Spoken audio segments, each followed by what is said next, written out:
your hands, let us sleep.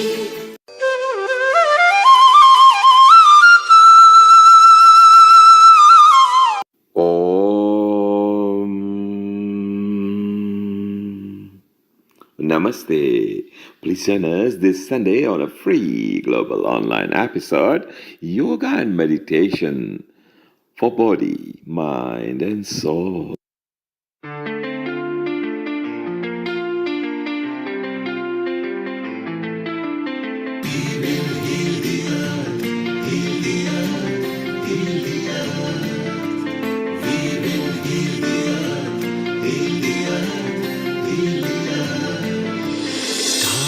They can tell you stories which are brighter than yesterday.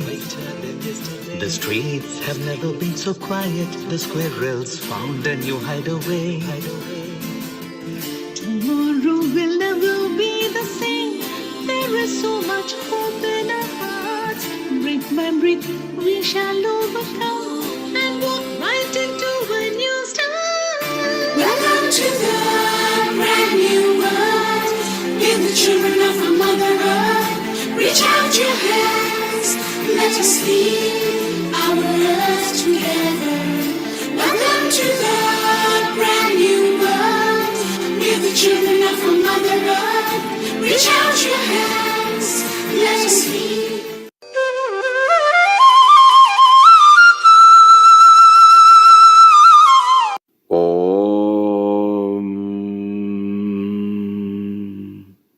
Namaste. Please join us this Sunday on a free global online episode, Yoga and Meditation for Body, Mind and Soul.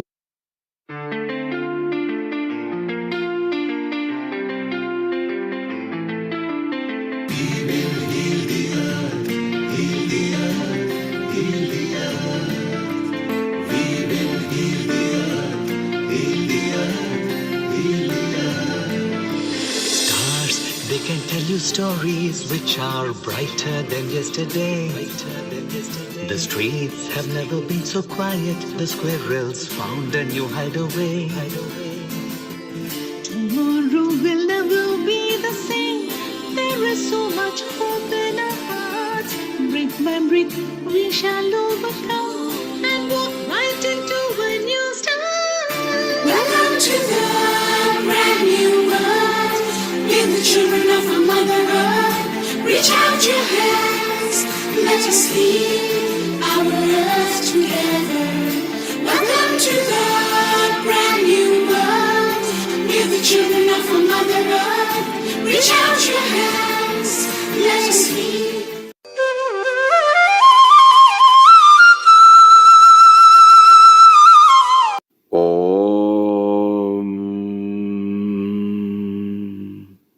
Namaste.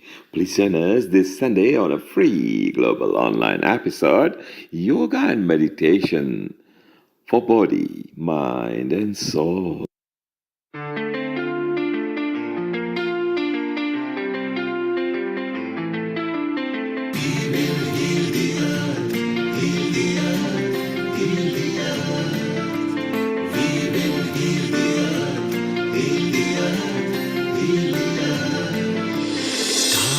They can tell you stories which are brighter than yesterday. The streets have never been so quiet. The squirrels found a new hideaway. Tomorrow will never be the same. There is so much hope in our hearts. Brick by brick we shall overcome and walk right into a new start. Welcome to the brand new world.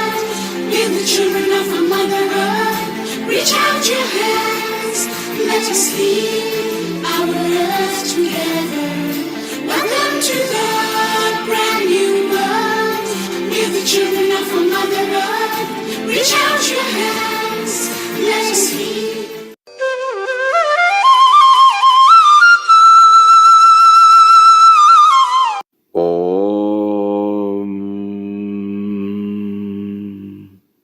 Namaste. Please join us this Sunday on a free global online episode, Yoga and Meditation for body, mind, and soul.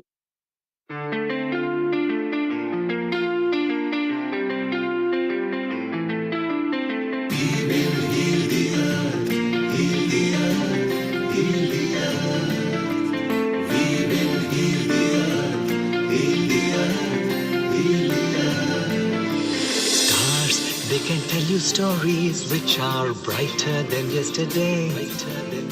The streets have never been so quiet. The squirrels found a new hideaway. Tomorrow will never be the same. There is so much hope in our hearts. Brick by brick, we shall overcome and walk right into a new start. Welcome to the brand new world. We're the children of a mother earth. Reach out your hands, let us heal our earth together. Welcome to the brand new world. We're the children of a mother earth. Reach out your hands, let us heal.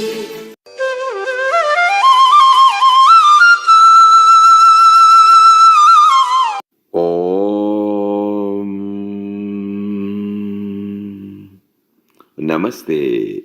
Please join us this Sunday on a free global online episode, Yoga and Meditation for body, mind, and soul.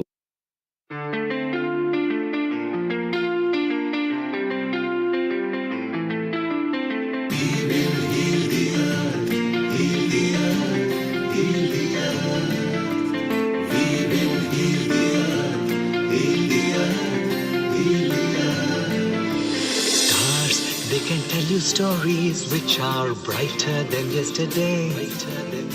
The streets have never been so quiet. The squirrels found a new hideaway. Tomorrow will never be the same. There is so much hope in our hearts. Brick by brick, we shall overcome and walk right into a new start. Welcome to the brand new world. We're the children of a mother earth. Reach out your hands, let us heal our earth together. Welcome to the brand new world. We're the children of a mother earth. Reach out your hands, let us heal.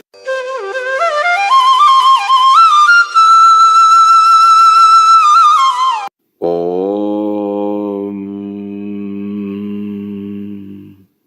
Namaste. Please join us this Sunday on a free global online episode, Yoga and Meditation for body, mind, and soul.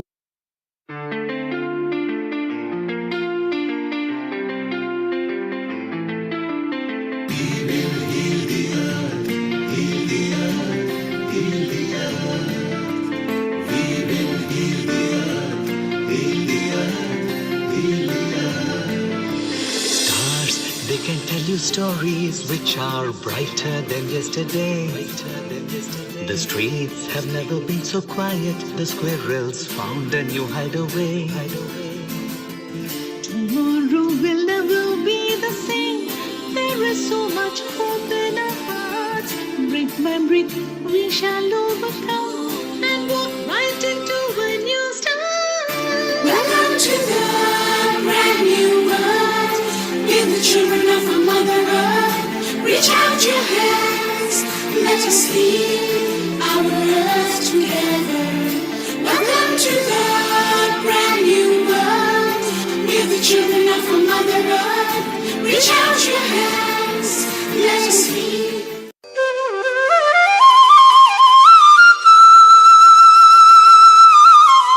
Om Namaste. Please join us this Sunday on a free global online episode, Yoga and Meditation for body, mind, and soul.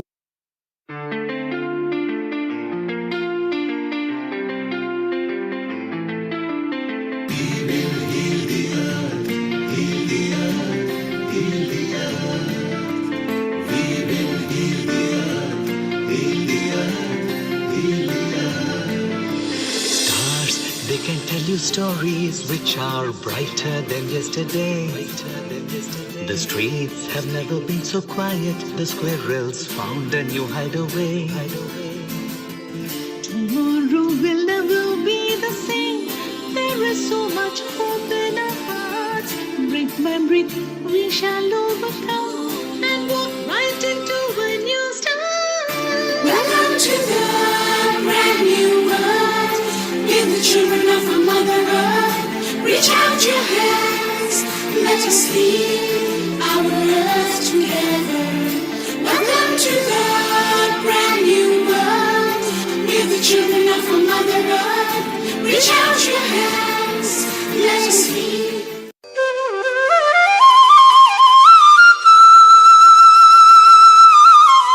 Om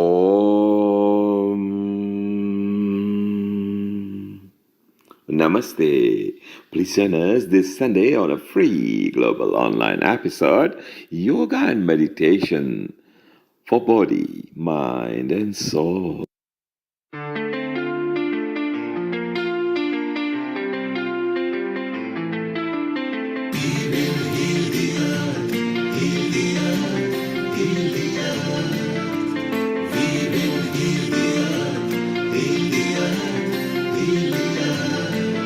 Stars, they can tell you stories which are brighter than yesterday. The streets have never been so quiet. The squirrels found a new hideaway. Tomorrow will never be the same. There is so much 10, 9, 8, 7, 6, 5, 4, 3, 2. Global Namaste. Good morning, good afternoon, and good evening to all the viewers of Healing Our Earth. A very warm welcome again. And this is Amrita Sharma. As a senior host, I welcome you all to another beautiful episode of Yoga and Meditation.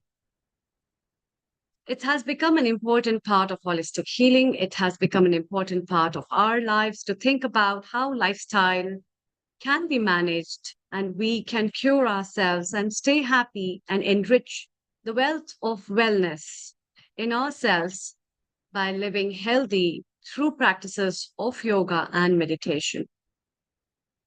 This practice of yoga has given worldwide a lot of enrichment in many, many forms, may it be happiness, health, wealth, or fame. But it has also counted itself among the reality that these traditional knowledges worldwide are so important and we must appreciate them and acknowledge them. And that's why in today's episode, we will be having experts from the fields of yoga and meditation, as well as renowned personalities from Brahma Kumaris and Osho Fragrance with us, who will be sharing their wisdom and lightening us with their glories on meditation and yoga. But before that, the first thing is prayers. So let's begin with Gayatri Mantra. Sit straight, close your eyes. With a calm mind, taking a deep breath inside.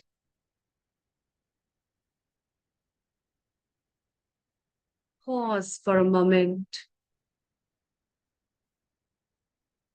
and let's chant. Om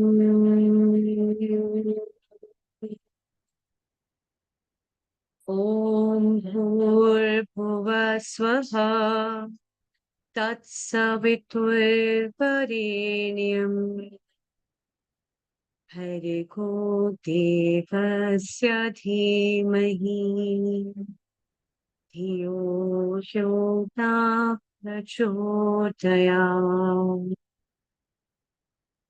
Om Bhurbhuva Swaha Tatsaviturvarenyam Bhargo Devasya Dhimahi धियो यो न प्रचोदयात्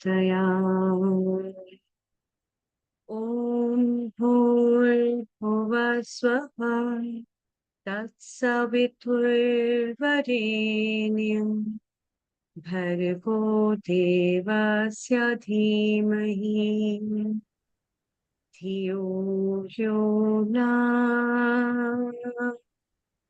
प्रचोदयात्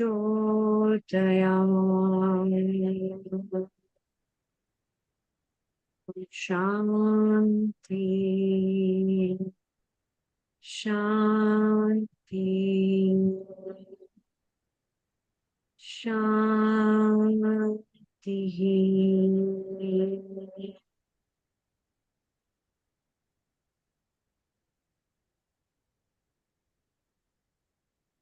Slowly open your eyes. Mantras are an important and integral part of yoga and meditation. They take you wide inside you and you delve into the spiritual light of these words that mesmerize your mind and calm your heart and also give you a pause to talk about and think about something that's called as nothing. And that nothing has everything in it.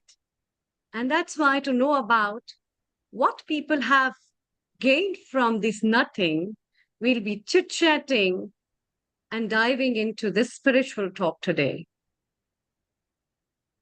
The dive into meditation. What is meditation? How to meditate? What do people get out of meditation? All these things we will be talking and discussing.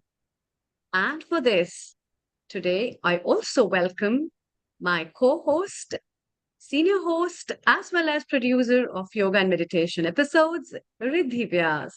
Global namaste to you and a very good afternoon as well, Riddhi. Global Namaste, Dr. Amrita. How are you today? I'm good. How are you? Fantastic. And yes, mantras, nothingness and also so much. And we're going to be unpacking exactly what that means today. And that is something I am really looking forward to. Yeah, we'll be discussing about a lot of topics, and you have a lot of experience into yoga. You practice yourself, as well as you're pretty experienced with meditation. Very soon, you'll be flying up to a very famous yoga ashram in Canada as well. And I think it has a lot of things that you can also share with our viewers before we call in our special guest for today. So tell us two things that yoga meditation has given you.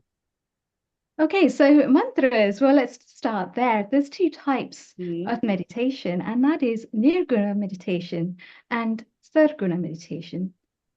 When we actually look at meditation, we can either look at meditation with a particular form. So say, for example, it's Krishna Janmashtami coming up. We may well imagine Sri Krishna in front of us and be meditating on that. But what exactly are we meditating on when we see the idol in front of us? It might well be the qualities, the characteristics, the personality.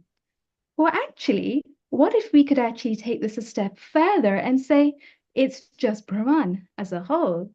And what are the qualities, the natures, the characteristics that we want to embody for ourselves?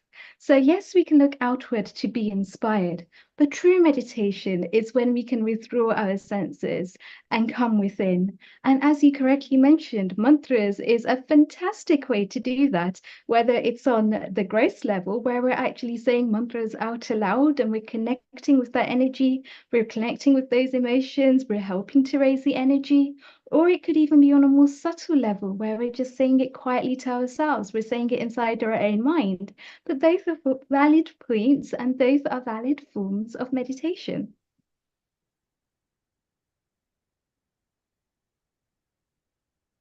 So I am really looking forward to today's session. And as always, yoga and meditation is a topic that has received lots of different news. There's been a renaissance in yoga, which is where yoga has come over from Bharat to the Western world, and it's done so much good to be able to spread its influences. And that is actually something to really be celebrated. I feel proud being a Bharatiya myself, where I can see the effects that yoga has started to have, where it spreads to the common person. The common person sees yoga as forms of asanas, as forms of pranayam, and doesn't really go beyond that. But that is still valid because we start to see yoga in terms of all of these fantastic things. And my dad Happy has actually birthday to been your practicing. father. A very happy birthday to him, Riddhi. Thank you so much. So my dad is somebody that has been practicing meditation now for the last 10 years. So he can see the effects of it in his own life too, and he's really inspired me along my path. And ultimately, what we're doing is connecting back to the Supreme Godhead. We are connecting back to Bhagwan, Brahman as a whole, Brahman as a whole. And it's just fascinating to see the way that things start to happen in synchronicity as a result. The way that different things start to come together and ideas start to click, things start to happen for you. And it's as a result of continuously doing this practice. So, Yeah. dearest And Amritaji, we've also got yes, yes. Mr. Himanshu Mehta joining us on the Hmm. platform today, and he is absolutely no stranger when it comes to yoga. In fact, he's been practicing for 40 years himself, and he has had many gurus in his life who have guided him, but he's also a phenomenal guru when it comes to training people and doing fantastic seva out on Juhu Beach every Saturday morning. And it's phenomenal to see the work and the efforts that he has put in when it comes to things like creating the book, Making of a Yogi, and how this vision and this mission has started to spread across boundaries, across barriers, globally. And it's fascinating to see the way that he carries himself with such dynamism. And so a global namaste to you, Himanshu Bhai. Welcome here on Healing Our Earth today. And my heartiest best wishes for your birthday of your father. Please Thank you. convey. Thank you. I'm audible, right? Loud and You clear? are indeed. So, Okay. Himanshu, I wanted to ask you something, right? Very Yes. recently, we have seen cobra asanas, which are being spread widely and globally across. In fact, Yeah. it was WebMD that came up with an explanation of what the cobra pose actually is and how to do the cobra pose. Being practitioners ourselves, we know that there's actually more depth to it than what they say there is. Can you enlighten the conversation with what that is today for us, please? Yes. I would say, unfortunately, 90% I've come across the teachers or even some of the gurus, they give a wrong posture of cobra pose. There's a mix up. Yes. It's a Adho Mukha Svanasana, they mix up with cobra pose. Ah, So both, right. yeah, both have a So very could you different. just explain for us, Himanshu Bhai, before you go on, what that asana actually is, just for our viewers that may not be familiar with the technical language that we're using? Okay, you mean to say the cobra pose, Bhujangasana? The other one. Other Adho Mukha Svanasana. So in Adho Mukha Svanasana, that's the upward facing dog, where you don't join your legs, number one. You keep your legs apart because a dog is always on 4 feet. Yeah. And you raise your body right up to the pelvic. Whereas in cobra pose, you raise your body only up to the navel. Right. Because a snake, cobra, cannot raise a body 50% of its entire body length, isn't it? It's Very true. maybe Yes. at the most not beyond 25%.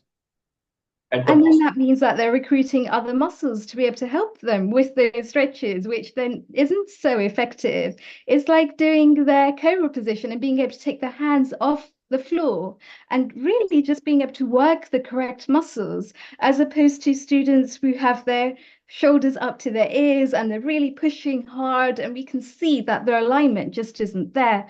And alignment, posture, and breathing has so much when it comes to yoga. Exactly. So yeah, the advanced posture in Bhujangasana or Cobra pose, yes, as you rightly said, you lift your hands, just keep it in the air and just stay on the back muscles, supported by the back muscles. Yes. So that strengthens your shoulder. And of course, one shouldn't be lifting the shoulders like this. So Mhm. it should be relaxed.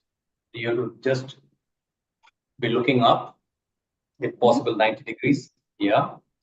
And in that, you can say Mooladhara is most active, Right. squeezing the glutes and the feet are together, the heels are touching. Yeah. Yes. Fantastic. So thank you so much for explaining the difference there between the two asanas. That's Now tell really, us a little bit more. Where are practitioners, so-called gurus, going wrong with this? yeah, I mean, what is happening, unfortunately, 90% nowadays, because people are just, yoga has become very popular. People are becoming yoga teachers in very short span of time. And in a short span of time, they want to be gurus. Okay, for me, 43 years has not been enough. I wouldn't consider myself as guru. I would love to remain as a student because once I call myself guru, then it's end of the road. Okay, then I just have to It's keep on always on executing. flow. But till I remain a student, I can keep on and on learning. And it's so deep science that I would love to keep learning for the rest of my life. Mhm. So, and the distortion that needs to be corrected, but who's going to take the bonus? So, and you can't tell any of the teacher that, okay, you're wrong. They feel very offended. So maybe good sense prevails upon them. And they don't, unfortunately, they don't refer the text uh, written by the great gurus. If they refer that too, then it will make a big difference. So how can So we start to change this narrative? I'm pretty sure over the last few weeks you've seen the narrative that WebMD is pushing, and WebMD is really there. They push the medical news. They're responsible for getting the articles out. So we can see this influence, which we know has Bharatiya roots, which we know has a deeper rooting in the root of yoga, and yet it's being distorted. So how can we begin now to correct this narrative? So I would say the distortion is happening more on the social media. So Yes, we saw that outcry on Twitter as well. we'll have to correct it through social media, creating Mhm. awareness. So That can yeah, only so help. creating awareness. So where does that really begin? Does it start by actually looking deeper then into the Shastras? Does it begin with looking at the sutras? What would you say is the starting point? No, as far as Hatha Yoga goes, that's Hatha Yoga Pradapika. That's the oldest Hatha Yoga scripture, the text, because in Yoga Sutra there is hardly anything mentioned about asana. Right. Patanjali in Yoga Sutra he just mentions Sthiram Sukham Asanam. So whatever asana you are in, it should be stable, it should be comfortable. Yes, not So there's shaky. nothing else mentioned in 195 sutras. There's nothing mentioned about asanas by No. Patanjali. So it's the for Hatha Yoga, yes, because generally people understand yoga as a Hatha Yoga. That's all physical aspect of yoga, or at the most they understand pranayama. Mhm. They they have been very conveniently they have you can say Q jumped the yama and niyama, which are Yes. very much yeah. Correct, So absolutely. And we can see the kind of damage that that causes as well when they yes, start to skip the foundations. And it's kind of like a exactly. cookie cutter system where they're just going specifically for certain things that they think they need in order to string together a program. But it strips away the anatomy, it strips away the psychology, the philosophy, all of the things that they actually need in order to be able to achieve the outcome. So what we actually are asking for here is more dharma-driven yoga teachers, more teachers that will actually go to the root Yeah, and to because start to look at you'll be things surprised like the that hatha. in Rishikesh, just in radius of 5 kilometers, there are 350 yoga centers, and they're selling our certificates. Okay, for whatever amount they charge, but they're just selling out the certificates, and people go and grab it because it becomes maybe a profession for them with the help of the certificate. But the authenticity is lost. That's the worry. Yes. It says that Talking it about takes a good yoga yoga, teacher 10 years to really gain the adhikar to be able to teach on such a profound level because of the depth that's involved when it comes to teaching yoga and meditation. it reminds me of Iyengar Guruji. I would say Yes. that, yeah, for just one asana, simple asana, okay, that's samasthiti, just standing straight, or dandasana, okay. Yes. He gave a lecture of more than 1 hour, and he meticulously described about each and every muscles, you know, and it was stunning. I mean, outstanding, I would say. Everybody was silently just listening to him word by word. So And I Guruji think that goes was to show the depth of it, very really, meticulous, very meticulous. Himanshuji, doesn't it? Because it's not just the physical level, it's also the mental level, it's also the Yes, emotional level, it's also the spiritual level. So just by focusing it's on like one kosha or one body type, so to speak, it misses the bigger, the vaster picture of what yoga has to offer to the world. yeah, it's like alignment of everything going linear. Yes.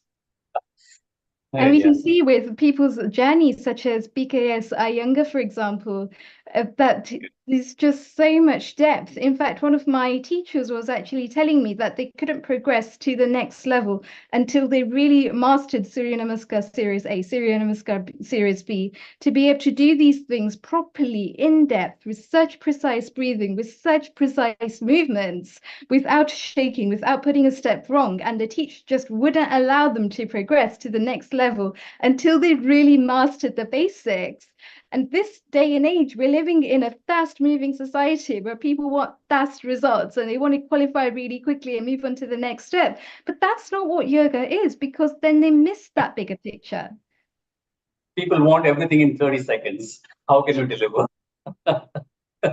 Whereas My we teacher know used to, the benefits that yoga has to offer, because even through your my teacher videos, used even to through your say that, teachings, we can see the yeah, effects that it has on psychosomatic. We can see the effects that it has on the nervous system. So it's actually about embodying these teachings in the right way, which causes the harm to be reduced to an absolute minimum in society, and for the good, positive results to start to flourish, leading with those good positive results so that people can then actually start to gain the confidence. And when they build that practice up over a period of time, they know that they've got the right steps in mind. They know that they've got the right mechanisms. yeah, Absolutely. So Yeah. yeah, yeah, it's a fast-driven society right now, more materialistic society. So everything is going to move fast in a way. But yoga is, as we say, kachua chap. It goes at a turtle speed Right. because you have to breathe like a turtle. Mm-hmm. Yeah, you take only one breath in 2 minutes, 3 minutes, then you would achieve yoga, really speaking. And the beauty of it is the amount of different ways that we can actually get there as well. I think there was just recently, there was a 7-year-old singer that managed to hold their breath for about 2 to 3 minutes whilst they were continuously singing this Yeah, raga that they had. And to be able to do that at such a young age, they must be God gifted. There must be something else further to that. But also, it comes to the practice of yoga, because I think that there was only one other person, and that person was very classically trained, that was able to go to that depth. But again, it comes back to the mechanism of yoga. So being able to train the nervous system, being able to train the breathing, being able to train all of these different things, which then come together, and it creates what yoga actually is. I think it was Madhavan that was able to sing his very famous song, and it was just continuously on beat, on beat, on beat, on beat. There was no breaks, there was no pauses in between. And that, in a way, by actually being able to live our lives in that way, not only do we actually increase the longevity of life, we're also in healthier states, we're also in a healthier body, which then creates a healthier mind, and a healthier mind creates a healthier body. So we're starting to look at the system, this complex mechanism, which we call a human body, in so much more depth to be able to see the intricacies of it, so that we're not just stuck on the physical pain, but we start to move into the spiritual pain. No, yes. As far as Hatha Yoga is concerned, it's all about stretching and breathing, basically. So when you stretch the muscles, it forces the blood through the valves of the veins. And when we do the inverted postures, it uses the gravity to force the blood back into the heart, increasing the volume of the blood. Yes. So I would say stretch more to have a stretch lifespan, to increase your lifespan. So you keep on stretching more. Absolutely. And more oxygenated blood that's moving around the system, the higher the oxygen levels, the less stress that people tend to find themselves in, the more that they feel that the tension in the body is just starting to ease, and the more that they can actually open up to new possibilities, to new dimensions of life.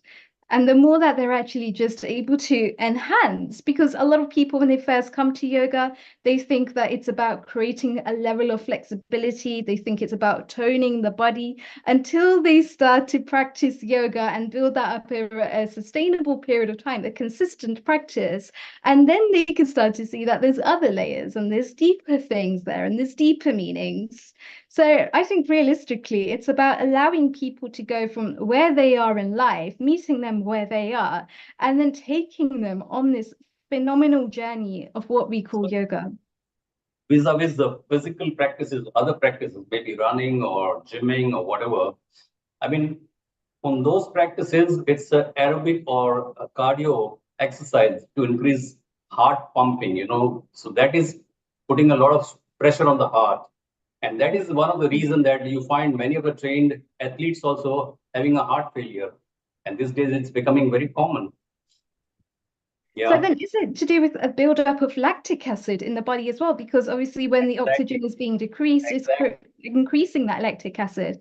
And when that lactic acid is building for a longer period of time, that's generally when we see runners, for example, that are running the marathon and they come up to the finishing line and the body just collapses because their mind physically can't keep up with their body. So the body wants to push, but the mind won't allow it to. Of course, it's coupled with the lifestyle issue also, but that's what is happening these days. And you find youngsters, even while running on the treadmill, and they've collapsed, and doing Zumba, people have collapsed. But that's fortunately not happening while doing yoga practices, or even what we do. The one I have devised, Surya Namaskar with chakra meditation on mantras, where we do a vinyasa style of Surya Namaskar. And the heart rate maintained is between 80 to 120. Only 80 to 120 heart rate. That is what it is maintained throughout. And that's the reason that it's very good for the age group of 8 to 80. Even the 80-year-old can easily do that Surya Namaskar. I think Vinod Bhai was there and he did it. He's probably 75. Am I right? So there you go. So the proof is in the pudding, really, then, isn't it? So we have even a heart patient. He has had a bypass and he's doing our Surya Namaskar every Saturday with us. So That's the it's reason generally, would you say that it's generally about being able to lengthen one group of muscles and contract another group of muscles with ease, so that they're not pushing their bodies too far to the point where they're building up the lactic acid, but they're also allowing the oxygen to circulate properly throughout the body. They're also allowing the blood to circulate properly around the body. And it's these asanas, it's these stretches that allow them to start to use their mind slightly differently, to start to overcome those limitations so that they can then go to the next level, but they're not pushing themselves into the point of extreme discomfort. They're actually doing it very comfortably in a way that enables the body to open up at the right pace and a way that is right for them. Yeah. So we used to do before 108 Surya Namaskar in 80 minutes. Okay. Then 5 years back, when I realized that no, it's just a cardio, and then I can devise this Surya Namaskar with chakra meditation and mantra, so it becomes like physical practice as well as psychological as well as psychophysiological. So it encompasses the aspect of pranayam also. We breathe only, maybe we take 2 breaths a minute. That's what, if somebody follows the dialogue properly, then the breathing slows down and it's a vinyasa style. So then it stimulates the parasympathetic nervous system, which is the other gymming exercise. It only stimulates the sympathetic nervous system, and which causes more stress.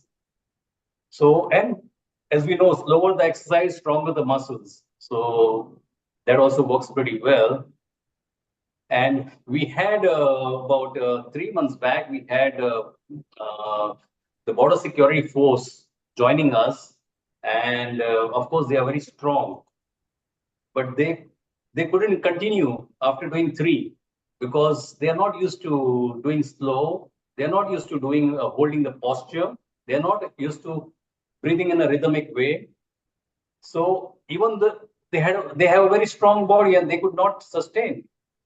Fantastic. And it's really just about holding those asanas and breathing in those positions, which then allows that tension to start to disappear. And actually, they find that when they're actually controlling their breathing, they can go further and deeper in an asana as well. Their body literally starts to open up. So I think that is a fantastic point that you have raised, Himanshuji, to actually start to just be a little bit more aware of what the body is doing, just a little bit more conscious.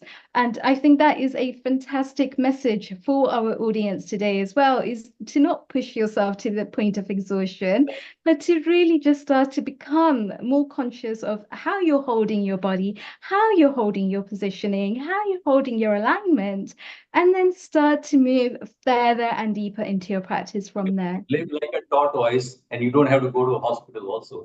You can live longer. Just follow the tortoise principle. So there you have it. Live like a tortoise and your life becomes simpler.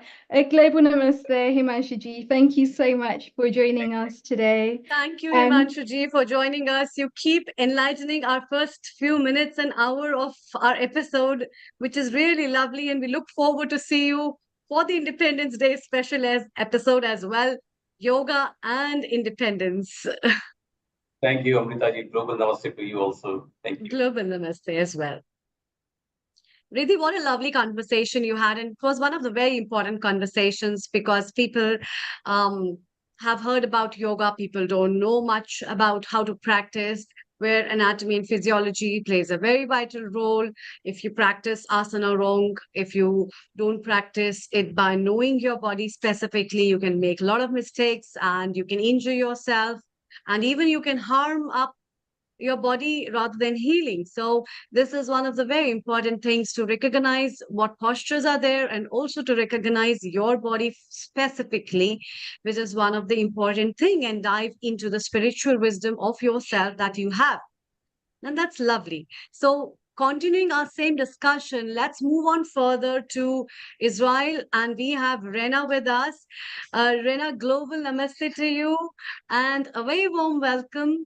She is our resident yoga contributor. She practices yoga at the tough times of fight as well. She is empowering children. She's empowering women. And with her, we have our special guest of today, her father, Scott Forrester. Global namaste. Hi. Hi, nice to meet you. Nice meeting you as well. So let me ask first question to your father. What is your understanding about yoga, and how do you think yoga has helped the world today and is helping the world today? Thank you. You know, most of what I know about yoga, I've learned from Rena, and I know how important it is for her and her personal well-being, and that allows her to share what she knows about yoga with other people. And through those contact points with other people, it's helped to make their lives better, which hopefully makes the world better. Hmm. So which postures do you practice? I Well, don't do a lot of yoga. he does Ah, meditation. he does. I do He does meditation. meditation. You meditation. What sort of meditation? Just silent meditation to myself, 15, 20 minutes a day. I've been doing it for the last 12 years. Wow. So, do you do any chanting in silent meditation, or do you just stay quiet? And do you I do it stay in, quiet. I you stay stay quiet and I quiet? try to keep the thoughts in my head quiet. I see. And do you practice it at home, inside, or while walking, or outside, or in the park, or somewhere? Mostly at home in the morning before I get my day started. But I do a lot of walking, and during that time I I kind of have a meditative mind. And also, like my daughter, I go in the pool, and there too I'm completely unplugged, so I get to meditate there too. Ah, okay. And what difference do you find when you start your day with a silent meditation? It makes a lot of difference. I Mm. find that the voices in my head through the rest of the day are much quieter and calmer. Mm. Yeah. And anything else that you have physically found apart from the mental well-being in yourself? Hard to tell because I do it, so I don't know what it would be like if I didn't do it. It's now just part of my Mm. routine that I don't have to think about, and I just do it every day. Ah, see. I And will tell you that Rena has mm, also been a very good teacher of yoga for my wife, and it's been very important. The yoga she's been teaching my wife has been very life-changing for her. okay. So Rena can throw more light on that. She's one of my favorite students, well, among so many students. And that has pulled my and her roads to a common platform where I never thought a girl coming among the crowds whom I just don't remember the name even will knock my mobile one day and will say, "Hi, Dr. Amrita. I'm so and so student from so and so year and so batch of yours." That's And great. that gives me an immense pleasure to see how flourishing the teachings just in few hours go. So, Rena, tell us about the journey, what you have taught um, your mother um, in that terms, or what you have taught her, and what difference has yoga made in the life of her and even other people. They must be sharing their experiences. And in kids yoga, we had so many small kids from Israel who were practicing certain things. So, yes, over to you. Thank you. Namaste. Thank you, Dr. Amrita and Neil Kumar. And Dad, thank you for being here. So special. So, in preparation for this, I was reflecting on my journey with meditation, my personal connection to meditation. And that's really where the connection with my dad came because, well, I'll start where he left off. He mentioned something about going in the pool and swimming. And what I now understand is that I actually started meditating when I was about 8 years old. I just didn't realize because that's when I started swimming competitively. And about 3 days a week for 2 hours every time I was training as a competitive swimmer. And every time I would count the laps, but also count the breathing. So it would be 1, 2, 3, 2, 2, 3, and on for 2 hours straight. And it was only once I started meditating that I understood that I was meditating there. But I started meditating about 10 years ago. And Dad, you started like 4 years before that, or you said 12 years, so Maybe 2 years. maybe 2 years before. It was right around the time that I went off to college that you started meditating. And I cleared this with my dad before I say it with everyone. My dad used to be a really stressed out, really anxious person. And he's an executive has always been an executive for companies in the States. And that's just what he was familiar with. And around the time that I went to college, something had to change. And it was a professional you were working with that advised you about starting to meditate, right? Actually, it was part in a networking group. There was a woman who introduced me to Headspace. So my dad started meditating with Headspace, and it took a couple, which is like a mindfulness meditation app, and it was way at the beginning. Now a lot of people know about Headspace, but back then, like, it was very new. And it took a couple years for us as a family to start to see how it was benefiting him. And it was hard to really put it into words, but we were aware of some subtle changes in him. And then I finished college and 10 years ago moved to South Korea. I had a job there. And in my transition, it was at the end of college that I started experiencing some anxiety and depression. And then I decided to take a job in South Korea, and I moved there. And my dad said, Rena, maybe you want to start meditating. Maybe it'll help with the transition. And I said, no, that's for weirdos. I don't need that. And then when I got to Korea, within a month or so, I just thought, maybe this meditation thing isn't so weird. Maybe I need to be a little open to it. And I sent my dad an email. I said, what was the name of that app you were using, or website at the time? It wasn't even an app yet. And he sent it to me. And I just made an effort to practice every day. And after about a month, around the same time, I stopped swimming in the pool in Korea for other reasons that aren't relevant right now. And a friend said, Rena, now that you're not swimming, you need some kind of physical activity. Why don't you come to yoga with me? It's only $5. And I thought, okay, I'll go give it a try. And pretty quickly, I just intuitively understood that there was a connection between the meditation I was practicing and then the yoga that I had just found. And I kept up with both of those practices because they just seemed to be beneficial. And I was really privileged to be living in Korea at the time. So I spent my weekends just traveling around the mountains, and I would stumble upon Buddhist temples like regularly. And I a number of times took guided tours of the temples, and then intentionally started to seek out these temples and stayed for a number of temple stays at various temples. And there I got to learn about Buddhism firsthand and start to see that there was a connection philosophically between yoga and meditation, and to understand what that connection was.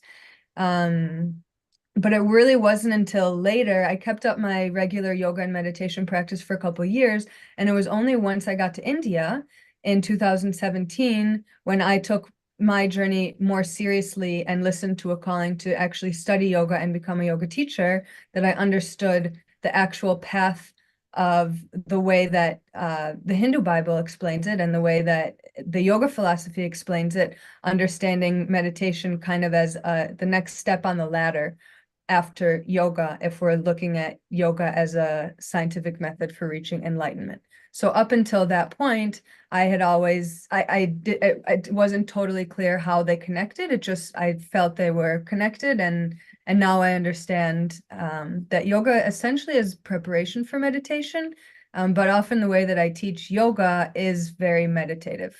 Yeah, that's since then, actually, when was this? In 2019, in the summer of 2019, I believe, I did a 10-day Vipassana meditation retreat here in Northern Israel. I actually recently signed up to do another one this coming September.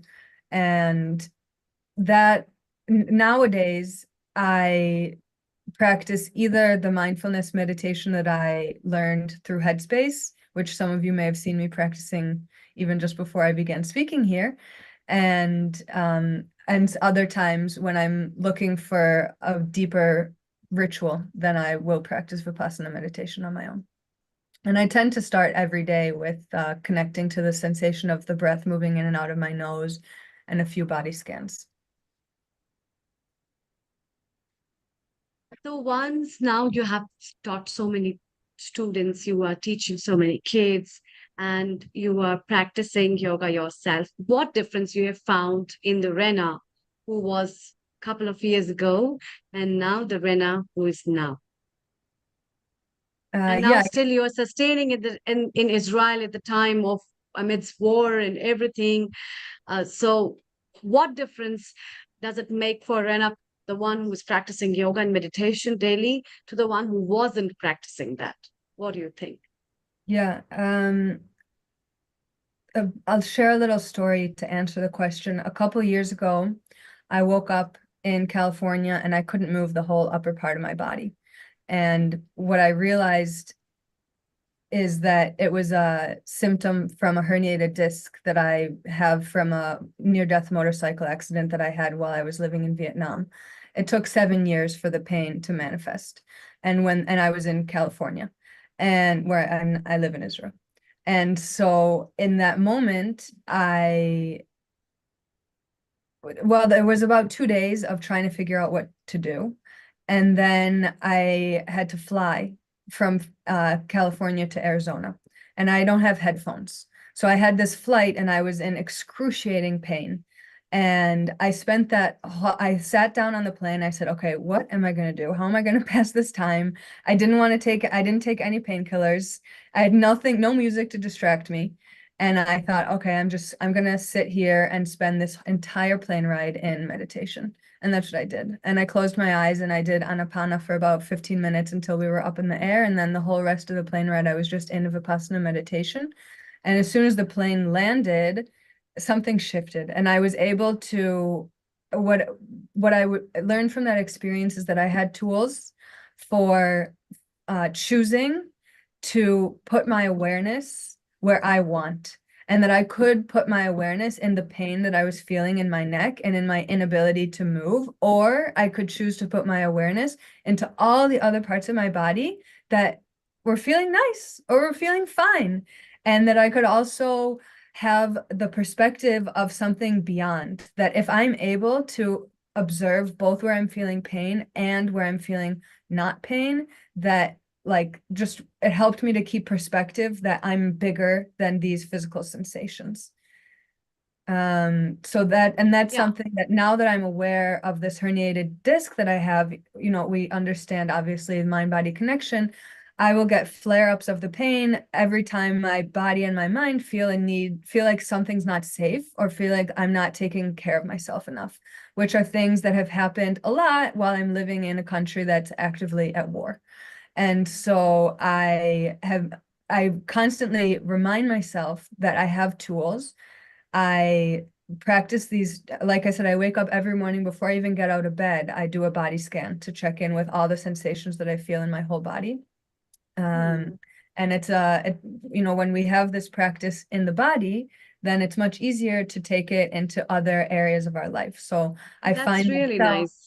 Yeah, I find myself Yeah. really naturally able to see, okay, yeah, we're at war and there's some pain and discomfort and lack of security there. And this country is absolutely beautiful. Every sunset is more beautiful than the one that came before. The produce here is just unmatched. And there's a sense of warmth among a lot of the people that I've also haven't felt anywhere else in the world. So, that's why you are, both. yes, that's why you have a great love for his there. But this is one of the very beautiful examples that you have quoted. In fact, there's so many examples from people life where people never knew about yoga, they adapted yoga because of some reason, or they were brought into it and then they fell in love with yoga. And in fact, this kind of a thing where you try to take out and solve your problems by yourself. This is the power of yoga. This is the power of mind. This is the power of being mindful, which yoga and meditation teaches. Isn't it, Riddhi? It's so lovely to, rather than crying over your pains and rather than crying and making up the mess in yourself and among the public, it's better to be mindful and to know how I can heal myself. And that's what she did in her flight. And that's made her fly over from one country to another. Rana, a global namaste. It's lovely to have you on here once more, sharing your beautiful wisdom and power with us.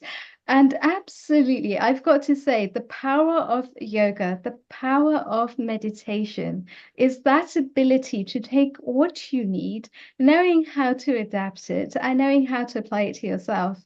As human beings, we are all feeble. We are all going to go through ups and downs in our lives, and it's a part of life. We can't even avoid what is happening to us at certain points. We've just got to accept it and meet it with love.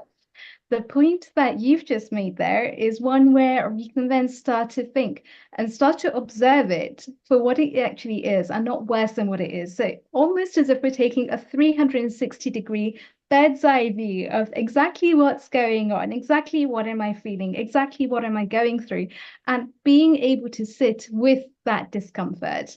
Because at the end of the day, yoga and meditation gives us the tools to overcome whatever situation we may well be in.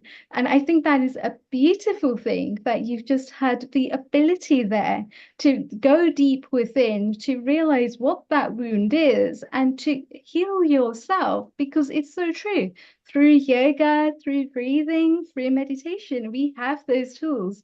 It's just knowing when to apply those tools and how to apply them. And that really comes from a deeper understanding and a deeper sense of doing the work on yourself, which you've done so beautifully. You've demonstrated that so beautifully today. Thank you so much. And it's just Thank you. beautiful Thank to you, have Rena. people Thank like you, you Scott. that come in as Thank well, you so Rena. So much. thank you so much. Amrita, what are your thoughts? Yeah, definitely. And it's time to hear from our next guest, Riddhi. Please introduce Global Namaste to you, Lavlina. Namaste, global namaste to you all. Global Namaste, Lavlina. How are you Global today? namaste, Riddhi. Fantastic. I think one of the things that you do so well, Lavlina, is to be able to combine this essence of bhakti yoga, to be able to focus on your breathing, because when you're doing different mantras, you're really in conscious control of your breathing, of how you want a mantra to land, of what emotions you're trying to evoke there, of what qualities you're bringing out. So having those mantras there and then mixing that with meditation to really be able to go a little bit deeper. Can you tell us a little bit more about this process? Yes, I will talk about Raja Yoga meditation because, as I told you, I've worked with Brahma Kumaris for almost 10 years now, and Raja Yoga meditation actually helps you with your mental well-being as well. It reduces stress, which is such a vital part of life these days. People are suffering from stress, depression, anxiety. So to reduce all that, we need to do Raja Yoga meditation. So basically, the best time to do this meditation is in the early hours of the morning, like 4 a.m. If you get up, it's like, the Wi-Fi signal will be completely clear. You can connect to to Brahma Baba or to the Supreme Being, and you connect completely with them without any interruptions, and you draw that power from Brahma Baba, and you take all that power and you bless yourself and you bless people as well. In life, we have sometimes, it's very unfortunate, we have problems with sometimes relatives, colleagues, friends, or whatever.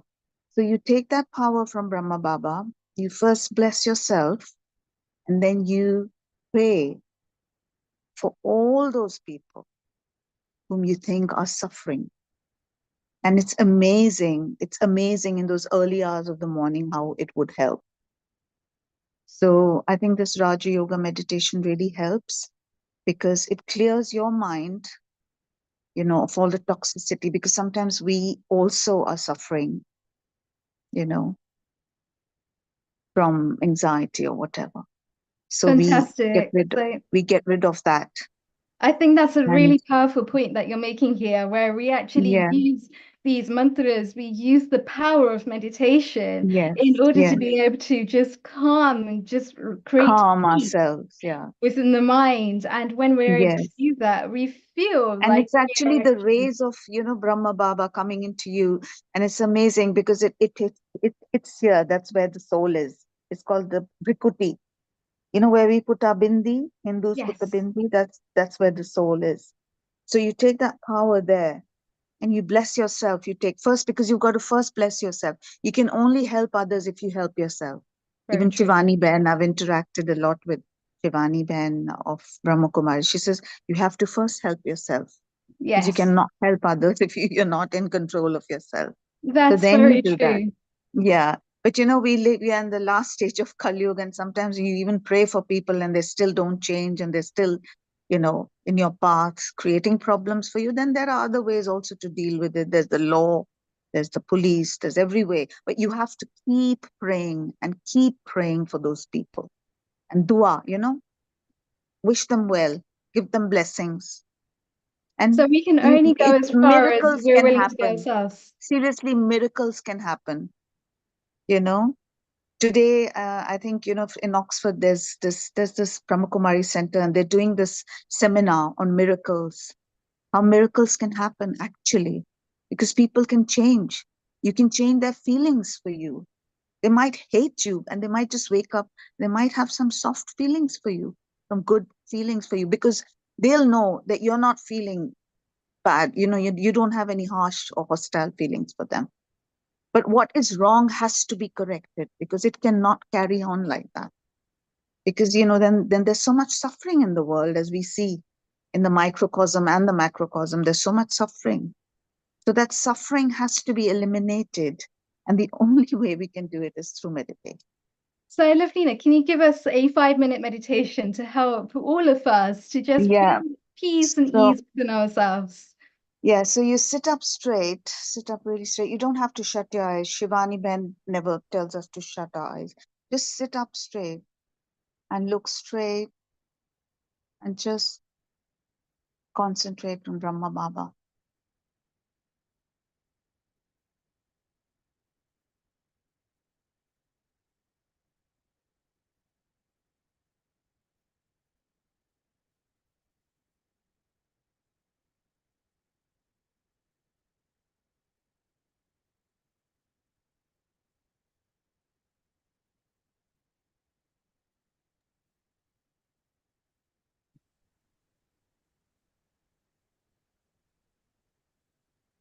You'll feel those rays, you'll feel that power coming into you, you'll feel that energy, and then you use that energy to help others as well.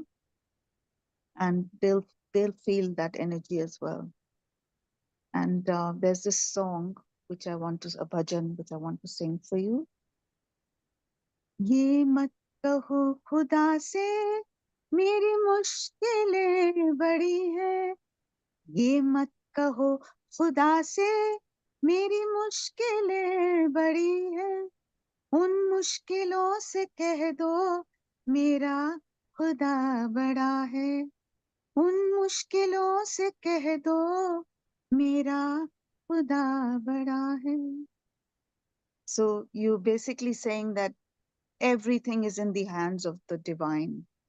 We humans are just mortals. We don't even know if we're going to be alive the next minute. So, as even in the Bhagavad Gita, it says, live in the moment, forget the past, live in the moment, and don't think and fret about the future. That's what will actually radiate happiness for us. And we can be good human beings, be a good soul, just radiate happiness around you. This change came to me actually when I lost my mother in 2019. I have completely entrenched myself in spiritualism.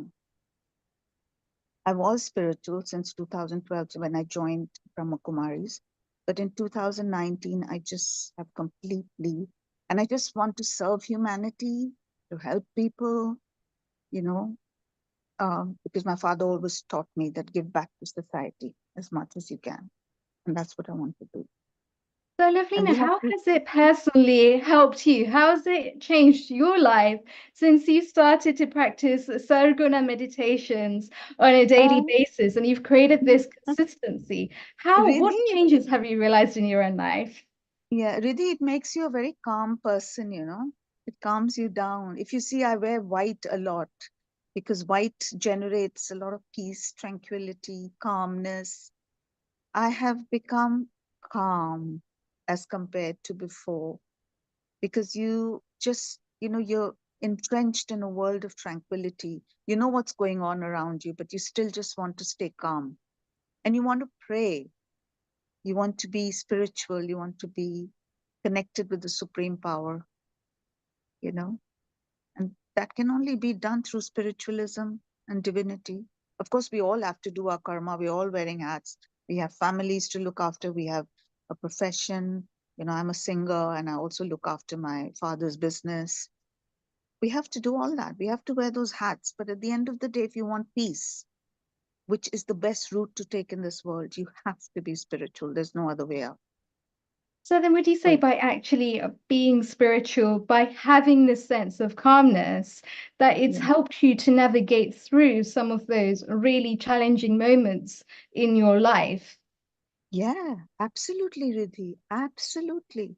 Because it teaches you, how to, actually navigate your life, what route to take. Because it's absolute insanity out there otherwise. Because spiritualism will tell you that you have to focus on peace, purity, all the good qualities, and you ignore the other qualities. So then you're taking a path which is easier handle and which is full of peace, Fantastic. peace, knowledge, purity, confidence. With that peace will come confidence. Then you get rid of stress, Whereas if you're just hankering after materialism or, whatever, to the Yes, so extreme, turn it's going to spiritual to create turn stress. inward. Because if you take too much, then you're depriving somebody else of their share. So it'll lead to stress. And stress doesn't help anybody. It really doesn't. It even ruins one's own health, So yeah, I think, and music is the best stress buster because you are, connecting to the divine power through your music also. So Raja Yoga meditation and music. Like when I sing bhajans, I'm connecting to Krishna. I'll just sing 2 lines quickly for you before I go. Yes, go ahead. Achyutam Keshavam Krishna Damodaram Ramanarayanam Janaki Vallabham. कौन कहते हैं भगवान आते नहीं, तुम मीरा के जैसे बुलाते नहीं. So by actually turning spiritual, by turning inwards, by Yes. reflecting on that inner divinity within and giving up to ourselves, filling up our own cups before we give to those around us, and Yes. ensuring that we come from that right place within ourselves, ensuring that we are at peace with ourselves so that we have more positivity and more dynamism to spread in the world around us, but also because we're creating that inner psychology, we're playing that inner game, and that inner game is one that is enabling us to make sense of the world around us, so that we're not just being reactive beings, but we're responding very carefully to the world around us, and we're able to take in all of the different messages from all of these different angles, and then see what sits right with me and what position, what direction is it that I want to move in. And I think that is such a powerful message, lovely energy that you have shared with us today. Yeah, it's always better to give, It's not nice. You see, you always do this, you feel better. If you do this, you're not going to be feeling good. So always give. Yes. Don't keep taking. That taking psychology has to be curbed. Give, and then you'll be happier. Because, Lovely thoughts, lovely thoughts. Yeah, Thank you so much, Lavlina. Thank you. And in fact, Global you have a namaste. very beautiful voice, I would say, Thank and you that so much. wo shabdon mein mithas comes from the inner peace, I think so. And Thank you. that kind of sweetness you have already given to everybody with the smiles that I can see on all the audience with Thank those you so much. gestures. Oh, thank you so much for joining us. Thank you. Global Riddhi, it's namaste. time to global namaste. Riddhi, it's time to move to Mauritius, where we have Professor E. Sharma, who is Global Ayurveda namaste, episode Professor producer Sharma. and is on Hi, Ayurveda global chair namaste. at Mauritius. Global namaste to you, Professor E. Sharma. Over a minute, please, your thoughts and comments, and also you have done a lot in another country, so it's easy to practice in your own country, but then giving it for somebody, as she ended up, Lavlina ended up with giving, and you have already given a lot. So your 1-2 minutes comment on yoga perspective and your efforts at Mauritius. Over to you. Thank you. Thank you very much, Amrita, for the opportunity. And because we are the students of Ayurveda. We keep learning more and more about Ayurveda. We keep trying, if even if we don't learn a lot. When it comes to the definition of Ayurveda, it talks about being happy and unhappy. It doesn't talk about like being healthy, because happiness is more comprehensive than being healthy. If you are physically healthy and you are psychologically happy, then only your overall personality, your mind and body both have to be happy.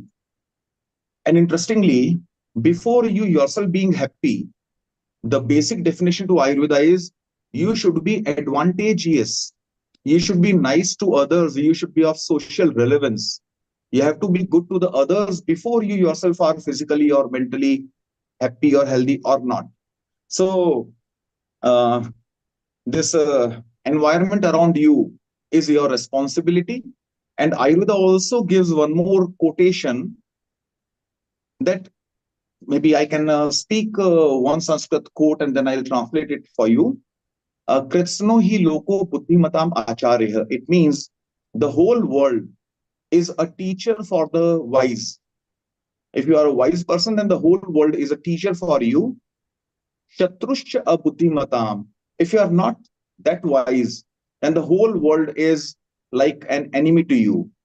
So Ayurveda indicates if you have got a big list of enemies, then you are not the wisest for sure. If I ask you, Amrita, how many enemies do you have? If you say, oh, I don't think I have any enemy, then you are the wisest.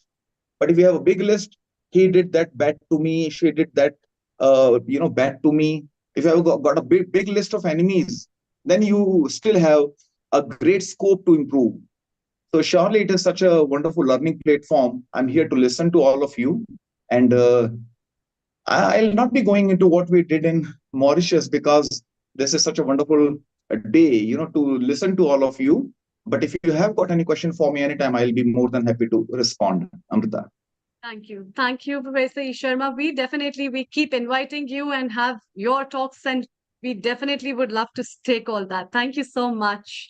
And Professor Sharma, Riddhi, just before you do leave us, I think it's so yeah. important there to actually see the difference with a healthy and a happy mindset, which is moving towards sattva, compared to the opposite, which is moving towards tamas. So actually just being aware of how we're interpreting our environment, how we're actually dealing with the circumstances around us, helps us as well to be able to cultivate that winning in a game, to be able to cultivate the right sensations of sattva, because sattva is the goodness. Sattva is the thing that's going to enable us all to grow. It's going to enable us all to blossom. And as we grow and blossom, we're also able to heal the world around us as well. So I think that's actually a really positive thing to start to see, because I call it like the tree. If we have a tree that's just still, and it's not willing to flex, and it's just not moving, it's just really rigid, that I call is actually being in a state of tamas.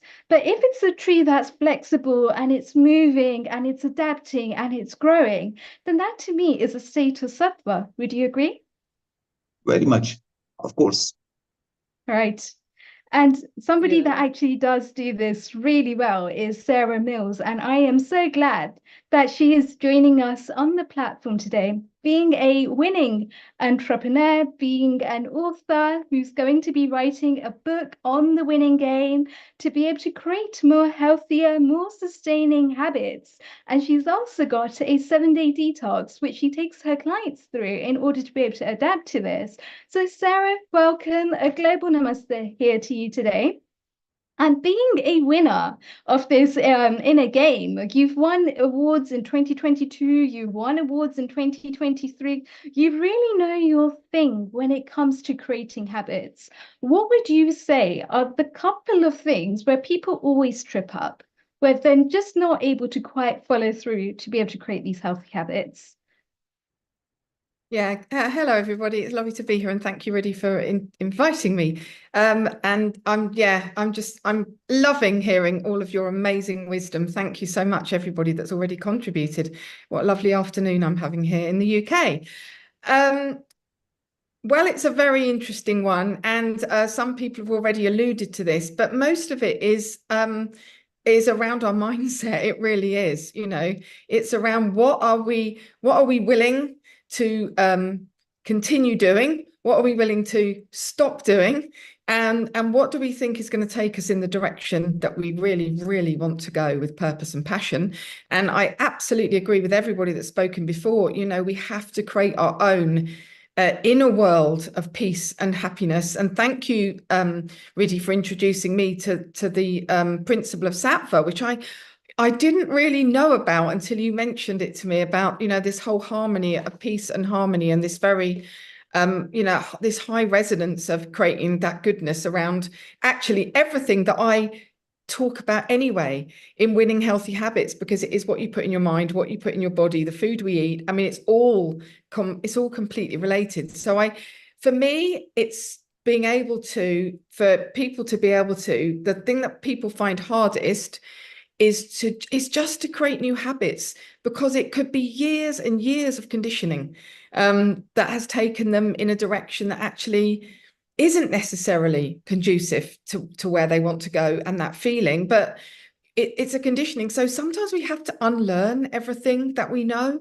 and relearn and think about things that, does this make me feel good?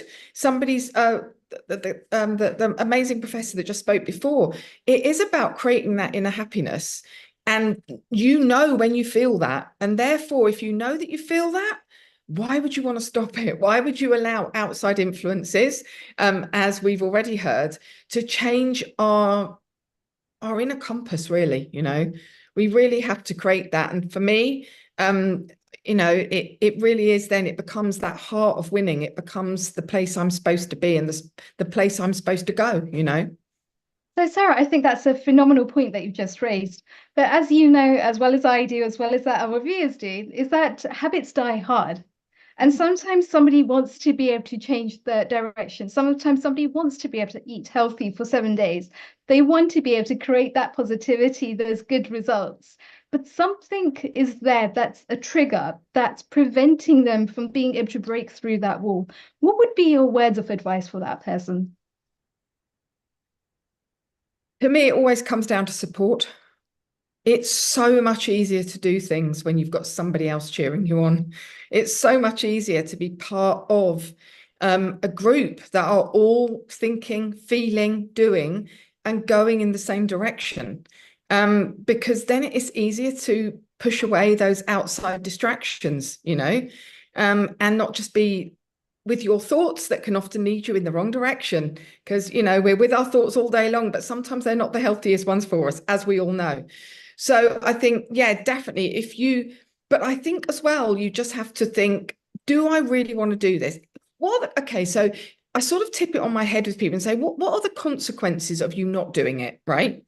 And they might say, well, I just carry on the way I am. I just carry on, you know, not having that much energy, not feeling that healthy, not really eating that well, not really, you know, filling my mind with great thoughts and great feelings. And so then it's that asking yourself another question. So, okay, so if you carry on like that, where will you be in the next 5 years?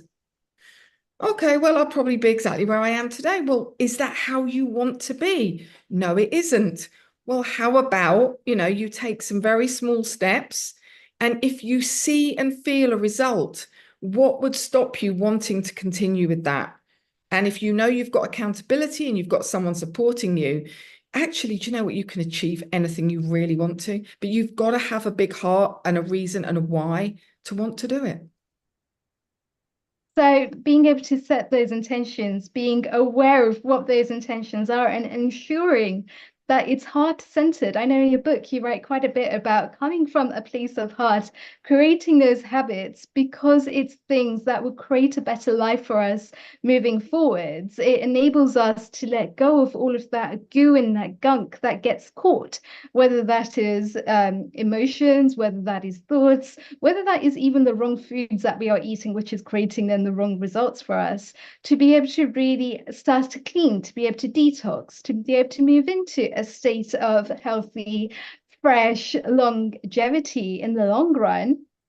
So how would you actually say is the best way for people to start to create these consistent habits? What would be your words of wisdom to ensure that somebody stays on point? I know just earlier you mentioned that they have that support, they have that accountability. That is really, if we look at this as being a stool, then we've got mindset, we've got body, and then we've got the third stool, which is the accountability and the support.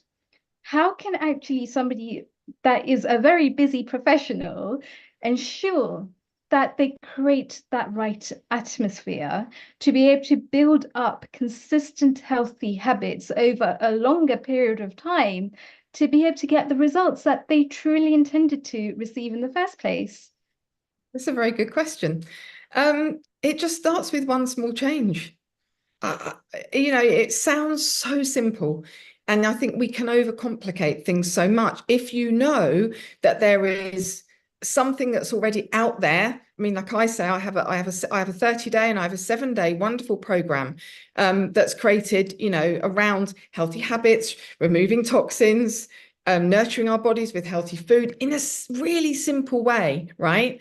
And some of it comes down to some intermittent fasting and just it changes your mindset. And I think even when doing something different, when you've got a framework, see, this is what I find that people want. People just now, because everyone's so busy and we're like rushing, living in this ridiculously high-paced world, that we really need to slow down from, and we really need to think about what do I want and where do I want to go. Actually, if you've got a proven framework that works, which I have through a very modern program that I use that was created by a wonderful empowerment and healthy living company called Arbonne, which I advocate their program. When you've got that, you can actually see and feel different in one day. You know what I mean? If you're used to rushing, if you're used to grabbing food just as you're running out the door, if you're used to, I don't know, drinking 30 cups of coffee a day, whatever it is, right? That actually it's just become a habit because that's what you do. But if you sat back with your higher self and had a conversation with your higher self and said, how is this all making me feel, right, on a daily basis, right? Am I, as a wonderful speaker before said, am I feeling inner peace? Am I feeling calm? Am I in control of my thoughts? If you were talking to your higher self would probably say, no, absolutely not. So therefore, if you did something small, what seems insignificant in the moment, a small change, right? And you thought, hang on a minute, I've only changed. I've just changed one of my eating habits. I've just cut something out. I've just added something in. I've taken 5 minutes for me today to do something different. And actually, I feel different. It feels very insignificant in the moment. But going forward, those tiny, what seem like insignificant steps can create monumental change in our lives. We just have, it's just like tiny, weeny habit stacking. The thing that scares most of us and the thing that most of us cannot comprehend is the overwhelm of having to make massive monumental changes. It's easier. As human beings, we mostly want to revert to form. We want to do what's easiest, right? And what's easiest is not always what serves us the best, right? And if you spoke to any successful person or anybody, whatever winning and success means to us all is completely different. But if we spoke to anyone, every single one of those people would have a series of habits that they do on a daily basis, regardless. As our very first speaker said about practicing meditation for many years in small increments, and actually thinking, have I noticed a difference? Have I not noticed a difference? But actually beginning to feel different. And sometimes we just feel like, oh, I feel like my brain is more focused today. I feel like my joints feel lighter today. I feel like I'm sleeping better today. As long as we have that awareness, then we must think, okay, what have I done over the last 7 days that's different? Oh, I stopped doing this. I started doing that. We're very intuitive beings. And actually, our intuition and our body wants to thrive at its healthiest self in our body, in our cells, at a cellular level, at a spiritual level. That's what we're supposed to be. All of us should be living our best lives, you know. So yeah, to me, it's just small habits with a guiding framework that you know that if I follow it and if I just go with it anyway, let me do it and then let me look back and think, what have I learned? What have I achieved? If it's working, why would I want to stop doing it? And then that just becomes you at the end of the day, you know.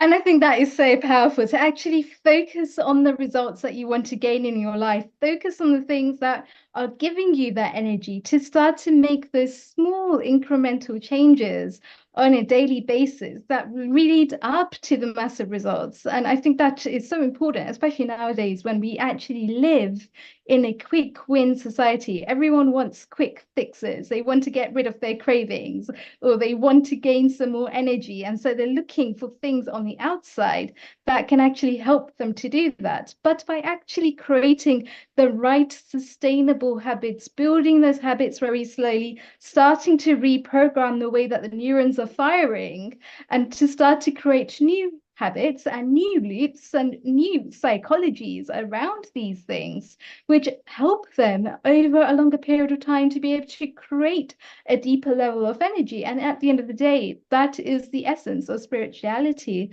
is to be able to go a step further. It's to be able to look at what is it that energizes me. Maybe it's not all of the salts and sugars and fizzy drinks and sweets that I'm eating, but maybe it's that I need more sustainable proteins after my daily yoga sessions. Maybe it's that I need to start to take care of the thoughts that I'm thinking on a daily basis.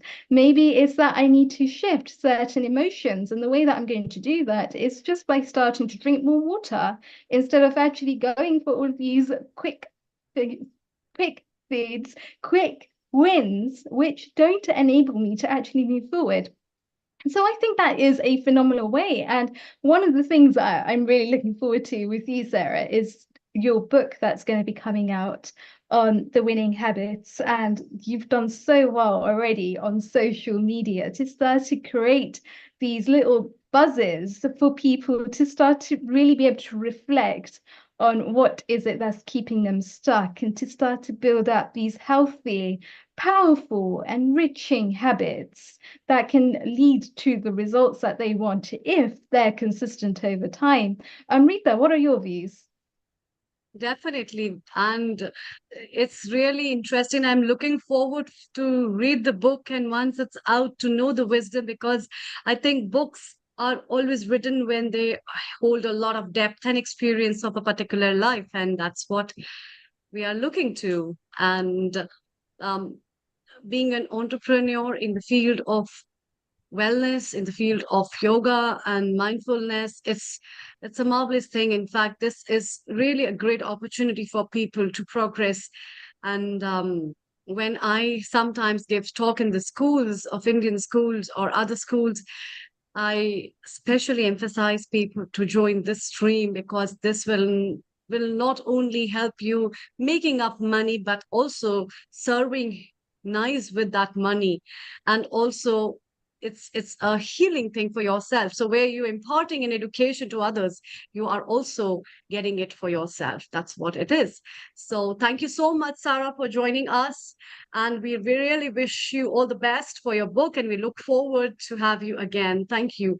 Riddhi, it's time to welcome and move to India from UK. To talk to Bindu, who is our resident yoga expert. And we see her yoga postures, we see her tips that she gives to everyone with a great morning. And let's talk to her, what she has to share to us. Global Global Namaste Namaste to to you, you. Bindu. Global Namaste, Riddhi and Amrita. And first of all, happy birthday to your father, Riddhi.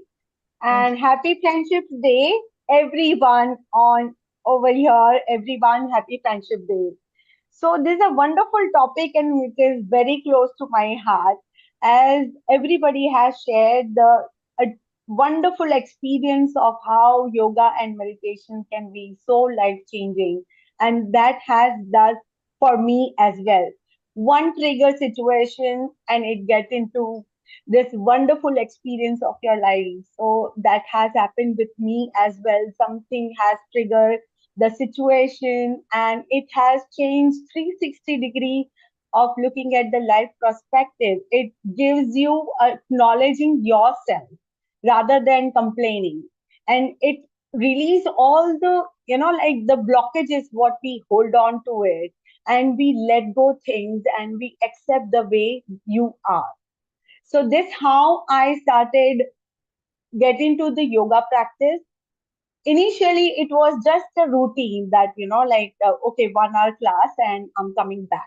But when I have started practicing deeply and I've started seeing the change in myself, my overall behavior, overall the performance, overall, like looking at the talking to the people, getting angry. I was getting less angry towards everyone. I've started stop comparing and judging myself. First of all, you have to set an intention towards your life, that what exactly you want in your life.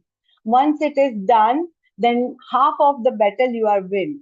So it has given me, like, I have started practicing meditation, so it has started transforming my emotional responses towards everyone. It has increased my creativity and more productivity towards my goal, what I want to do it. And that's what I am doing it right now. It So, Bindu, supports you have a my, meditation for us as well? yes, yes, yes. Yes. So Please can I go let's for practice the it? meditation. Definitely. So it's a wonderful meditation I have designed for you all. So let's begin before I go on too much to it. So let's start. So this meditation is about the process of acknowledging and releasing and the let go of all the attachment what we are holding on it. So it's a letting go of meditation. So I'll be using a metaphor of lotus flower, which will guide you through the process of letting go, making space for new growth and beauty of your life. So I request all of you to find a comfortable position wherever you all are, and just be sit comfortably. Slowly, you can close your eyes. Just take a nice, long, deep breath in and deep breath out. Now imagine yourself standing in front of a serene lake on a still morning. Now notice the calmness of the water, reflecting the beauty of surrounding the landscape. Now notice the sensation of your feet touching the ground, feeling connected to the present moment. Now bring to your mind something you have been holding on to it. Maybe a thought, any emotion, or some memory that no longer serves you. Now visualize this attachment as a weight in your hands, feeling its heaviness and burden. As you inhale, breathe in the courage to let go. As you exhale, imagine releasing this weight, allowing it to drift away like a leaf on the stream. Now visualize a lotus flower blooming in the lake, representing your heart and mind. And notice any petals that are wilted, representing your thoughts, your emotions, your experience that no longer serves you. Gently imagine plucking this wilted petal, allowing them to float away on the water. As they drift away, repeat after me in your mind. I let go of what no longer blooms in my life. I release the past, making space for new growth. I release the past and embrace the present. I trust in natural flow of life. I trust in beauty and wonder of my own unfolding. Now continue to breathe deeply. Imagine any remaining wilted petals. Just release them, making a space for new and vibrant growth of yourself. As you continue to breathe deeply, imagine any remaining attachment or burdens lifting away like a clouds disappearing into the sky. Now feel the lightness and the freedom that comes with letting go. Remember, letting go doesn't mean forgetting or dismissing. It means releasing the hold on your heart and mind. Remember, it is not an end, but it's a new beginning. You feel the lightness and freedom that comes with letting go. Now,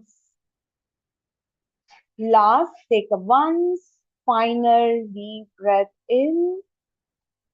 And when you are ready, slowly you can open your eyes and carry this sense of release and renewal with you back into your day.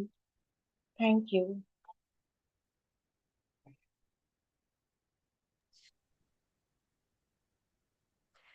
Ah, lovely. Thank you so much, That was a Bindu. beautiful Beautiful. meditation. Thank you. Thank you. This is what I practice whenever I'm like my mind is completely into a very disturbing zone. Once you sit down and it gives you a kind of a pause to your thoughts. So I practice this and I hope it has helped everyone at least for 2 minutes. And we can Yeah, see the definitely. Riddhi, how effects did you of feel? when you're actually How doing did you your feel? yoga from these positions as well. And you're just so much more in the zone, so much more focused. And we can see just how well you're actually starting to blossom and to be able to guide the world as well with that beautiful innate wisdom that you have. And Bindu, I always like to say that people can only take their audience as far as they're willing to go themselves. And if this is your daily practice where you're just creating moments of stillness and silence for yourself, just to be able to let go and ease and calm, that Believe really is me, the beauty of yes, life. sorry. Uh, Believe me, this helps a lot to center yourself and focus. Initially it becomes little difficult, but once you practice and once you set your mind, that's how we always say before we start our yoga practice, set your intention before starting the practice.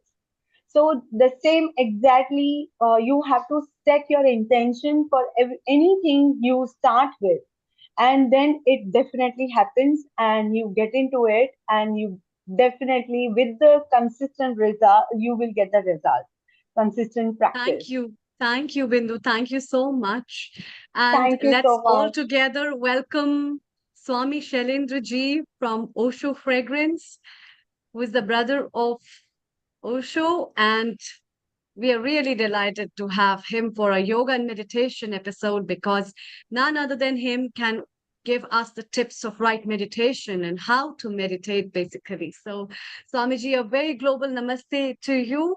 Namaste to everyone. Yeah. And thank you for inviting me. As you know, there are many types of yoga. You may have heard the names Karma Yoga, Hatha Yoga, Jnana Yoga, Sankhya Yoga, Sahaj Yoga, Bhakti Yoga. Today we are going to practice for 5 minutes Bhakti Yoga, the path of devotion, connecting with the universe through Bhakti.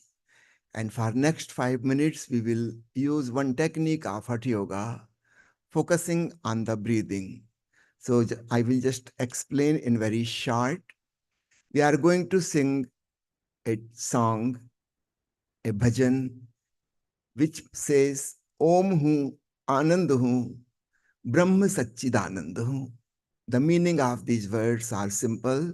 Om Hu means I am the divine sound, the celestial music of existence. I am not separate from it. That's the real meaning of yoga, the union. Nobody is an individual. We are all connected with the universal consciousness. Om Hu, Anand Hu, I am blissfulness, I am peacefulness. Brahma Satchidanand Hu. Brahma means the expanding consciousness. Please remember, Brahma does not mean what the word God means in English, the creator. No, not like that. Brahma has a different meaning. It means the expanding consciousness. The whole universe is expanding.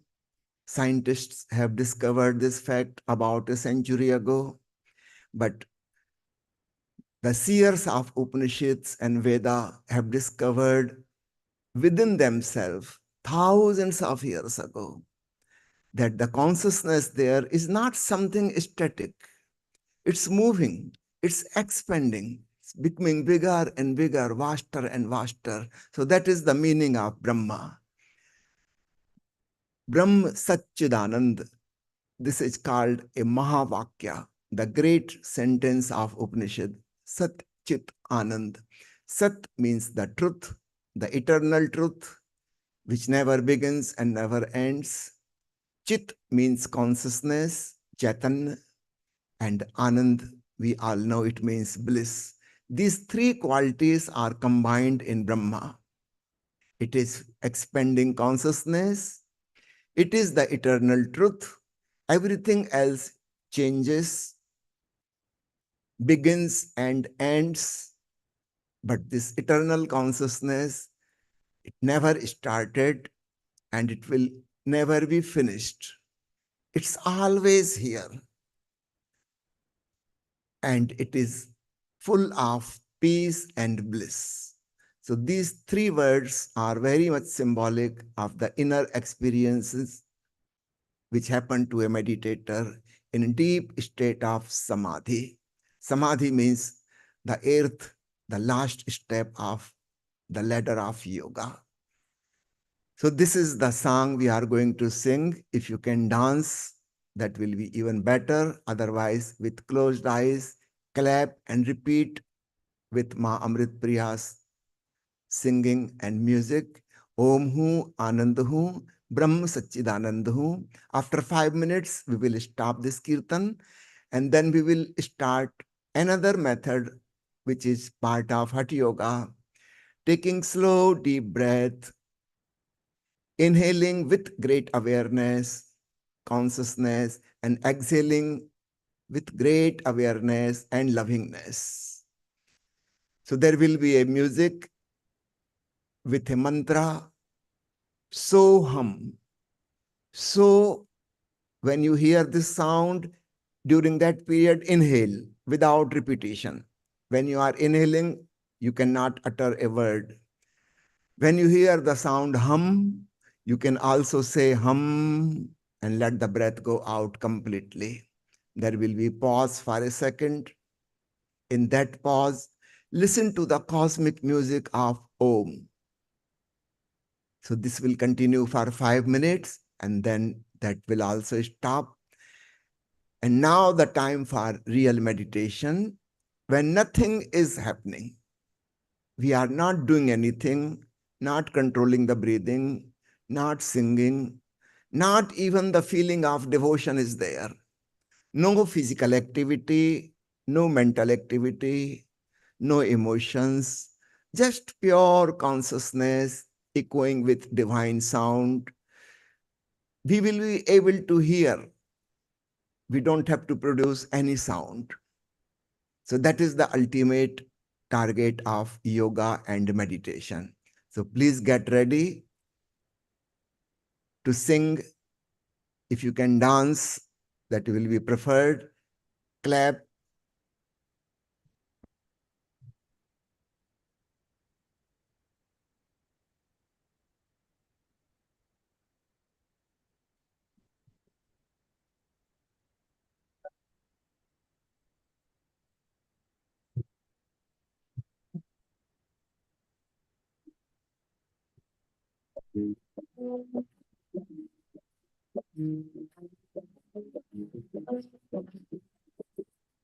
Om he Anand Om he Anand Brahma Sachchidanand Everybody should repeat. Om Brahma Sachchidanand Om he Anand Brahma Sachchidanand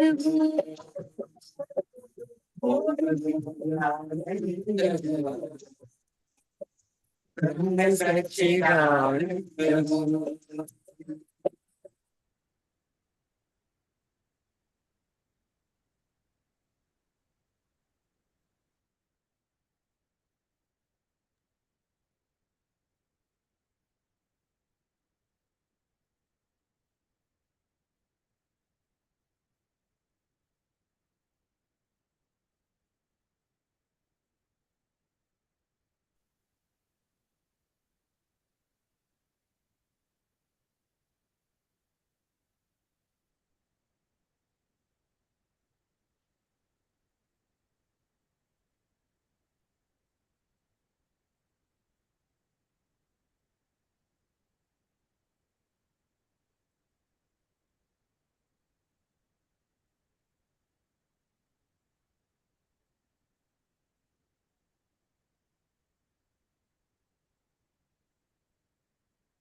Swamiji, just in case if you are listening to us, there is no sound from your end, but we are enjoying that you are enjoying the meditation. Swamiji, at your end, there is no sound here. Maybe if you connect the sound back, Swamiji, there was no sound, but we enjoyed, you were enjoying the meditation and in a full swing. Can you speak now and see? Okay, your sound is gone, Swamiji. Connect back again. Let's mute you, and if you start back, and if you could put the sound back again. Over to you, Swami, over to you. Yes, trying to reconnect. Perfect. We can hear you loud and clear. Okay, fine. So everybody now sit in a very comfortable posture, and there will be a mantra, so hum. When you hear the sound so, inhale softly, gently, with great awareness and love. And during hum, you can also pronounce the sound hum and breathe out gently with great awareness. So please close your eyes, keep your back and neck straight but relaxed, and follow the mantra so hum. You don't have to say so, only listen. Hum, you can say.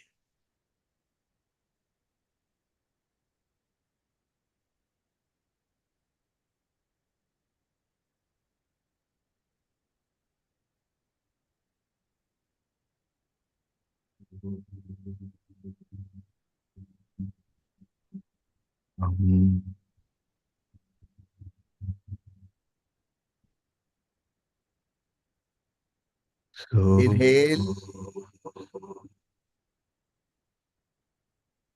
Start exhaling.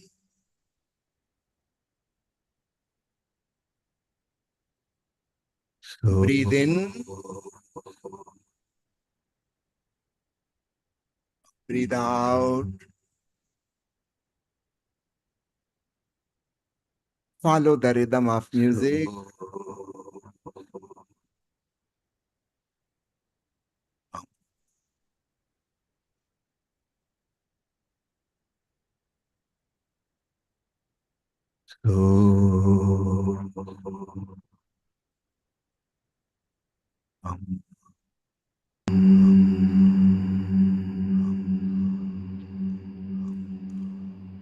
Feel the expansion of chest and belly during inhalation. Feel the shrinking chest and belly during exhalation.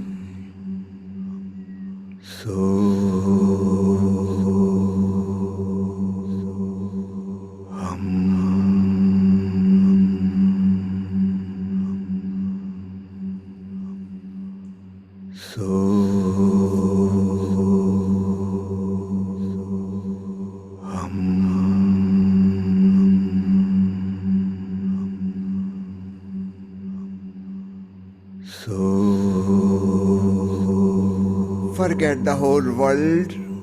Just focus on your breathing as if the world does not exist for you. There is your consciousness which is watching the breathing pattern.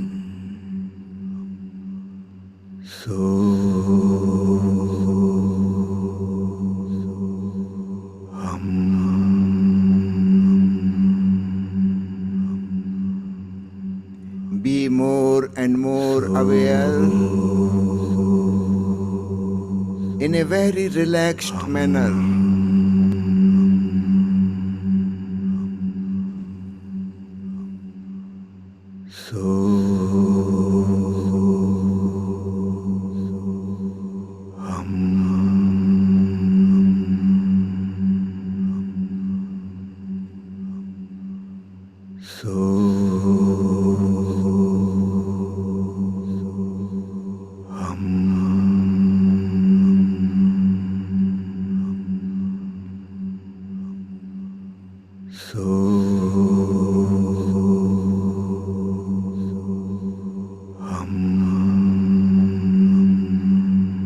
Expanding consciousness.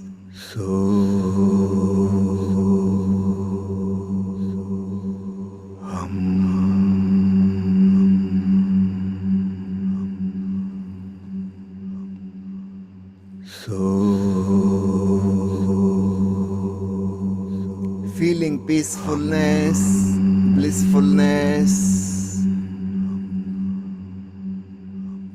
inner joy without any reason.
Mind has become calm and quiet. The whole body is completely relaxed.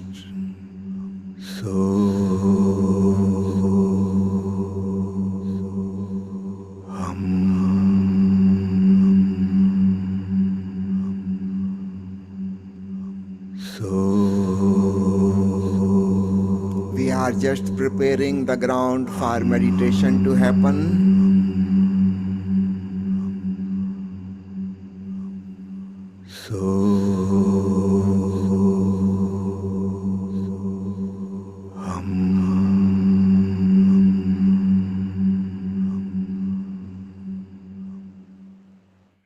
Now drop the breathing technique to natural, spontaneous breathing. You are simply doing nothing. This is real meditation. You are fully aware and completely relaxed. No physical, mental, emotional activity.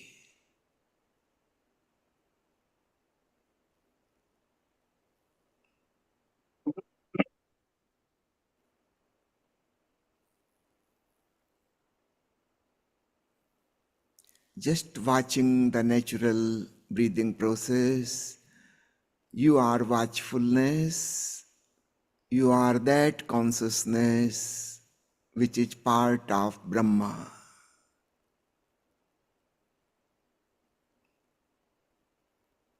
You are not an individual, but universal consciousness,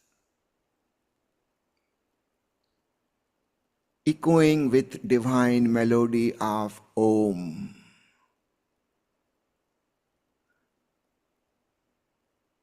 Listening is happening by itself. It's not something that we are doing.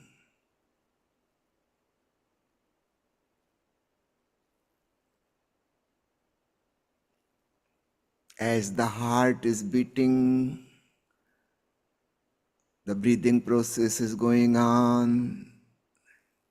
Similarly, the divine sound of Om is echoing.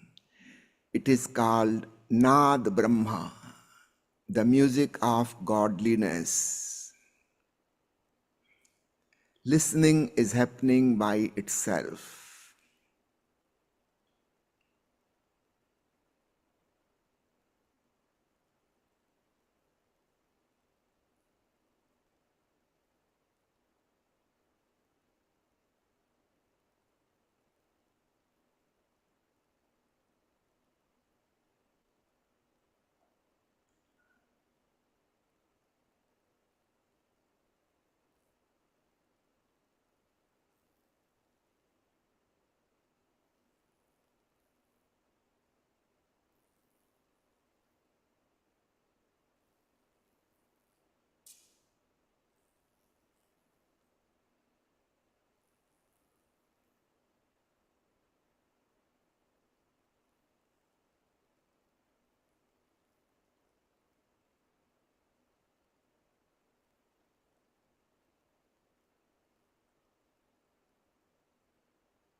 Now fold your hands in gratitude. Namaste Mudra.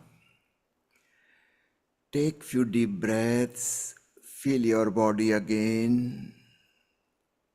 Remember, you are the witnessing consciousness. You are not the body. You are not the mind. You are not thinking. You are not feeling.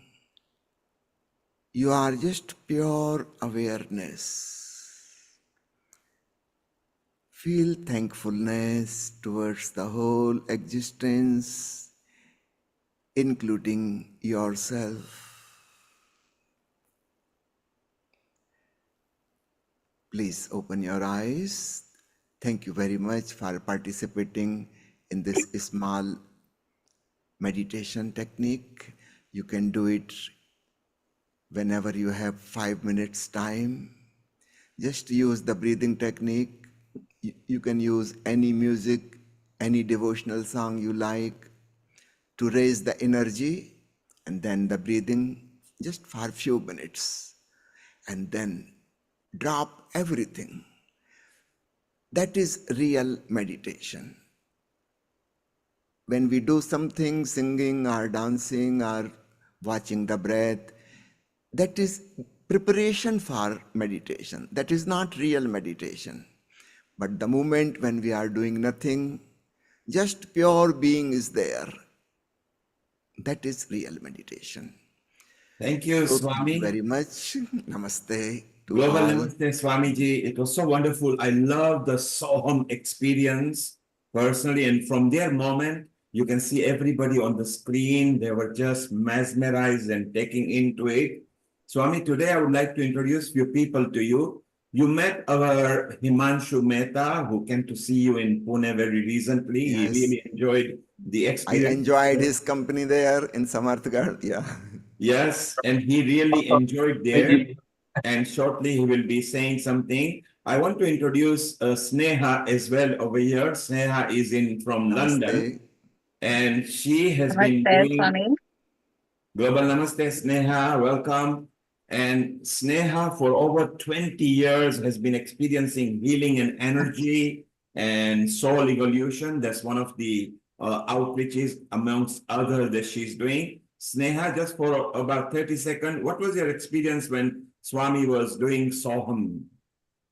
It was very incredible, Swami. Thank you. I just completely switched off. I've had a really busy day, and as soon as I started to chant, I just went into complete peace and just felt my body and started to feel energy. So it was very powerful. Thank you.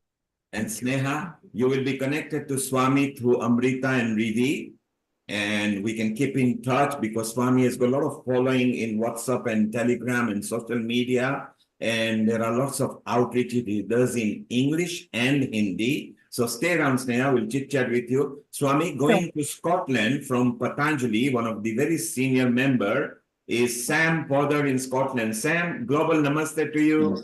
Namaste. And Sam will be doing a session just now in a moment. And Sam, what was your experience when Swami was humming into meditation? Excellent. I was completely kind of got in a self-realization, went within myself. Who am I? What's the purpose of life?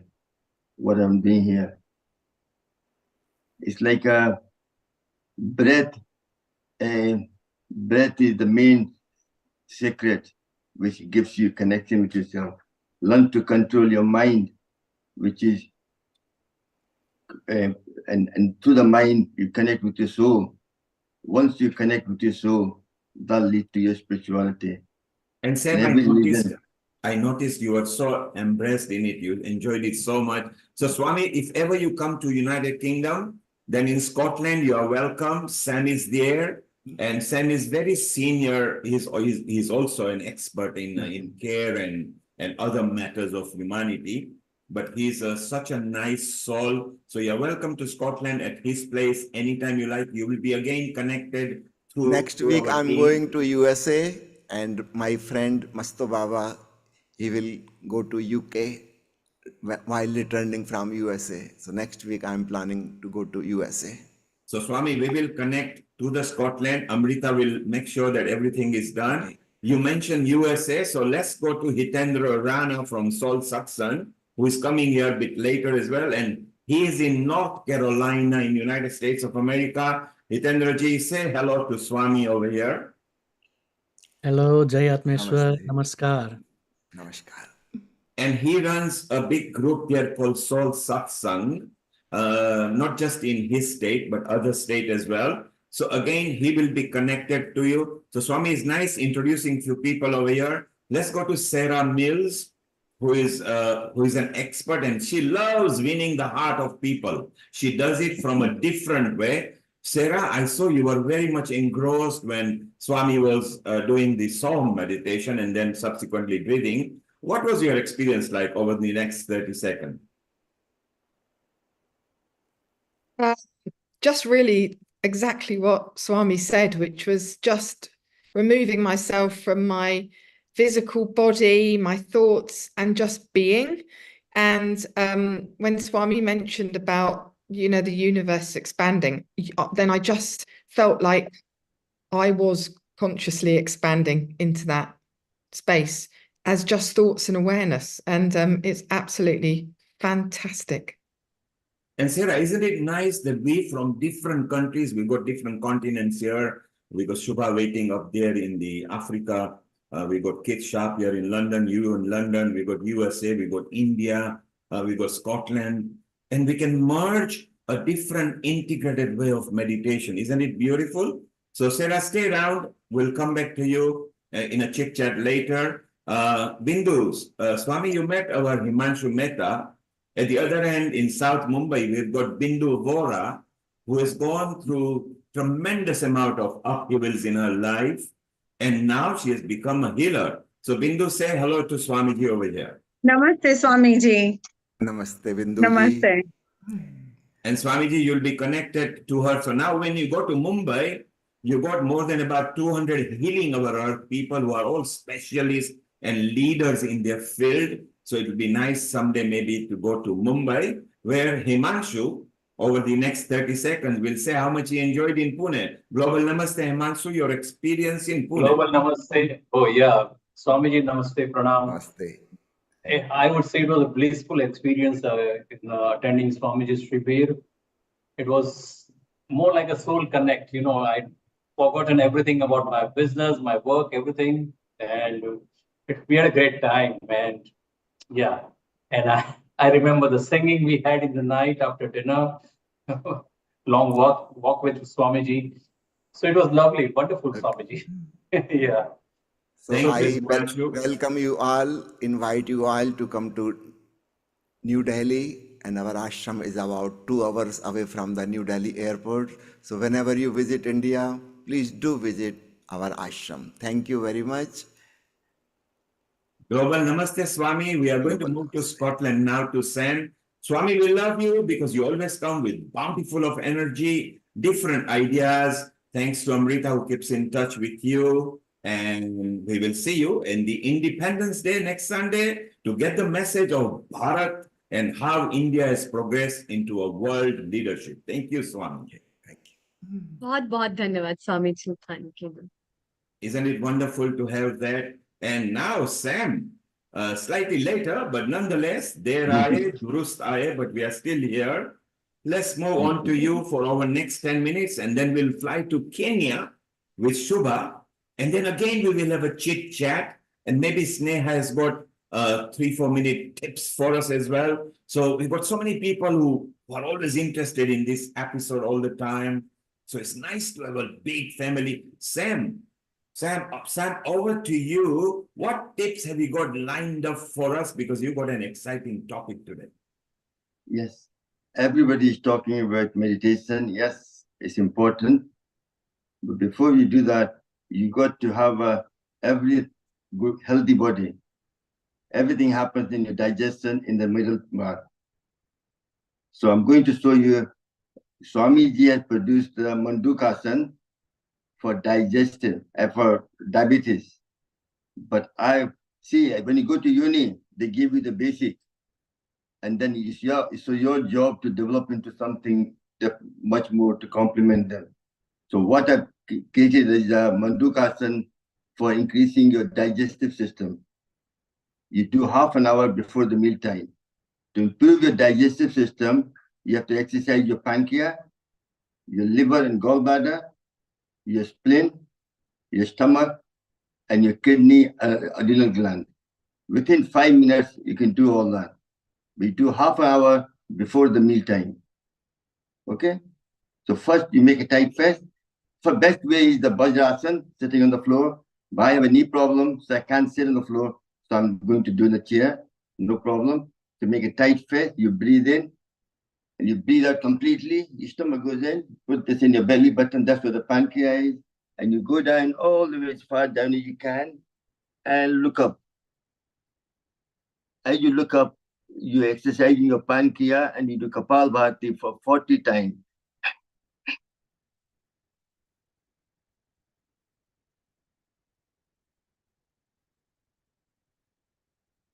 Time is limited, so won't do that. But I do that twice. By doing this, you're twisting your pancreas to produce more insulin, which helps to balance the sugar level. Next is you make a fist again, you breathe in, breathe out, right hand where the liver is, left hand where the spleen is, and again you go down, all the way down, and you come up and do Kapalbhati for 40 times twice.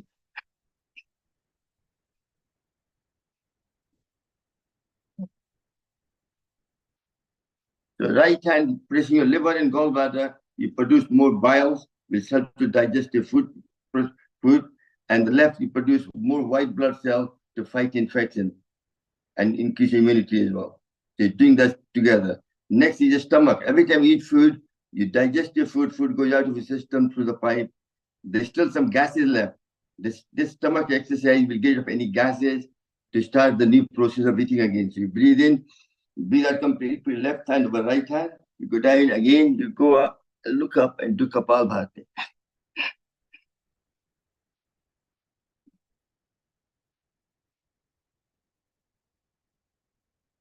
Excellent. Again, we do that 40 times. But just now, for the time limit, I'm just showing you the whole practice.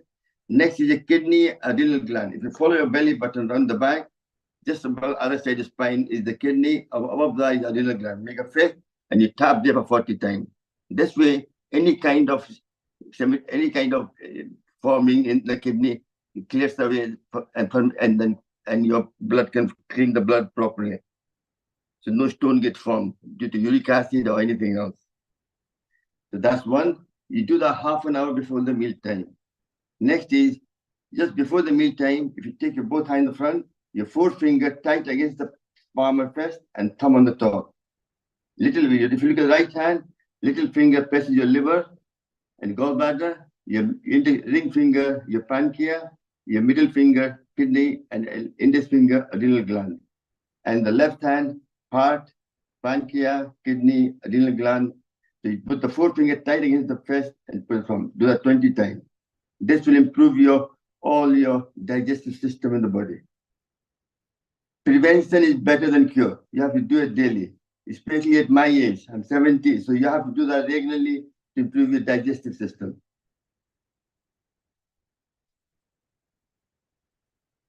Excellent. Next also is if you stretch the leg in the front, take your right leg over the left leg, right hand close the body, left hand comes across, and you're twisting towards the right side. By twisting right, you exercise everything on left side. Your thyroid, your heart, your left lung, your spleen, your left kidney, and so on. And you do Kapalbhati for 40 times.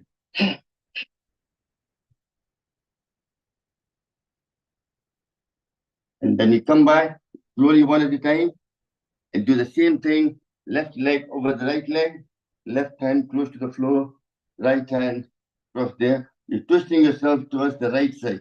This time you're exercising left side. So exercising everything on right side, your right thyroid, your right lung, gallbladder, liver, and so on.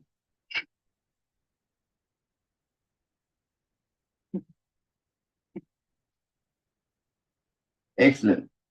So what you have done so far, this is beneficial for diabetes, for fatty liver, for people with lack of insulin, improve your digestive system, and any kind of stomach pain, things like that. It's a complete, it also brings a balance of hormones as well, reduces stress, anxiety, everything happens here.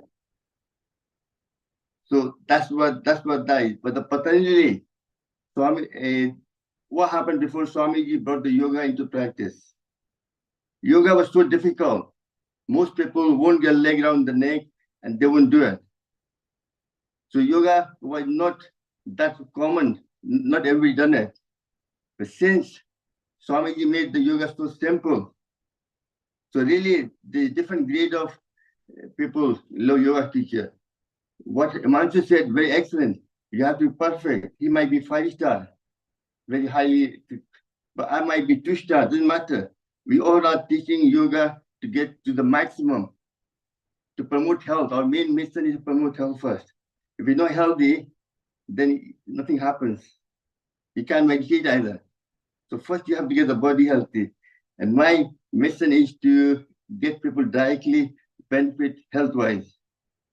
And meditation, a lot of people do meditation, but they do not, I'm not complaining against here, but in most of your class, they do relaxation. They call it meditation with relaxation. Meditation is what you did, what the group did here, very, very, very nicely. So any question? Thank you very much for what I thought I talk about the digestive system today. That's what we're trying to do in my own way. Sam, we really enjoyed it, and digestive system is very important, not just for yoga meditation, but daily life. Amrita, your comment, Riddhi, your comment, and we move to Kenya afterwards. Yes, thank you, Neil Kumar. Yes, Sam, it was really nice and important as well. Digestive system is so important for the body, and people don't know how to practice things and how to keep it fit in many ways. We see belly fat as one of the very prominent part of obesity, which leads to so many disorders, and therefore to take care of your digestive system helps you to get rid of so many toxins as well and have a better digestion. The better the digestion, the healthier the gut, the healthier the mind and body. Isn't it, Riddhi? And Sam, it's just beautiful to see all of the different positions that we can do Kapalabharati in. Kapalabharati being a cleansing practice, being a practice that can help to remove the toxins from the body, but the different ways in which we can do that to help to stimulate the different organs, to help to stimulate a sense of healing and creativity within. And wasn't that just wonderful? And we also have our director, Neil Kumar, joining us. A global namaste. Thank you, Riddhi. And we've got Sneha here as well, who also have tips. Sneha, your comment for 30 seconds on what Sam delivered, and maybe for 1 minute, if you can give your tips to us. Sure. So Samji was amazing. I didn't actually do it because I've had a really big lunch. So I've taken some notes, Samji. I had a picnic today and I've been munching away. But it's very important. I'm going through perimenopause and digestion slows down. So as you get older, so all those tips are very amazing. So thank you so much. Very useful. Thank you, Sneha. Sneha, stay around. And later, maybe we are going to visit Sister Jayanti, and then we will have a chit-chat again. So at Healing Our Earth, we bring in so many people, and some of them deliver a little session, and then we have a chit-chat, because during the chit-chat, we exchange ideas. So stay around. Sam, leaving Scotland and India for a moment. Let's go to East Africa, Mombasa, Kenya. A global namaste and jambo to you, Shubha. Global namaste to everyone. It's what a pleasure to be back, and Neil, Amrita, Riddhi, all of you, fantastic. Thank you so much for having me here. And yes, lovely to be here. And I've been listening to everyone, fantastic. So I will just take off from where Sam left, and what he really said was absolutely bang on. Like, you know, no matter how much you want to do meditation, you want to do breathing, whatever it is, the health is, the body is the most important aspect of your existence here in this world. And it has to be taken care of. You don't have to push it to beyond limits, but it needs to function. The functionality of the body has to be efficient, you know, and unless that happens, it's not going to kind of, you know, take you further in your spiritual aspirations. So yes, I just want to kind of add on to it before I just have a small little sequence that I did it this morning, Sunday morning being, it was beautiful in the morning in Mombasa. So I thought, why not record it? Because I won't get the same feeling now because it's high tide now. So I have a small clip. So Shubha, you actually did a recording for us in the morning today? Yes, this morning sunrise. Shubha, Yes. let's actually wake everybody up, because, you know, when we wake up, we have body stiffness, we've got lethargy, we need to go with the flow. Well, let's maybe go with your video first, and then we will chit chat with you. Are you okay? We play that first because it sounds very exciting. Fantastic. I would love that.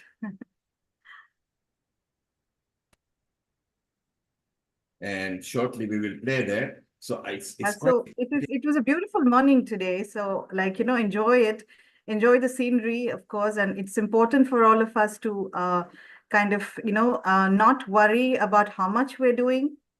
And I can see you've got quite a few people, and two of them you brought them in the middle. Yes, I being a Sunday morning, I asked them to come and you know, join me. So that was a plus point. And this is Mombasa, is it? This is Mombasa. This is Nyali. This is Nyali Beach, one of the most beautiful beaches in the world. Okay, so this is a small corner stretch of it, and but yes, enjoying. This is this morning, and it's like the sun is just coming up, if you can see. Yes, Shubha. Well, let's play the video. Everybody sit and relax. This was recorded live earlier this morning in Mombasa, Kenya, East Africa, and Global Namaste to all of you. Okay, we are in the city of Mombasa, a coastal city in Kenya, and this is the sunrise on a beautiful Sunday. And I have with me Degwa and Sironka. Okay, and we are going to do something very simple today, a gentle flow, gentle yoga flow, so that when you get up in the morning, usually all of us feel a little bit of aches and pains, and we feel a body stiffness. These kind of issues are there. So people usually think that, you know, we have to walk, or we have to run, or you have to go out, walk, and then we feel better.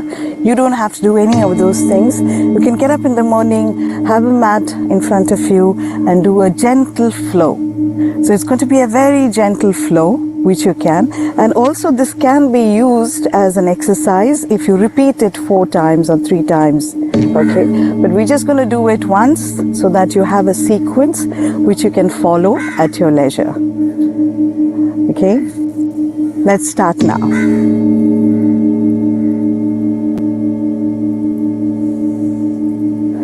Stand in Tadasana, mountain pose. Keep your gaze straight ahead. Ensure that your body is aligned. Okay, your fingers are pointing downwards. Your ankles, your shoulders, your knees, your hips, everything is aligned parallel to each other. Inhale and breathe out. Now inhale as you take your arms up. Breathe out as you come down. Now a slight movement. Get into a chair pose, which is a slight bend in your knees. And inhale as you take it up. Now as you breathe out, come down and take your arms behind. Inhale as you come up gently. Breathe out as you come down and take your arms behind. Next one is going down completely. So inhale as you go up. Breathe out. Bend your knees. Keep your knees slightly bent so that you don't have any unnecessary pulls or push. Place your hands down on the mat and put your head down gently. Okay, and then come up. Next, you go down. Put your palms down on the mat. Take your right leg slightly behind. Hold it. Put your palms down.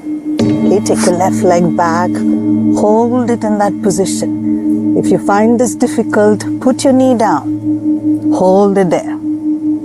Okay, this is a good exercise for your spine. So gently do a few cats and cows. Okay, angry cat, which is inhale as you push your upper back up. Breathe out as you push your butt back towards in a cow position. Now gently activate your toes. Come back on a plank position. This is excellent to give you strength without actually moving your body too much.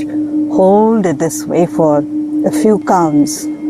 Put your knee down, okay, and then sit back in child's pose. Feel that stretch in your upper back, on your arms. Come back into 4. Activate again. Get into a plank position. Okay, now from here, you just inhale, take it up, breathe out as you come down. Okay, take your right leg back, hold it there, and then gently walk to the other side and hold it. Now gently bend this right knee, keep it here, hold it gently. Hold it for a few seconds, walk to the other side, hold it here, and then come back again into position, okay, and hands on your knees and into a tabletop. Hold it. Take your left leg as far as possible so that you get that length and lift up. Okay, hold it in this position and then come down, lift your left leg off, go to the other side. Okay, turn again, right knee, take your right leg as far as possible and place your right knee down.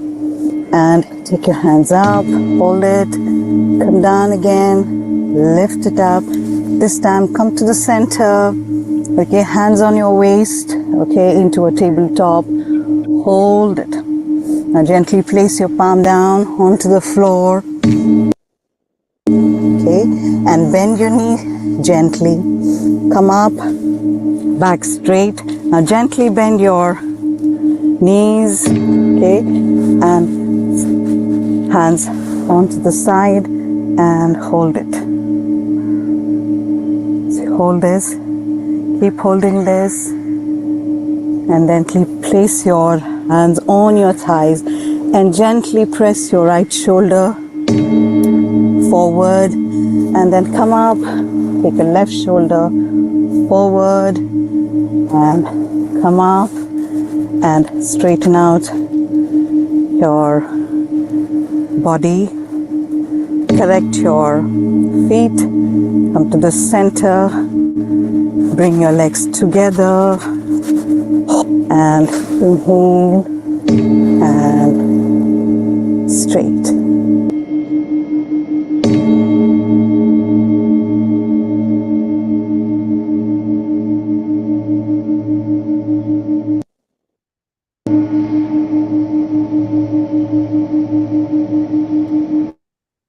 Lovely video. What a video, and what a piece. My God, that's such a marvelous thing. I think this kind of environment where all the elements, I could see the clouds moving. What a lovely morning. A mild sun rays just touching here and there, and dark clouds hovering and asking, let me have some precipitation for you. This is really lovely. And then gentle moves on with the breeze. It's such a nice feeling. And more, and Amrita, more importantly, the way she got it shot, the videography. So she produced, directed for us this morning with the local ethnic population as well. So Shubha is not only spreading the knowledge of the yoga and the benefits for it, and the way she time zoned it, we saw it before the sun came out, as it came out, against the sun, the camera was shooting, and yet it was captured. Shubha, that was fantastic. It was very well done. Thank you. Loved every moment. The moment you started, Sam actually got up and he Yes. was following. I did notice that. Sam loves it because as expert as he is, whenever any yoga people comes, it doesn't matter if they are amateur or professional, Sam enjoys what they are doing because in the process, he has increased his repertoire, not just vertically, but even horizontally. And Keith is over here as well, who is our Qigong and Tai Chi lead over here. And he has been to Africa and India and many parts of the world when he was in the engineering. Kate, what did you think? They're live in Mombasa and you got a backdrop of an ocean or a water yourself. I am amazed on the basis that I would like to say, Shubha, that was wonderful. And it is apparent, if I may, as a Tai Chi man, saying the harmony that we now have between Tai Chi, Qigong, yoga, meditation, ancient Chinese, ancient Indian healing methods, now considered to be mind, body and soul activities. And I would like to say, because I'm only here for a few minutes, is that I see the harmonization between the Chinese and the Indian ancient rituals, medical practices, etc. And Neil, I'd like to just state that I am having meetings at the moment with a number of people across the world regarding the Bill Douglas Global Transformation Project, which is basically to introduce mind-body practices into schools right across the world. I'm honored that I'm helping Bill. I've come up with a new term for myself, which is facilitator, trying to get people to working together instead of having negative thoughts, have positive thoughts. And as the two principles in this, it is not just Bill and the Global Transformation Project and all the work he's done for 25 years. And again, I thank Healing Our Earth for the 28th of April.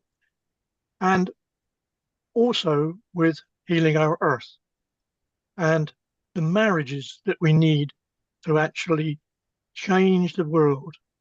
And there is this term that I've had mentioned to me, Qigong saves the world. No, it's the harmonization between all the effects. As many of you know, I'm an engineer. My practical knowledge is limited on Tai Chi and everything else, but I can see so much in the next few years with social media and what we're doing through the activities of Healing Our Earth. Thank you. World Tai Chi Day, and I thank you and Global Manners Day to everyone around the world. Thank you.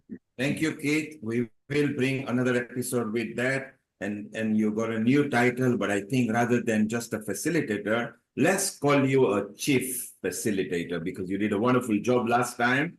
Stay around, Keith, if you can. We are still going to chit chat. Neha, you were here. Sneha, you were here and you were enjoying the Mombasa beach as well. Your thought and maybe for a minute or so, can you give some tips of meditation or yoga of yours as well? Sure. I mean, the Mombasa, I just want to be there.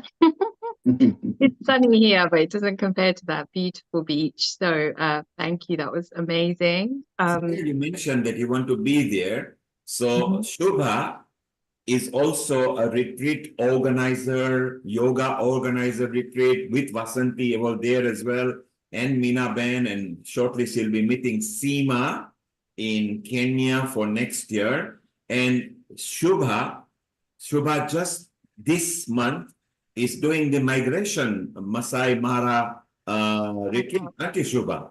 Yes, I am. And then maybe sometime next year, Sneha and Prash, and they organize a lot of retreats as well. So they are one of the teams that will be with us next year later.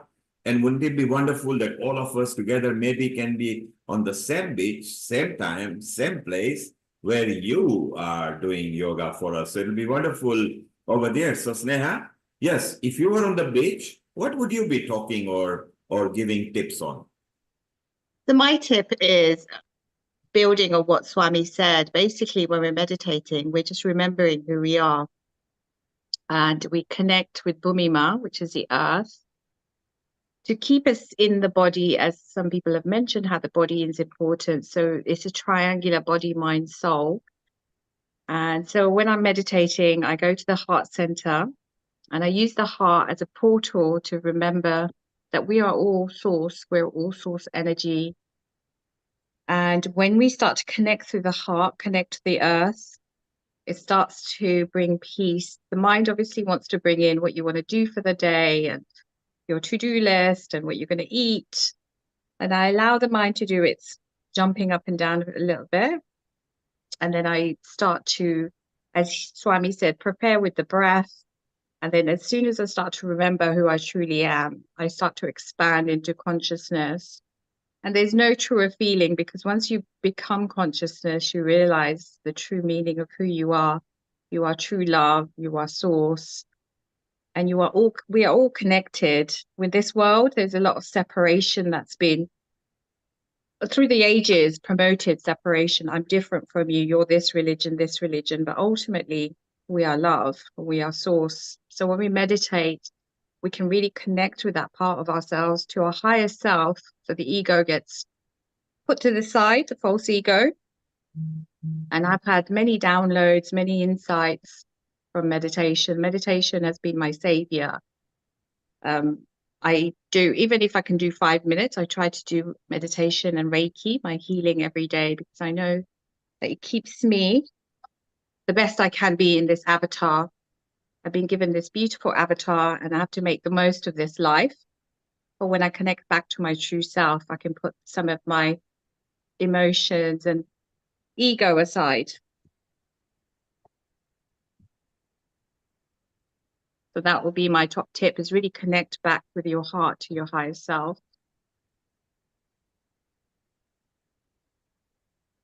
Yeah, that's really nice. In fact, to meditate, I think a lot of people have found the answers to those questions that the word could not answer for themselves. And when you try finding out answers, so everybody has a problem. And when we call all these things as problems and sufferings that comes to our life, certain problems that stay for a very long time become some traumas in our life, and we hold those traumas forever, knowingly and unknowingly. And I think at that verge, a lot of people take a shelter of understanding themselves in a spiritual point of view, and that spiritual point of view takes them to a verge of meditating. And when you meditate, you really discover something that gives you a lot of answers, which nobody can tell, I think, through the voices. And that's what it is about. Amrita, we will have Sneha back again. She was there regularly during pandemic and Prash and Keith. And I think Sister Jayanti is here. So maybe let's move over to our special guest, Sister Jayanti, over here and get a nice meditation. And then we will maybe get a chance to chit chat with her. Global Namaste, Om Shanti, Sister Jayanti. Amrita, go ahead and introduce Sister. Over to you. Om Global Shanti. Namaste, Sister. Global Namaste, Sister Jayanti. Om Shanti. It's really, really a pleasure to have you again at our Healing Our Earth platform. And all those viewers who are listening and watching us for the first time, I would like to say Sister Jayanti is additional administrative head of Brahma Kumaris. She is also the director of Brahma Kumaris activities in Europe and at Middle East. As a spiritual teacher for over 50 years, she has dedicated her life for self-transformation and service to humanity. Sister Jayanti is the Brahma Kumari representative to United Nations in Geneva, she continues to champion the cooperative role of spiritual organizations in creating a just and a peaceful world, bringing spiritual principles to the decision tables of politicians, economists, business leaders, scientists, and nearly every stakeholder of our times. Sister Jayanti sees the erosion of spiritual values as the underlying cause of crisis in the world that the world is facing today. The Brahma Kumaris is an international non-government organization of United Nations accredited with General Consultative status with Economic and Social Council. A very, very warm welcome to you, Sister Jayanti.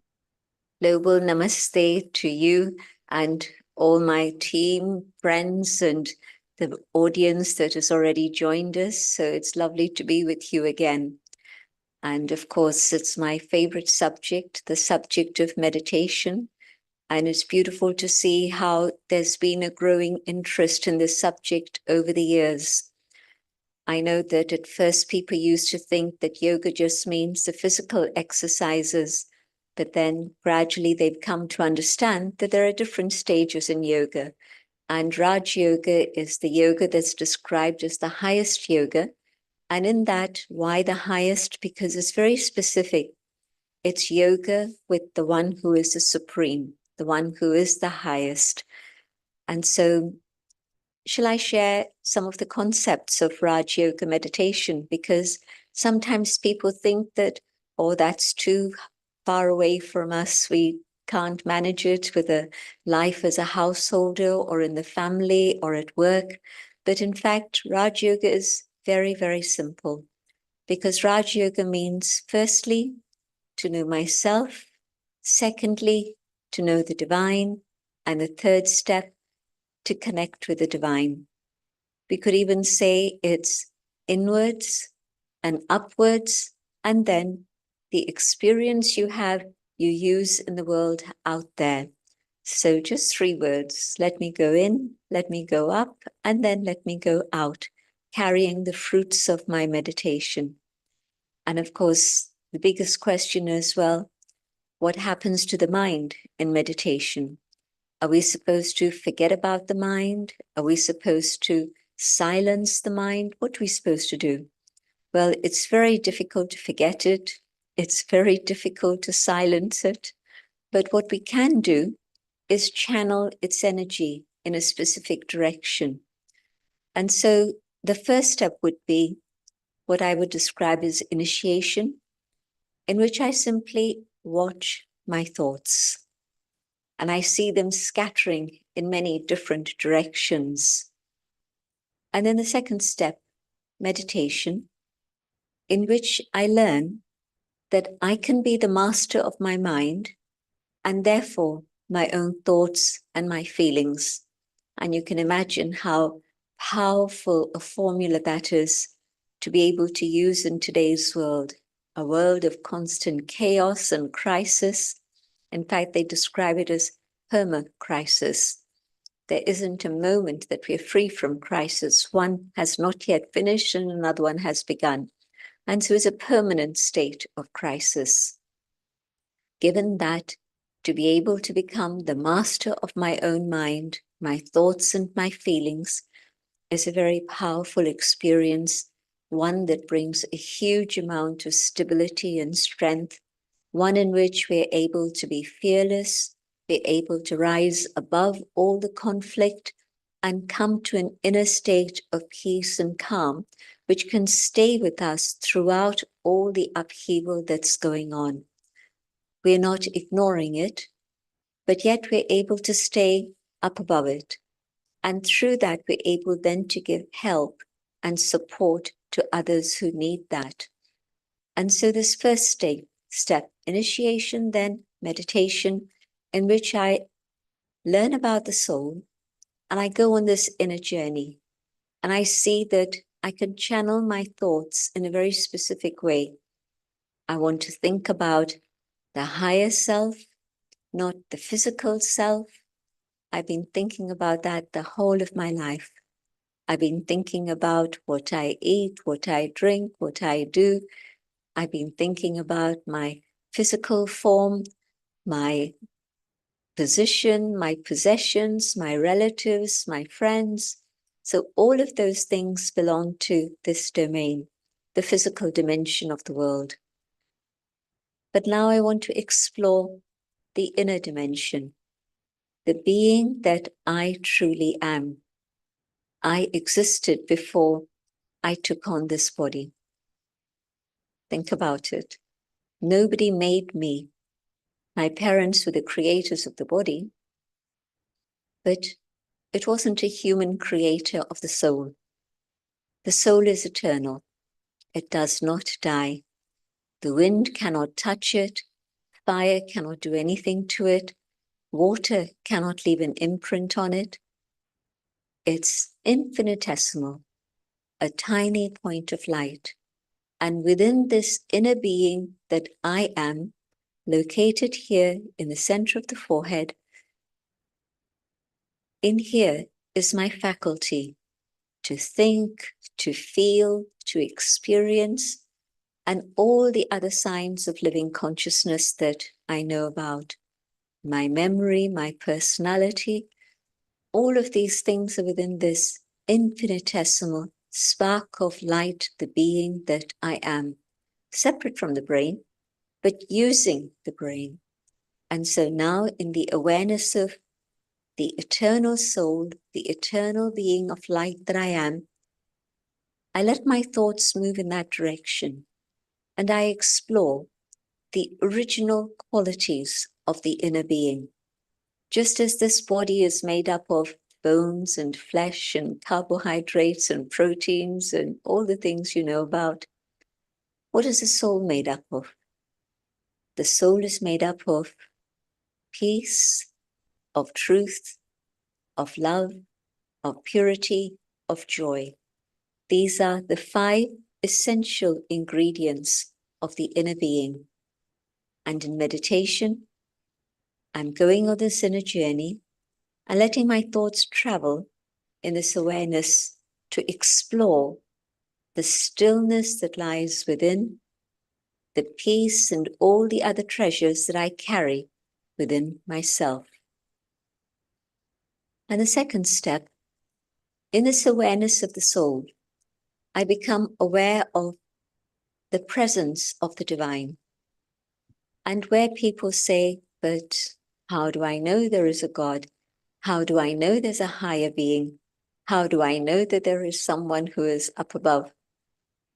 Well, think about a radio receiver. If my radio set is tuned to the things on one particular wavelength, that's the only information I'll receive.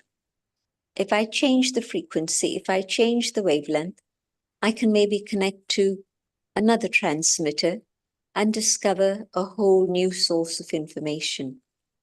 So when my consciousness is connected just to the mundane world, that's all I understand and experience and feel. I know nothing more. When I start going on this inner journey and practicing this higher consciousness of I, the radiant light shining in the forehead,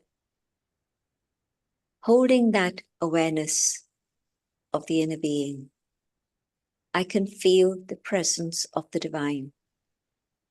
My thoughts, my feelings have been tuned to a higher frequency in which now I'm able to receive from the Supreme, from the transmitter, the message that's being put out, the message of peace, of love, of wisdom, of purity and joy. And so in this way, now I have yoga. So from initiation to meditation to yoga, the connection. Yoga means union, union of the self with the divine. And as I connect, I can feel more and more clearly the qualities of the divine reaching me, and 2 things happen. They awaken those same qualities that are there within the soul, because they are there, but I'd forgotten and layers of dust had accumulated. And now the presence of the divine clears that, and I'm able to absorb the qualities of the Supreme and enhance my own inner potential, my own inner qualities. And from that state of yoga, I move further to the state of realization. And in this, I'm not thinking anymore. The gaps between the thoughts have become longer and longer. And now I'm able to experience silence. And in that silence, not passive, not empty, but very rich, very beautiful, very full, I'm able to experience the qualities from the divine within myself. And so I realize I'm a being of love. I am a being of truth. But when I forgot myself, I forgot the divine, and I lost those qualities. They stayed merged deep within me. And this experience of connecting Raj Yoga, yoga with the Supreme, enables me to experience these and develop these within myself once again. And so the result of yoga is that I am transformed. The sorrow that I carried has been removed with God's love. The weakness that I had developed because I didn't know how to recharge my inner battery, now I'm being charged again. Imagine when you've forgotten to recharge your little device. What would you do without it all day? You wouldn't be able to do the tasks you wanted to do. Same thing.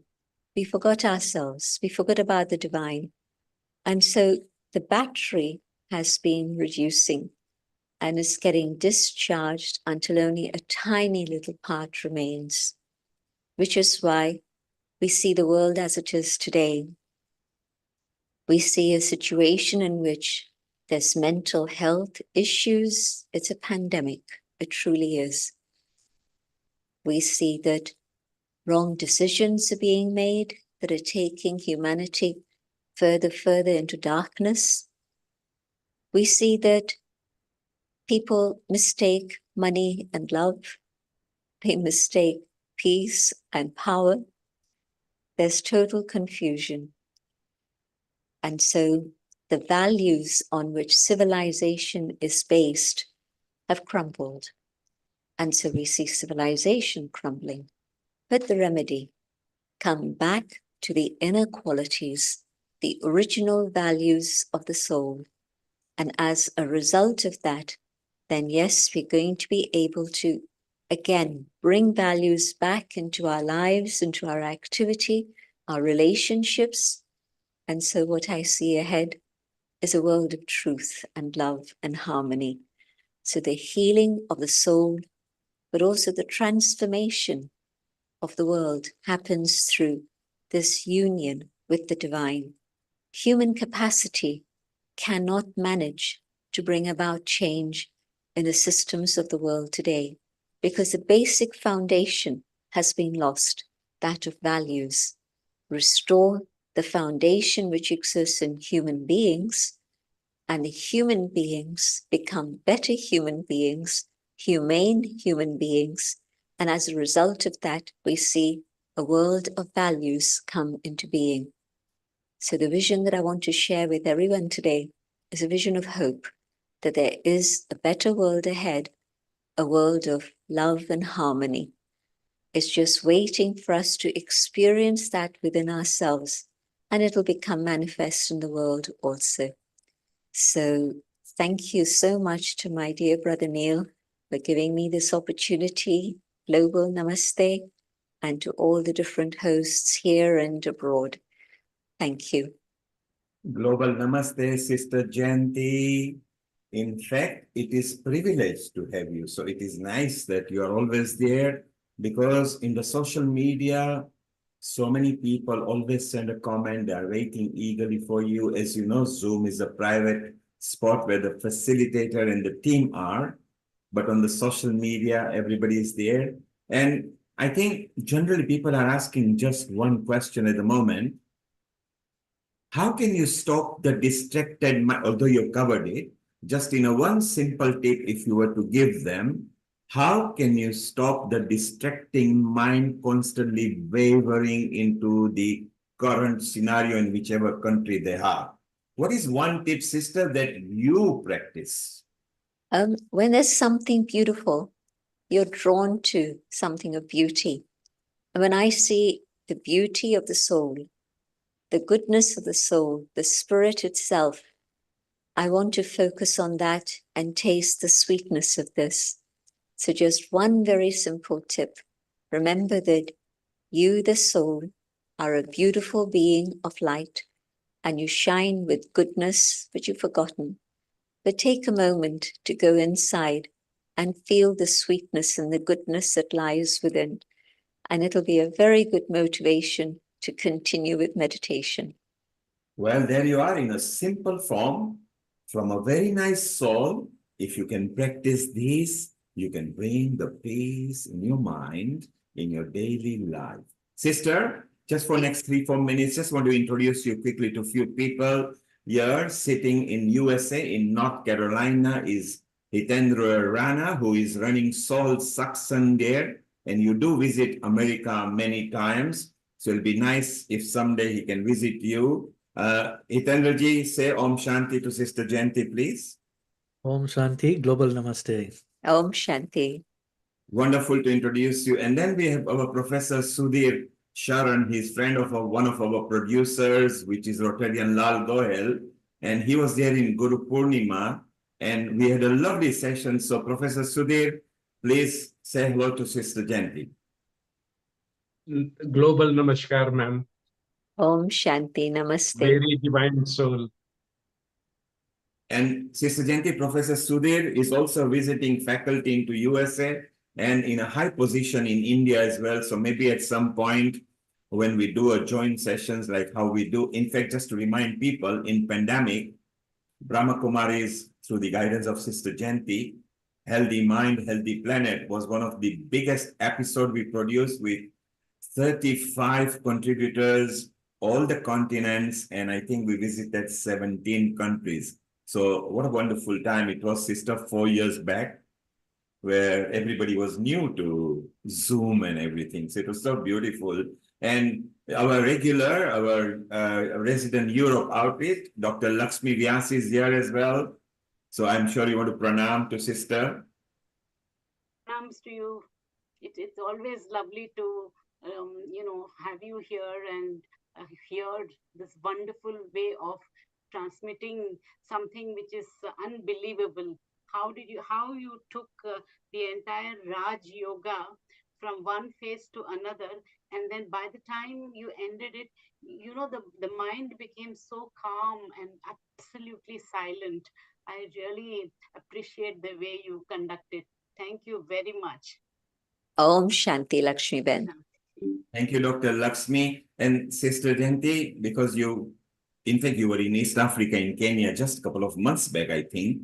And Shubha missed out on it. She's in Mombasa. So next time you go to Mombasa, she would like to welcome you there. Earlier, she was here on Healing Our Earth. This morning, she went on a beach to do a recording. Shubha, say hello to Sister Jayanti over here. Om Shanti, Sister Jayanti. What a pleasure to be in the same room as you. And thank you very much for your profound talk. Thank you. Thank you very much. Thank you, Om Shanti. And Shubha, Caroline from Nairobi and Seema will introduce you through to Nairobi office. We will give you the Mombasa contact next week. So yes, please do recommend everybody for Brahma Kumari. Sneha, you've been eagerly anticipating and waiting. What did you feel when sister? I love when sister is talking because it's nice, soothing, and gently she draws you into her energy. Did you feel that? You are a healer yourself for 20 years. Namaste and Om Shanti, Sister Jayanti.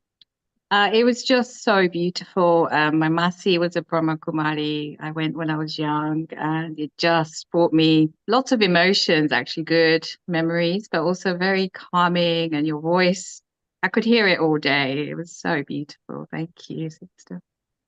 Thank you, Sneha. And finally, sister, Scotland, where you know maybe from the Patanjali, one of the leads here, and including globally, we have got Sam over here. Sam, nice to have you. You had a session earlier, and you're muted. Maybe just say hello to Sister Gently.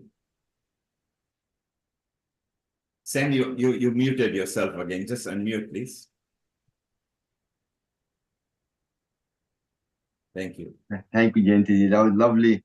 I do listen to Brahma Kumari sometimes meditation on the YouTube as well. Thank you very much. Thank you. Thank you, sister. And sister, it's so wonderful to have you. We're gonna let you go in a moment, but just before you go, I always put you on the spot and say, I also want different 5 tips because I know that you travel so many countries, and wherever you go, nothing phases you. You are cool, calm, collective. So you travel a lot, but you are never jet lagged because as soon as you land, you get ready and you are doing a large audience. Sister, what is your tip of keeping cool, calm, collective, and not getting jet lagged?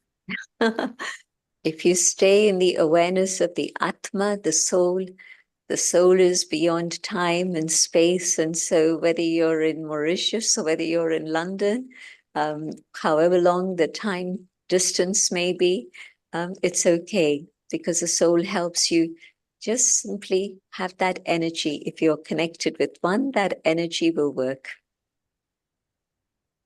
Wow, isn't it just simple if you can just follow it, that just keep within yourself and be aware of where you are at that moment. Sister, I love that. We love you, Sister Jayanti. Thank you for being here at Healing Our Earth. Amrita, what, you had a question for sister or you just wanted to make a comment to the sister? Yeah, sister, it has been really a pleasure to have you. And in fact, I always learn so many things and look forward for your session because watching you on TV and live and here, it's a very big difference. It seems as if you touch my heart. And today's lesson I learned is that the body needs carbohydrates, fats, and proteins, but your soul needs peace, truth, love, and joy. And that's the message that I will take over from now on in my life, which has been a part, but then this is so important to nourish my soul every time. And thank you so, so much. And sister, before we let you go, Seema, who is here, again a senior host, and you do know her because she has hosted you before. She was just in Kenya 3 months back at the Brahma Kumari Center and enjoyed so much down there, where sister went after you, Seema. Seema, what would you like to say? Om Shanti, Sister Jayanti. I just loved what you shared with us about watching our thoughts, meditating and learning to be the master of our mind. I am unable to bring myself into the present moment as much as I try to meditate. The harder I try, the more the mind is distracted. What tips can you give people like me whose mind goes all over the place constantly to bring it into the present moment so we can experience that oneness with the divine? Feel that shining star. Don't just think about the soul, but let yourself feel that energy that lies within. And I know that this is who I am. Looking at the world through these 2 eyes is very limited. But looking at the world through this, the inner eye, means that I can watch myself. I can make sure that my thoughts stay on the highest level possible. Don't try to stop or control thoughts. Just simply channel them towards the highest, the awareness of the inner being and all the qualities of the inner self that Amrita was sharing earlier. There you are, Seema. From now on, channel yourself in your current times. Remember, The only thing in the world that we cannot bring back, the only thing, okay, is the time. We cannot reverse the time. So use the time wisely, be in the channel, and whenever you feel like that you are not able to, close your eyes, think of Sister Janti with a cool, soothing voice, and maybe you will channel yourself. Sister Janti, Om Shanti. Global namaste to each and every one. Om Shanti. Thank you so much. It's a joy to meet you all. Thank you, Om sister. Shanti. Thank you. Well, Amrita, sister always brings so much joy that whenever she is there, all our in-house people want to chit-chat with her. And she's actually same popular with any outreach wherever she goes. And the important thing is that she travels so much but never gets jet lagged. And we need to grasp that tip from her, how we can manage that. So shortly, we're going to visit USA and go to Hitendra Rana, who is even our soul of healing our earth, because he is soul satsang, but not just satsang. He actually is a spiritual soul that loves many aspects of spirituality. But just before we go, Professor Sudhir, we had good fun when you were here in Guru Purnima. There was laughter, there was knowledge, there was share of things. How was your experience when you just joined earlier? Because you love spirituality too. Can you hear me? Yes, loud and clear. Go ahead. Okay. So, as life will present surprises, my friend Neil, in 1998 November, it presented a surprise to me. I was a highly materialistic individual, and then I had to run Maharshi Mahesh Yogi's institution here in Bangalore. Maharshi Mahesh Yogi, if you have tracked, was the most influential spiritual leaders from our mother India. He had who is who among his followers. The Beatles, and you name it, were his followers. In November, when I came to work for Maharshi in Bangalore, I found there were 4 Americans who had dedicated their life to spread Maharshi's spirituality message. Completely. They had vowed not to marry, not to have a family. And here in India, we call them Purushas. Again, luck as it will have it, the previous director, my predecessor, hadn't vacated the flat, which was meant for the head of institution. I was planning to stay in a hotel in Bangalore. By end of the day, the 4 Purushas says, we live in Malleshwaram in Bangalore and we have 2 rooms available. We want you to come and stay there. I don't know why they said it, but they said it. And next day, I started being inducted into transcendental meditation. It was a 5-day program. I remember my guru was Dr. Richard, and he gave a mantra which I cannot reveal. It is not supposed to be revealed to anybody other than your own soul. And I started meditation 25 years ago. What I found, Neil, is this. The moment you are into meditation, your questions come, like some of us expressed to sister today. How do we check the mind from wandering into different thoughts when we are meditating? And when I mentioned this doubt to Richard, he says, this is natural. Do not exercise conscious checks. A day will come when either the thoughts will stop coming in ripples, or better, within minutes of starting your meditation, you will fall asleep. Now, it relieved my tension. I'm taking you back to 25 years, trying to share this thought. Many of you may relate with it. In your journey of meditation, it might be happening exactly. It happened with me. And within weeks, what I found is we had 2 windows for meditation: morning, 25 minutes, and afternoon or evening, 25 minutes. We did it with our students of management in the building part, which was assigned for this exercise every day.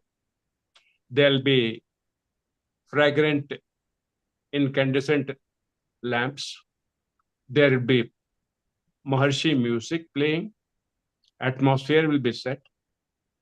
And here is what I want to share with you all. I suddenly found that all my intellectual power was unlocked during those short meditation sessions. Mark my words. We were people blessed by our parents and gurus. We went to the best of the institution. We count ourselves as intelligent people by virtue of being a student of IIM Ahmedabad.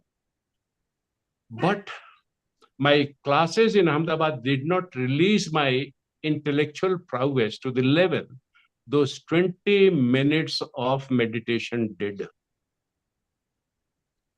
So you are at your best. You just ask sister how she overcomes jet lag. I do not know. She won't reveal her secret, but I have a guess, a very intelligent guess. She has attuned her whole physical being with what a biologist will call circadian cycle. There are experts in medical profession who will tell you how to minimize the jet lag. They have perfected the art of it. They are never experiencing physical tiredness because their soul level is always keeping them in a state of meditation every waking minute of your life.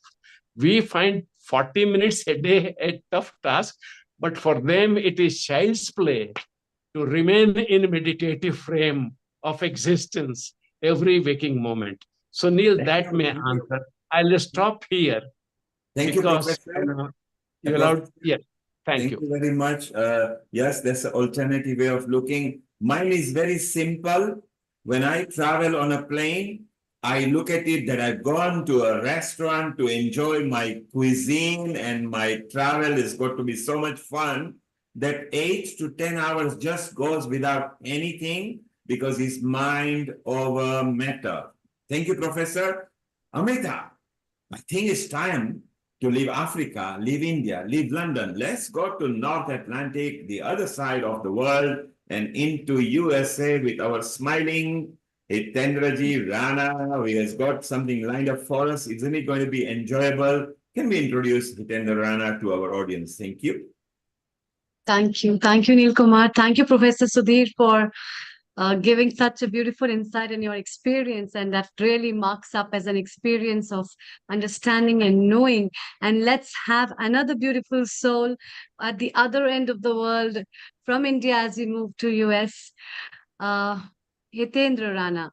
Hitendra Rana is a pioneer of Himalayan Samarpan meditation in America, founder and ex-chairperson of Sri Shiv Kripanand Swami Foundation of America, and he has received Global Peace Award for his dedication in fostering spiritual awareness globally. His commitment to promoting humanity through meditation and music is evident on his YouTube channel, Soul Satsang. He has interviewed hundreds of people from around the world.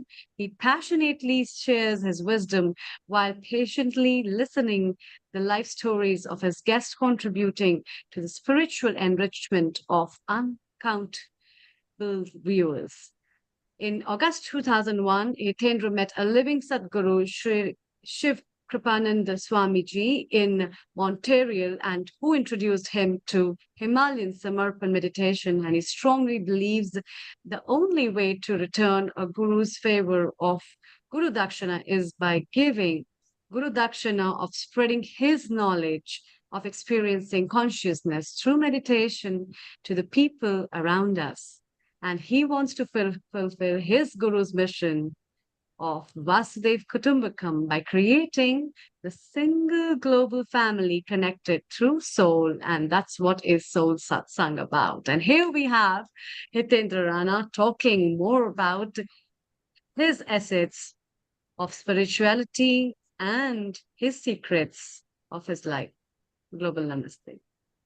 Global Namaste, every divine soul who is enjoying this program for last 3 hours.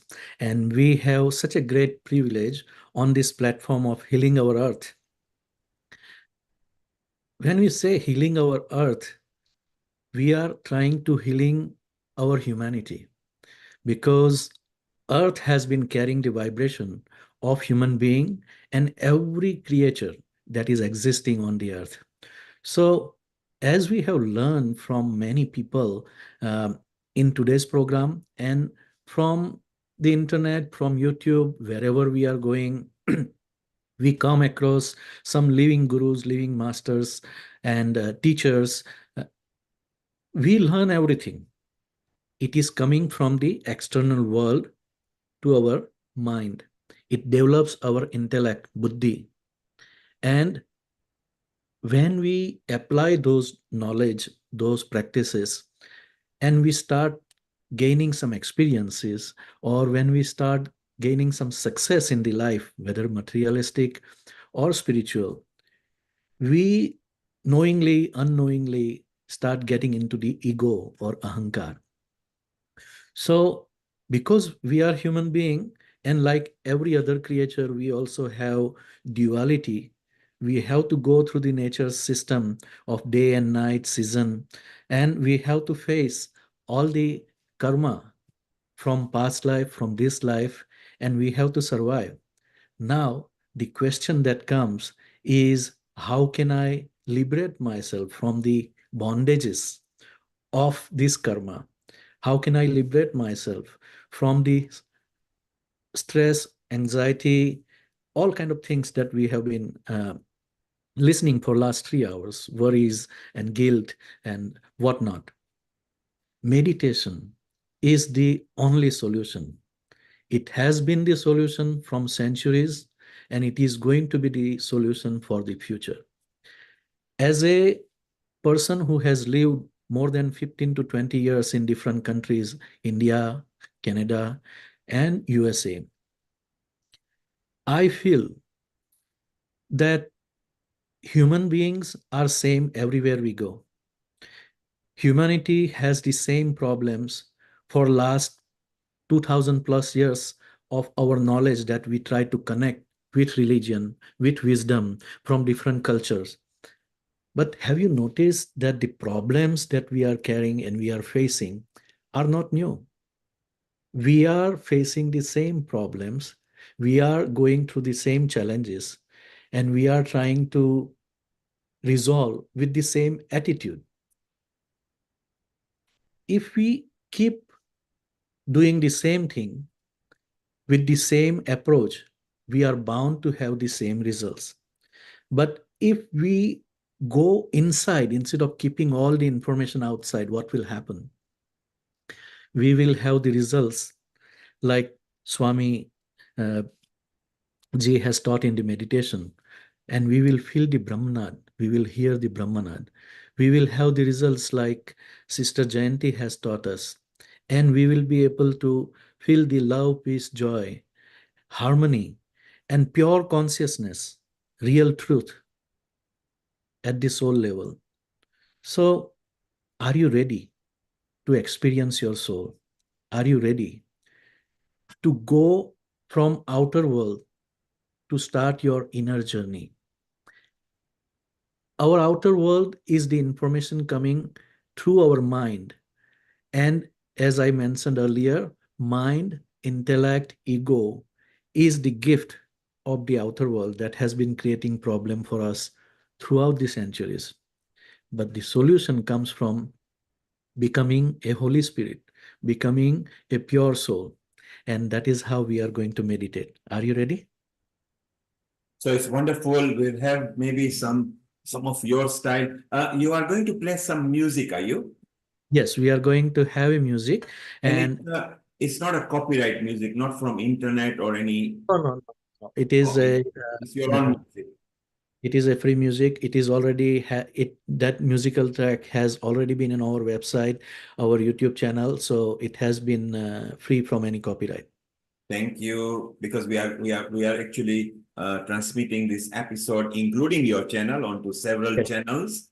And copyright is one thing we are very careful, because the other channels get blocked as well. Absolutely. No, we respect that. Enjoy. And Is already there, and we are ready. And let's have your smiling personality rubbing into your meditation, and then we can chit chat. yes. So one thing we always have to remember, that the world has taught us that you do this, then you will get this. So it is a conditional love. It is a conditional information. But what Sister Jayanti was saying, that our soul itself has its own characteristic or nature of being love, peace, and joy itself. What does it mean? I don't have to make an effort to become something, to do something, to gain something.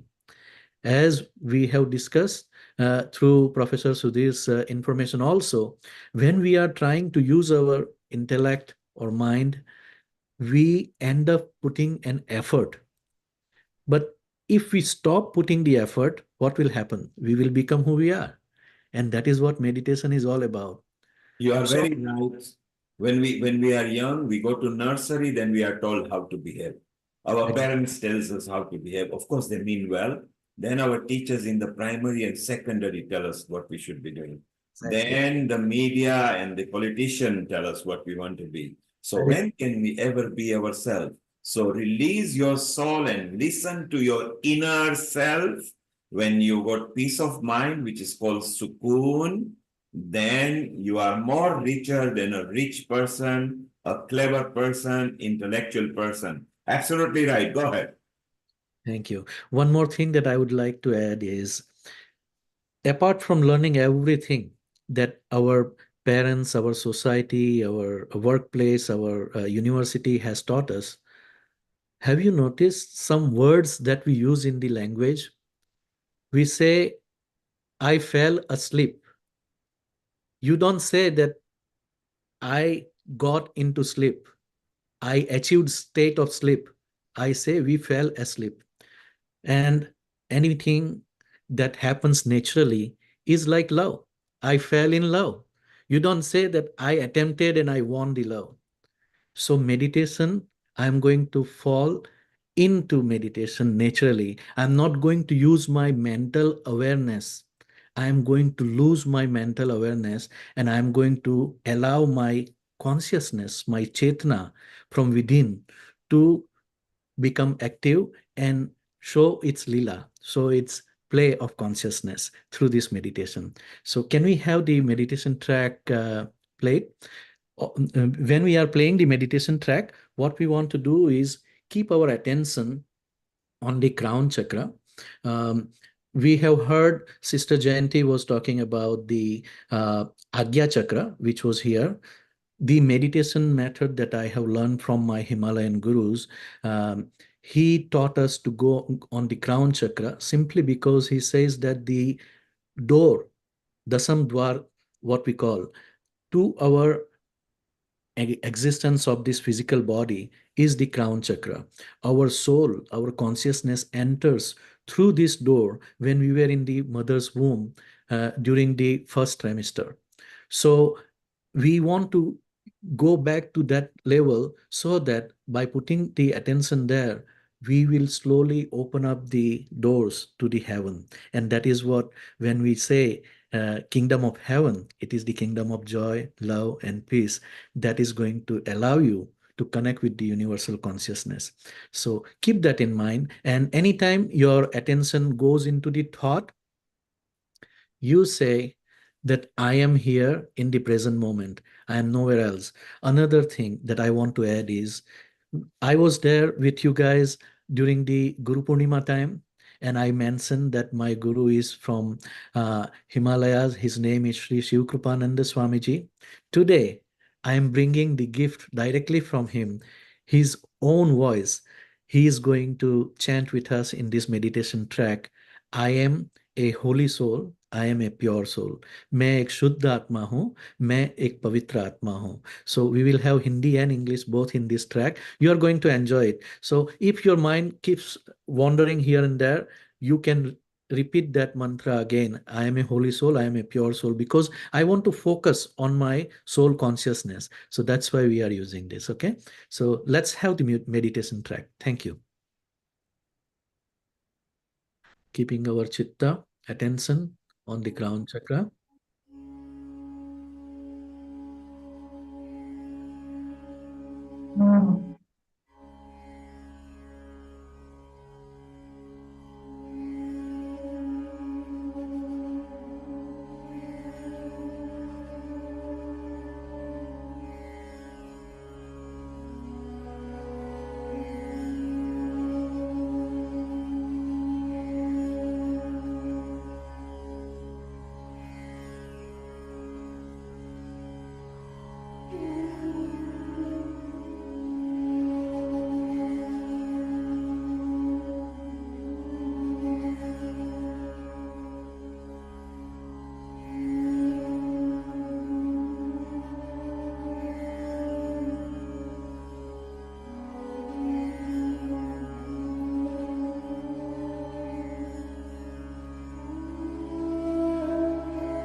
मैं एक पवित्र आत्मा हूँ।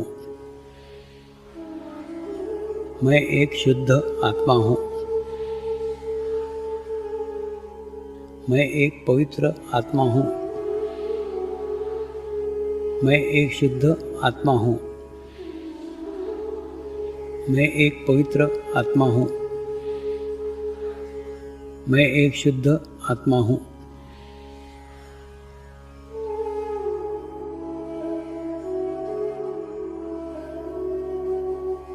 I am a holy soul. I am a pure soul. I am a holy soul. I am a pure soul. I am a holy soul. I am a pure soul.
Om Shanti, Shanti, Shanti. We can come out of the meditation. And how soothing it was, pleasant. And this is the power of meditation. Absolutely. When you are in a right spot, you breathe correctly, and the resonations of the sound that hits your body. That's why we practice with Om. You know, you take a breath in and the resonance actually calms you down. So soothing. You saw Professor Sudhir actually enjoyed. You saw Seema, you know, she almost dozed off. So she switched her screen off and she's back again here. Seema, what was your experience? I love incorporating music with meditation. I think music has its own frequency, Absolutely. and every chord, every note has its own frequency. And it seems like the frequency of these musical notes were designed specifically to enhance and take us into a state of meditation. And having the affirmations, the I am affirmations, while focusing on the Sahasra or the crown chakra, is it reinforces your state of being. You know, Very it's a means of reinforcing your state of being and taking you into a deeper level of meditation. I'm sure such meditations done over a period of time can bear great fruit and self-awareness. And together with the music, if there is a soothing voice guiding you as well, then you get into it, because the noise we are aware with ambient noise that goes on with traffic and everything. And at the other end, Scotland, Sam went completely into it because Sam loves everybody's outrage. He's a master himself. Sam, what did you feel while it was happening? What was going on in your mind? But problem with we all want to go to spirituality. If you go to church or temple or gurdwara, you won't go to spirituality. To go to spirituality, first you need yoga and you need meditation. Yoga is like a stang yoga, where you niyam, asana, pranam, patha, dharana, dhyana, samadhi. To do that, to bring your mind in focus, that would make your meditation easier. And also doing khichdi mudra. If you roll your tongue back up the way, that your mind doesn't go outward, go inward. Then you can focus more on yourself. That's what, for connecting with your soul. Once you connect with your soul, you find the God within you. Then you know same God just in every one of you. Then we all become the world won't have a war. There will be peace all around. We all be connected in some form or other. But that was excellent. I thoroughly enjoyed it. You said it so well, and it is very true. It is a step-by-step process, but I can assure you one thing, that we are all coming with different life experiences and different spiritual level as a soul in this conversation together from different part of the world.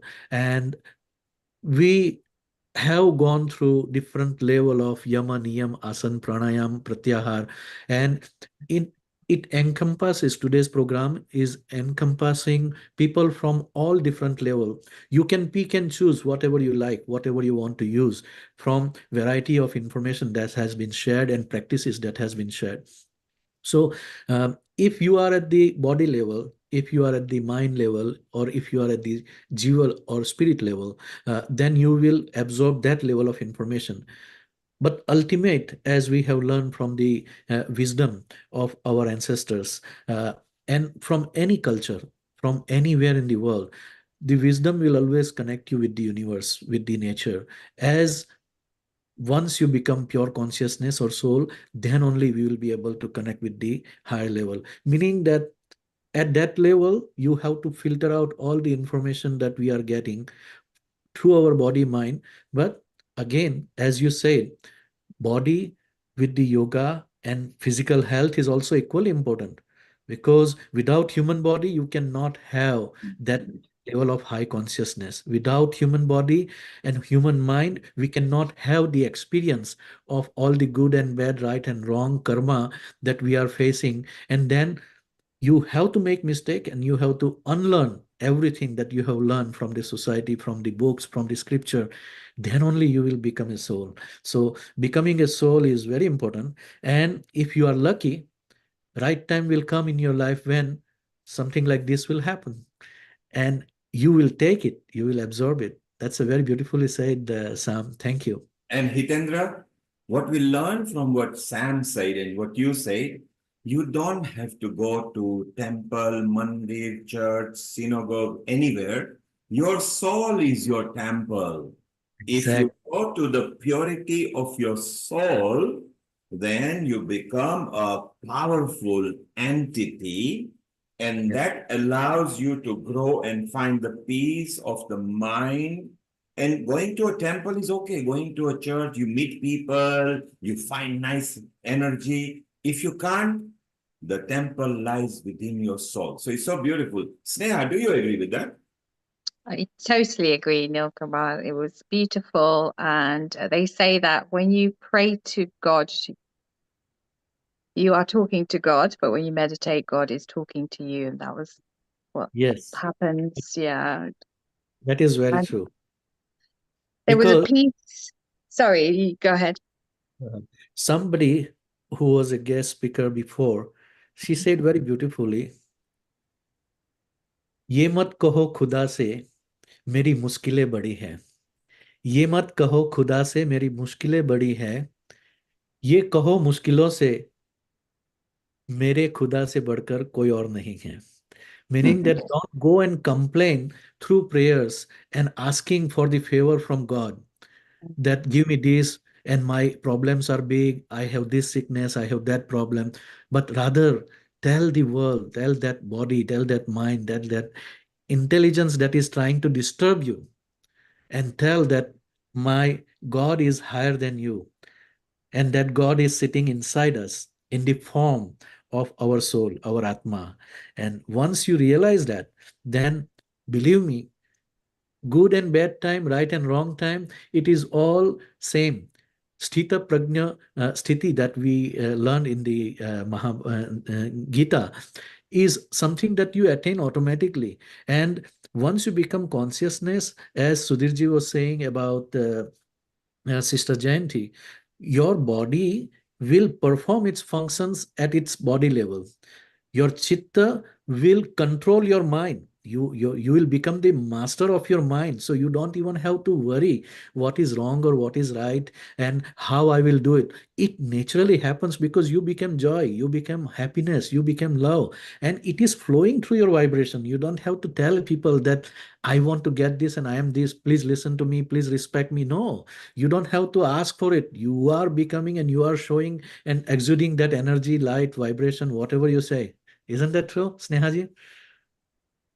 Yes, and Hitendra and Sneha, just before you go ahead, I tell everybody that when you think you've got a problem, you haven't got a problem. You have been offered an opportunity to find a solution. Because finding a solution is jumping through a hurdle. The more hurdle you jump, the more higher and faster you'll be able to jump. So do ask God, give me more problems because I'm going to find a solution. And Hitendra, as you say, no problem is bigger than my God. So am I worried? No, I will dwell into my soul and be connected to the Almighty. Sneha, do you think that's right way of looking at it? No problems. I think, am I unmuted? Yeah. Yes, you are unmuted. You are live. Okay. So yes, I totally agree. And what Hitendraji was saying is basically what I alluded to earlier, that God is within us. And when we meditate, we connect to that powerful source energy, and we are co-creators. We create our reality with our thoughts, our emotions, how we show up in the world. And after you have that connection, which clearly Sister Jayanti has it, is you don't have to worry about anything because you can manifest without even trying. Things start to appear in your life. You have alignment. I've seen some things in my life where I don't even have to do anything, and opportunities open, doors open, people come, invitations come. So it's Exactly. just getting our frequency in alignment and knowing that we have this inner power. I don't like the word power, but you understand it's the source energy that we connect to. Yeah, So it is thank you. synchrony. The alignments brings the opportunities and things start happening. You don't have to, like this program itself, bringing so many people on one platform. It is happening. We are not doing anything. When we understand that, then the magic will start appearing. So Lataji, let's Lataji. carry on continuing creating magic here. Stay around because we are still now in the USA leg here where we are going to welcome our Seema Bhatia, who is here in London. She is a celebrity chef and a kitchen episode producer at Healing Our Earth. So Seema, global namaste to you first. Very warm global namaste. What a wonderful session we're having today. Yoga and meditation, going within and becoming one with the divine. And it's beautiful. I Seema, if you could correct your sound, there is a lot of background noise. So if you could go in a quiet area and we'll come back to you. And meanwhile, let's welcome another senior host at Healing Our Earth, the beautiful Sharon, who is not only an exquisite artist, she has got affinity not just to Kathak and classical dances. She is a producer and a film director as well, and quantum chi is something she loves. And shortly, she's going to share some ideas with us within a couple of months. Sharon, global namaste to you and welcome. Global namaste, Neil, and everyone. Jitendra, Seema, everybody out there. It's a pleasure to be with you today, as always. And Sharon, stay around because we are going to chit chat with Tim a bit later. And we have also got another special guest that you have brought in, Vishnu Datta, who is full of information. But right now, we will go to Seema.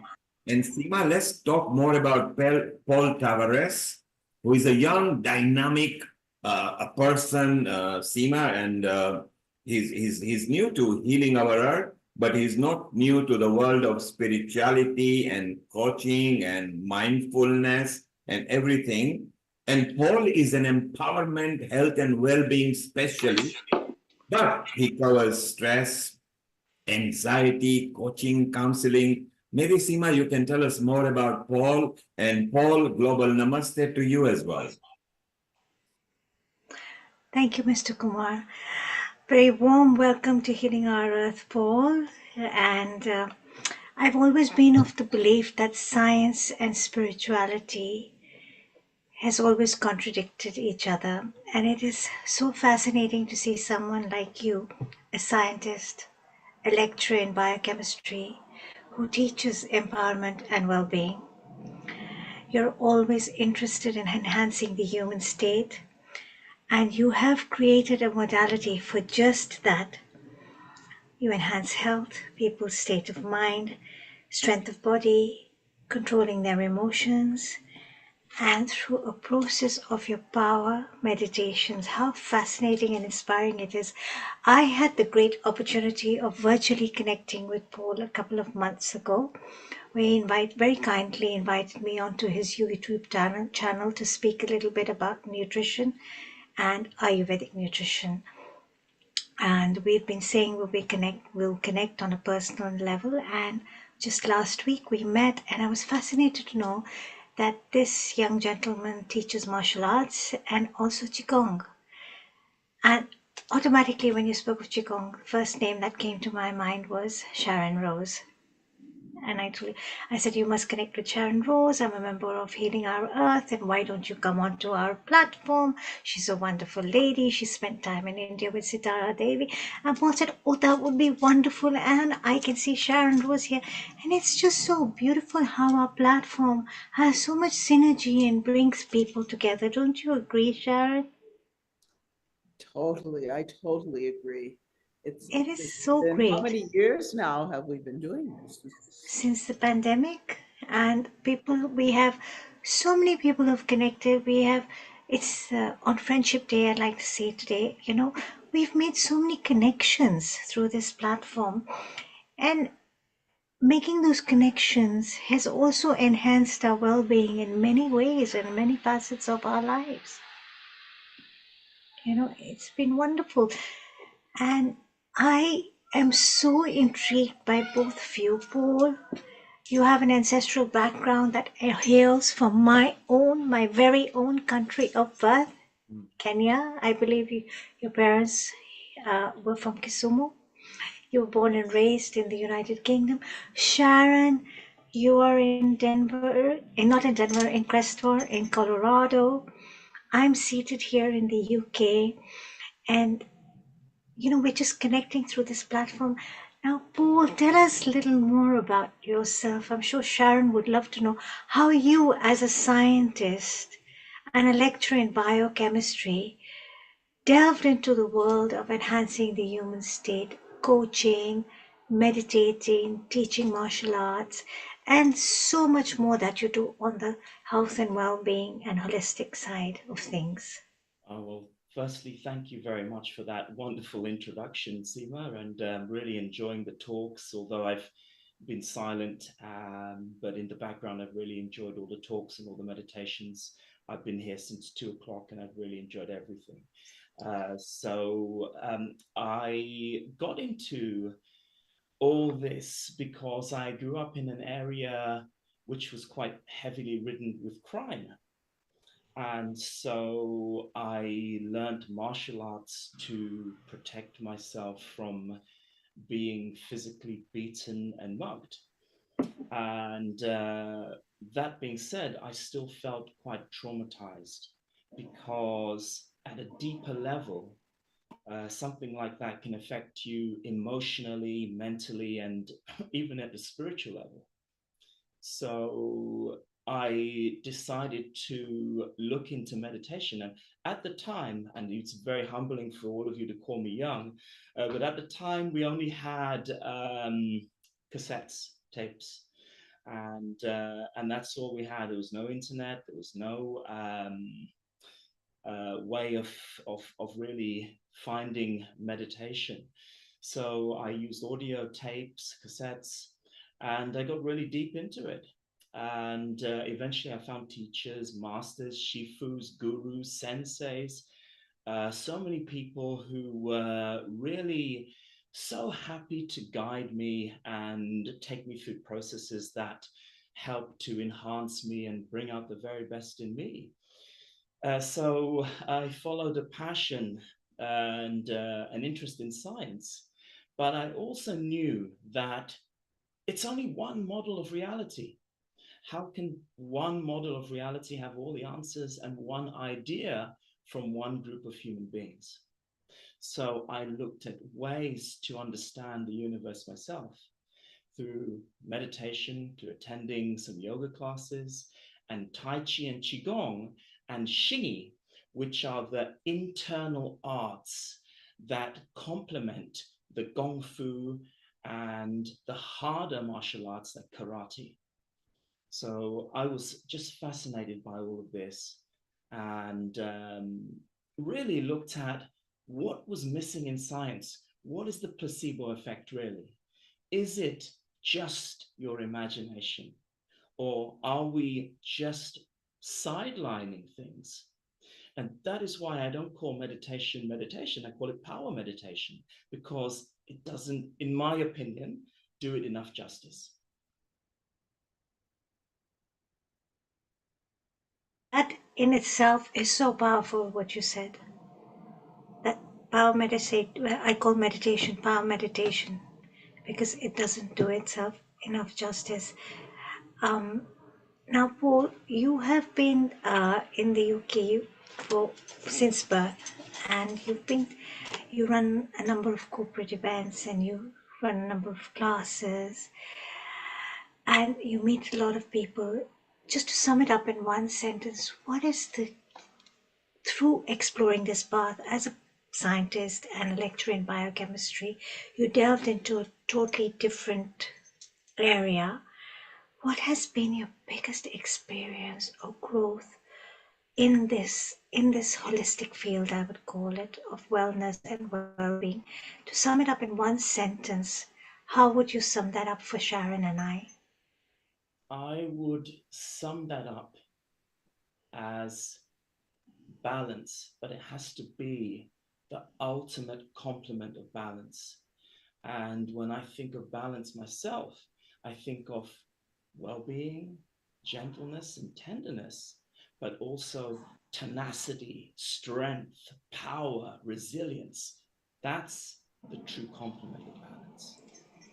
When you use the words tenacity, strength, and power, this brings me automatically to you, Sharon, because I always see you as an embodiment of the Devi, of Durga, where you express yourself through the medium of dance, and you have that Shakti and that tenacity and that power and that resilience within you.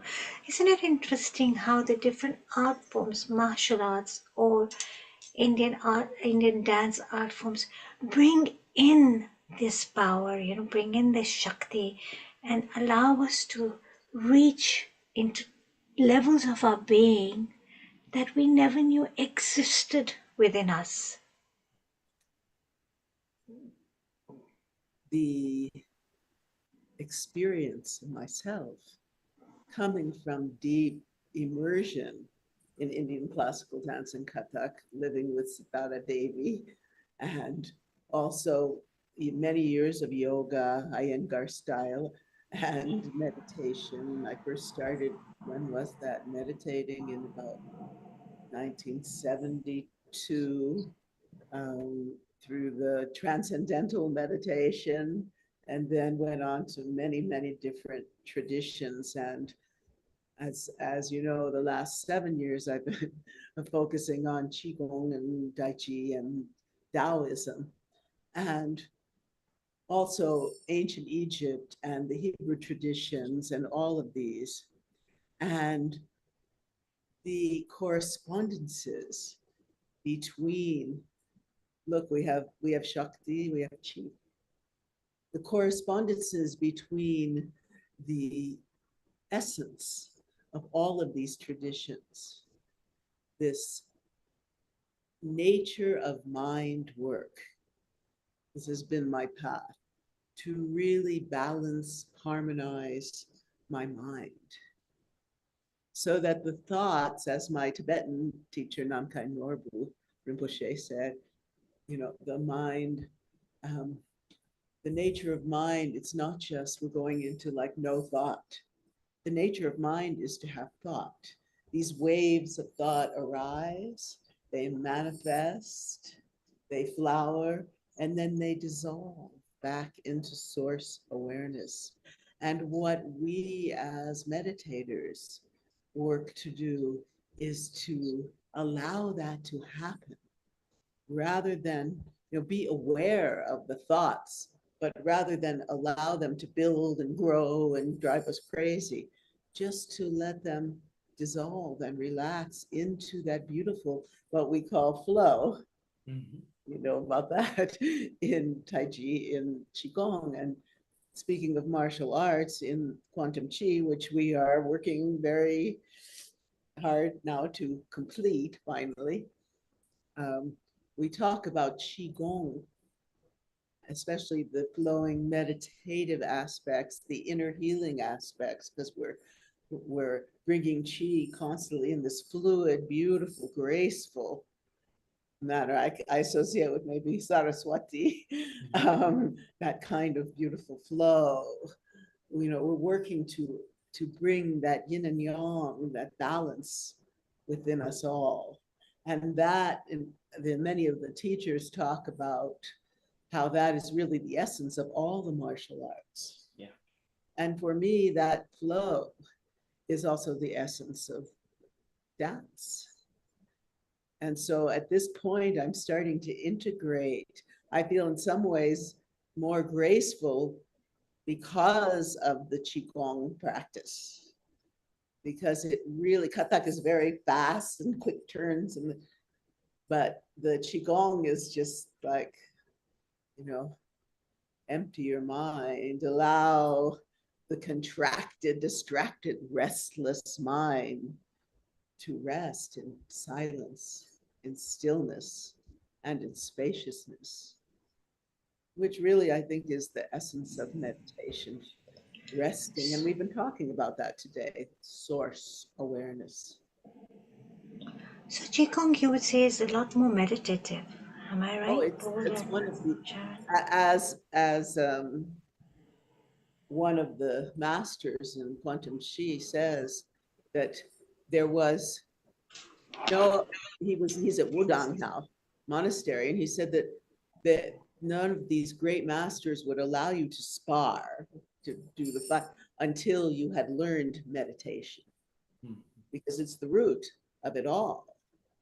You have to be centered, balanced, harmonized, and relaxed, so that when an opponent comes at you, you're able to work with that energy, because Qigong is all about working with that Shakti, working with that Qi, working with the energy of yourself and the others in the outer world. So meditation all stems from that deep, deep levels of meditation. And also what's interesting, you know, in Qigong, we have the dantians, the elixir fields. So 3 instead of 7, or someplace 10, someplace 12. But there are a lot of meditations, just like there are meditations on the chakras. There's meditations also on these dantians, and bringing the light, the Shakti, up through the body into these dantians, and having it flow through, just like we do with the chakra meditations. So there's a lot of parallels. Thank you, Sharon. We are going to carry on continuing in a moment. Shortly, we want to go to Vishnu Datta in USA. Vishnu Datta, if you can landscape your video, so you are like all of them, your portrait at the moment, and we'll come back to you in a moment. Sarah, you had a comment, and then I've got a comment for Paul. So Sarah, you made a comment because it is your desire and your wish, as when Paul started. Go ahead, make your comment.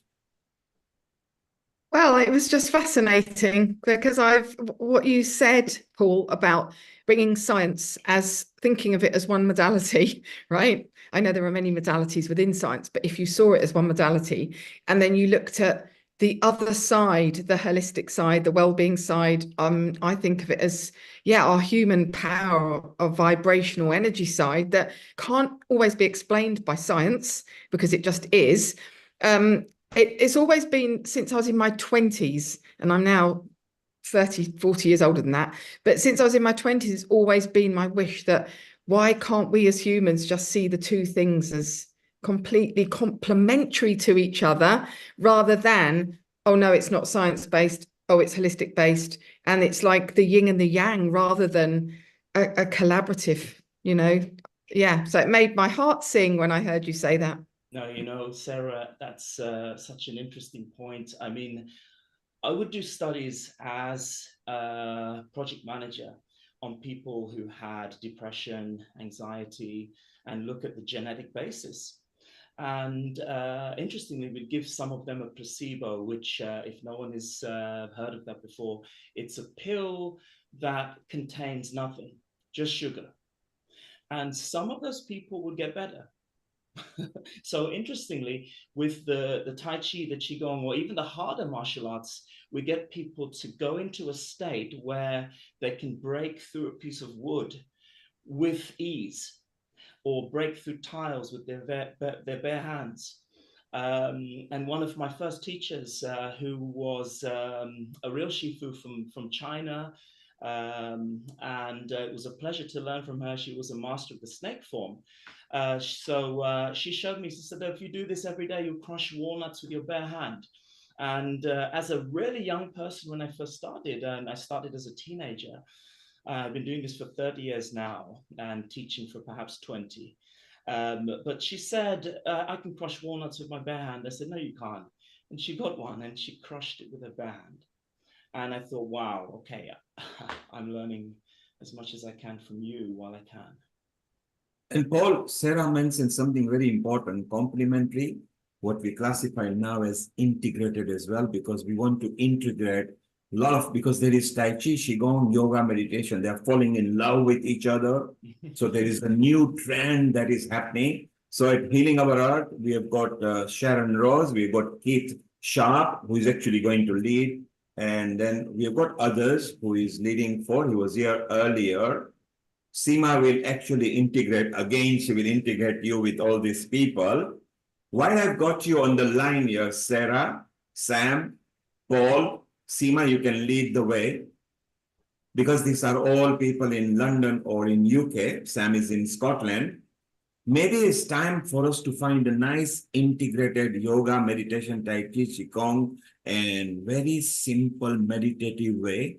And in hiring small hotels where more people can attend, Sarah is already involved in certain things, so she will tell you more about it. Sarah, keep in touch with the lead here, Seema. I will pass Seema your number on this occasion. Maybe, Paul, we can explore a mini retreats in UK and see how it goes, and right up to Scotland where Sam is. Sam is actually used to those kind of things because he actually has an island, complete island that he has donated to the world's top yoga guru, Swami Ramdev. And Sam is part of our gang, Healing Our Earth. He's also a personal friend. So let us explore idea. We are not in a rush, but I think for 2025, Seema, you can lead, and maybe this can culminate into Seema Africa Safari retreats where all of them can collect together. So live here, Seema, let's get going into talking. So the beautiful part is we would have London, Midlands where Kirit is, up north where Sarah is, and right far north is where Sam is. So we have covered. And Naveen, who will be coming shortly, who loves Ayurveda, but he loves Vedic and yoga and meditation too. He frequently travels 5 countries in Europe. Shortly, we'll be bringing him. So let us explore this idea of integrating friendship from different areas, then integrating yoga, meditation, Tai Chi, Qigong. Keith, who is up in north, would love it. So that's my request to you all. Seema, you will lead that. Shortly, we're going to Vishnu Datta, where again, he's so dynamic. I mean, if we were to tell the world he's a teacher, he's a writer, he's a poet, he's a philosopher, he's a visionary. And in fact, in a simple form, he's a wonderful soul. Sharon will be telling us, stay around, we will chit chat again with each other, form friendship. After Vishnu, our next 15 minutes, Sharon, we chit chat with Vishnu and others, and then we go to Naveen and we come back to Vishnu and Paul. So Seema, thank you for bringing Paul. Paul, you are a wonderful soul. We have got one question to ask you, but we'll ask in the next round. And Sharon, over to you, to Vishnu Datta. Well, let me introduce my dear friend, Vishnu.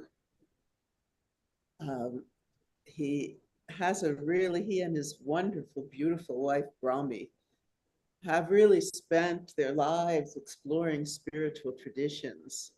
As Neil said, he's a teacher, writer, poet, philosopher, visionary. He studied and practiced in all the major spiritual traditions.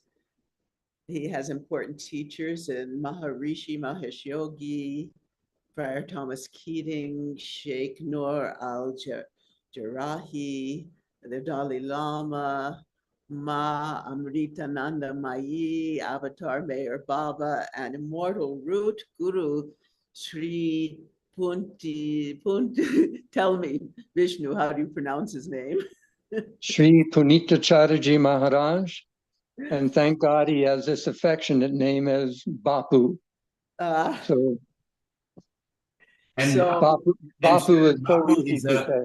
Bapu is a very traditional name for somebody who is leading people, or a guru, or somebody very senior. So yes, Vishnu, you're very right. That would be a very good nickname to use, pattern. Yes. We'll do that. Yes.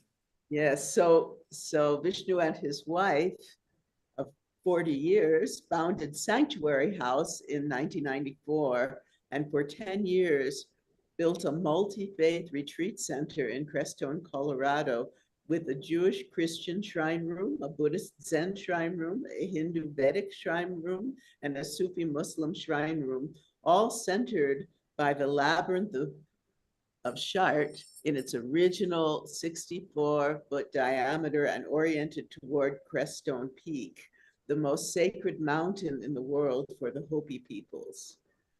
Vishnu was made a Swami by Bapu in 2002, and he teaches Sahaj Dhyan Yoga in Rishikesh 6 months of the year. So all of you in India, he will be coming to India soon, and it would be wonderful for him to meet our beautiful family there.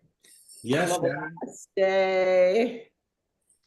Sharon, we should introduce Vishnu to the Rotarian Lal Gohel, but particularly to Vaishali Acharya, our communications lead, because she is very much into Sahaj Yoga in a big way. So how wonderful that Vishnu and Vaishali can create a session which will be so musical, meditative, and it'll be so nice. Vishnu, can you flip your camera so it's landscape, so we get the more of your smile, please? I'm not sure what you mean by that. I'm just on my cell phone. Aha, if you just take it and flip it. You use your meditative power and just swing it. Right. This way. Like that. Yes, and now, yes, Yeah, yes. there you are. Yes. Don't change it. Now we can see your mala. We can see everything. And now, yes, you are a Swami, so beautiful. Vishnu, just before you start, and a global namaste and a big welcome to you at Healing Our Earth, because this family actually connects people from different parts of the earth, and it is a temple or a synagogue or a church or whatever you like to call, with no windows and doors. I love that you've got a multi-faith 64 diameter place over there. Tell us a bit more about it. How come you ended up in Crestone, up there in the mountains in Colorado? Crestone is the kind of place where virtually everybody here has a very interesting story of how they ended up in this multi-faith community with maybe 25 different spiritual centers at the dead end of a road at the foot of sacred mountains. So my wife and I found out about Crestone from a friend, and she very eagerly and I quite reluctantly came to this place in the western slope of Colorado, which, I mean, when I got here in 1994, the population was 164. But we could go on and on about Crestone, and I definitely felt divinely guided here, as did my wife. We both did, of course. Vishnu, I don't blame you. We love Crestone because Sharon over the 4 years has been bringing and showing us the mountain views of Colorado and so many people. Vishnu, while you are there, a very important person, another person that Sharon will facilitate you in your group is Hitendra Rana here from North Carolina. He's from a Soul Satsang group, and I think you two should get together and expand your multi-faith ideas that you have got. So Hitendra, please say hello to Vishnu here. Global namaste. Hello, Vishnuji. For over 40 years, you know, I mean, he's got long history over there. He's a Swami now and follows his Bapu over there. So Sharon, if you could, through Amrita, create a group again with team. Remember what we are planning, and please include Danada, because then in Texas, Vishnu can be with you. Sharon actually took another soul at one of the Ayurveda conference, and the people loved it because the ethnic people saw the indigenous people actually enjoying the Indian affinity and everything, Vishnu. So Sharon, I just wanted to introduce Hitendra over here. Take it away for next 10 minutes before we go to Naveen, and we'll come back to you. Thank you and global namaste. you. We will So, reconnect. We already have the group, so we will reconnect. And thank you, Swami Vishnudatta. Okay, Gurudev. Thank you. so Vishnu has done a tremendous amount for this community, building that center, which now belongs to our dear Dr. Kim Engard, who's come on many times. And I was there the other day. It's very beautiful right now. And not only that, before we talk about meditation, I want to mention also that he created what was called the Camino de Vaca, where people came and they could experience meditation and the practices of all these different centers. So here we are, we're always talking, and my work based deeply in Indian classical dance and music, yet from that perspective, that deep immersion, I've looked at all these traditions to find what we have in common. And Vishnu has done very similar things. So talk to us about that. I remember in the 1990s, perhaps, my wife and I saw The Power of Myth, an interview by Bill Moyers of Joseph Campbell, and realizing that, these sacred traditions are all, in a sense, woven from the same thread, different colors, different shapes. But it just filled us, with such confirmation that, these different paths to, as my Sheikh Afariha said, paths of return. They're all returning. We are returning to not the same place, because place suggests geography, but the same greatness, the same fullness that has not ever begun and will not ever end. So Sanctuary House, which was this, the name we gave to this interreligious, interfaith, interspiritual creation that took us 10 years to build and enact, all centered by the labyrinth of Chartres, which to me is, it's the finest walking meditation I can imagine, and is a morphogenic field, meaning that one can walk this. That's not a maze, it's a labyrinth. Walk to the center, and all the intelligences, all the intention, all the depth, all the joy and release that has ever accompanied anyone who has walked that labyrinth in any location in the world. It's possible to access all that beauty, all that depth, all that potency, all that intention, all that reality by walking the labyrinth of Chartres. And so we created something that was intuiting or pointing to this fullness. I like to think of the divine as the wholeness. It's easier for me to come closer to the sense that it never began and it never changes, even though it holds all change. And it never completes itself, because it's infinitely and eternally and deathly complete in everything that it holds. And so in Sanctuary House, we honored these great traditions, these great paths of return, which we had experienced and studied. And I want to share that this is not an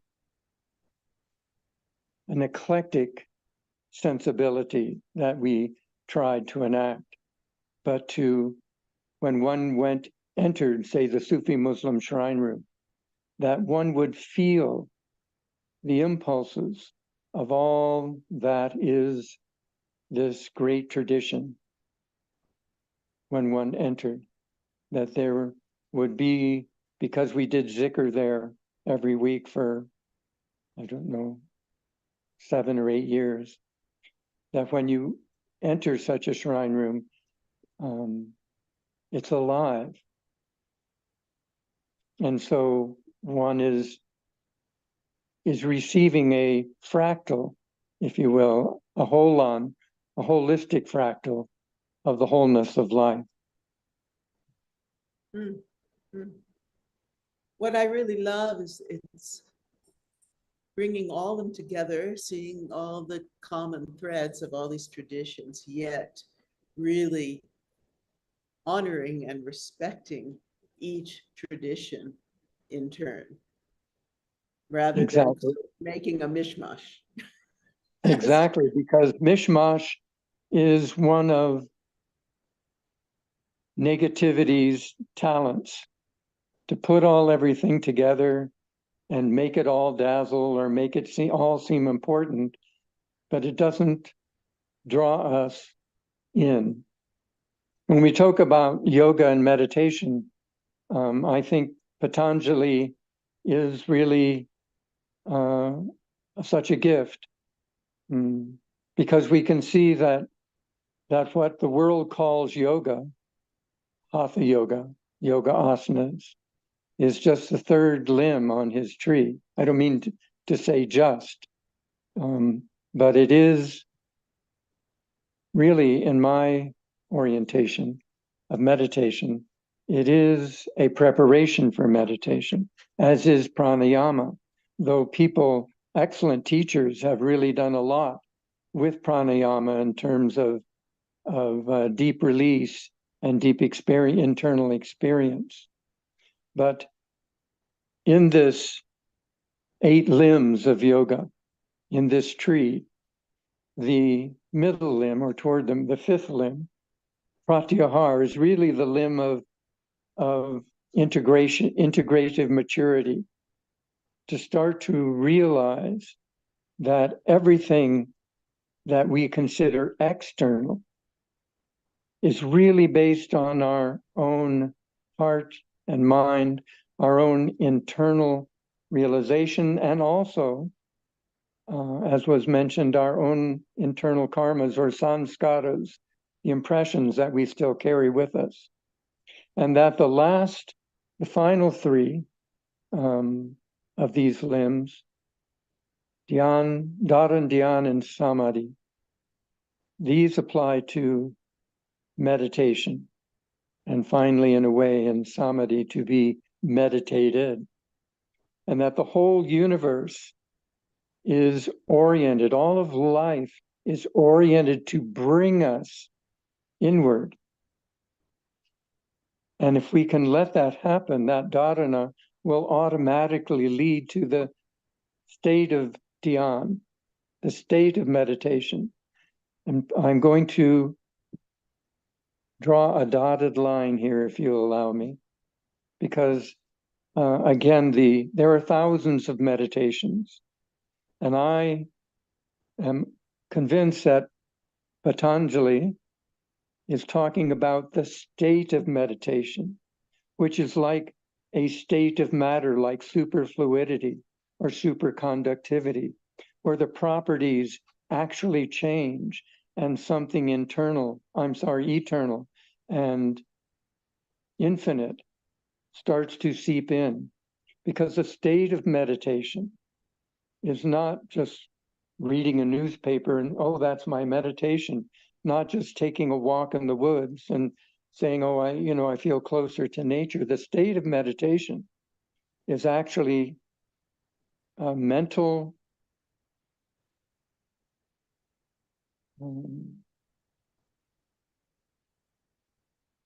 field. Rumi says, they're out beyond the walls, it's a field. beyond right and wrong, and I'll meet you there.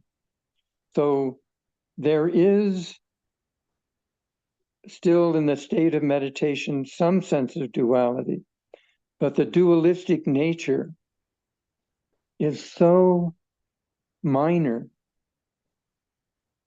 in its presence, and really the state of adamantine firmness, more alertness than in the waking state, and far more rest and peace and balance than in the sleep state.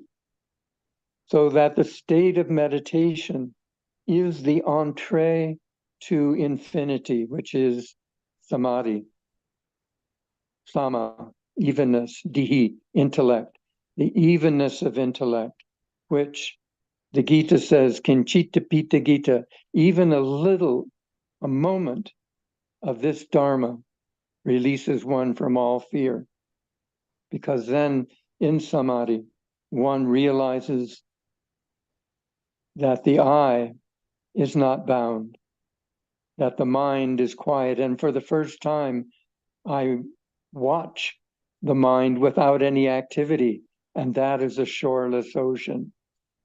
And its nature is utter bliss.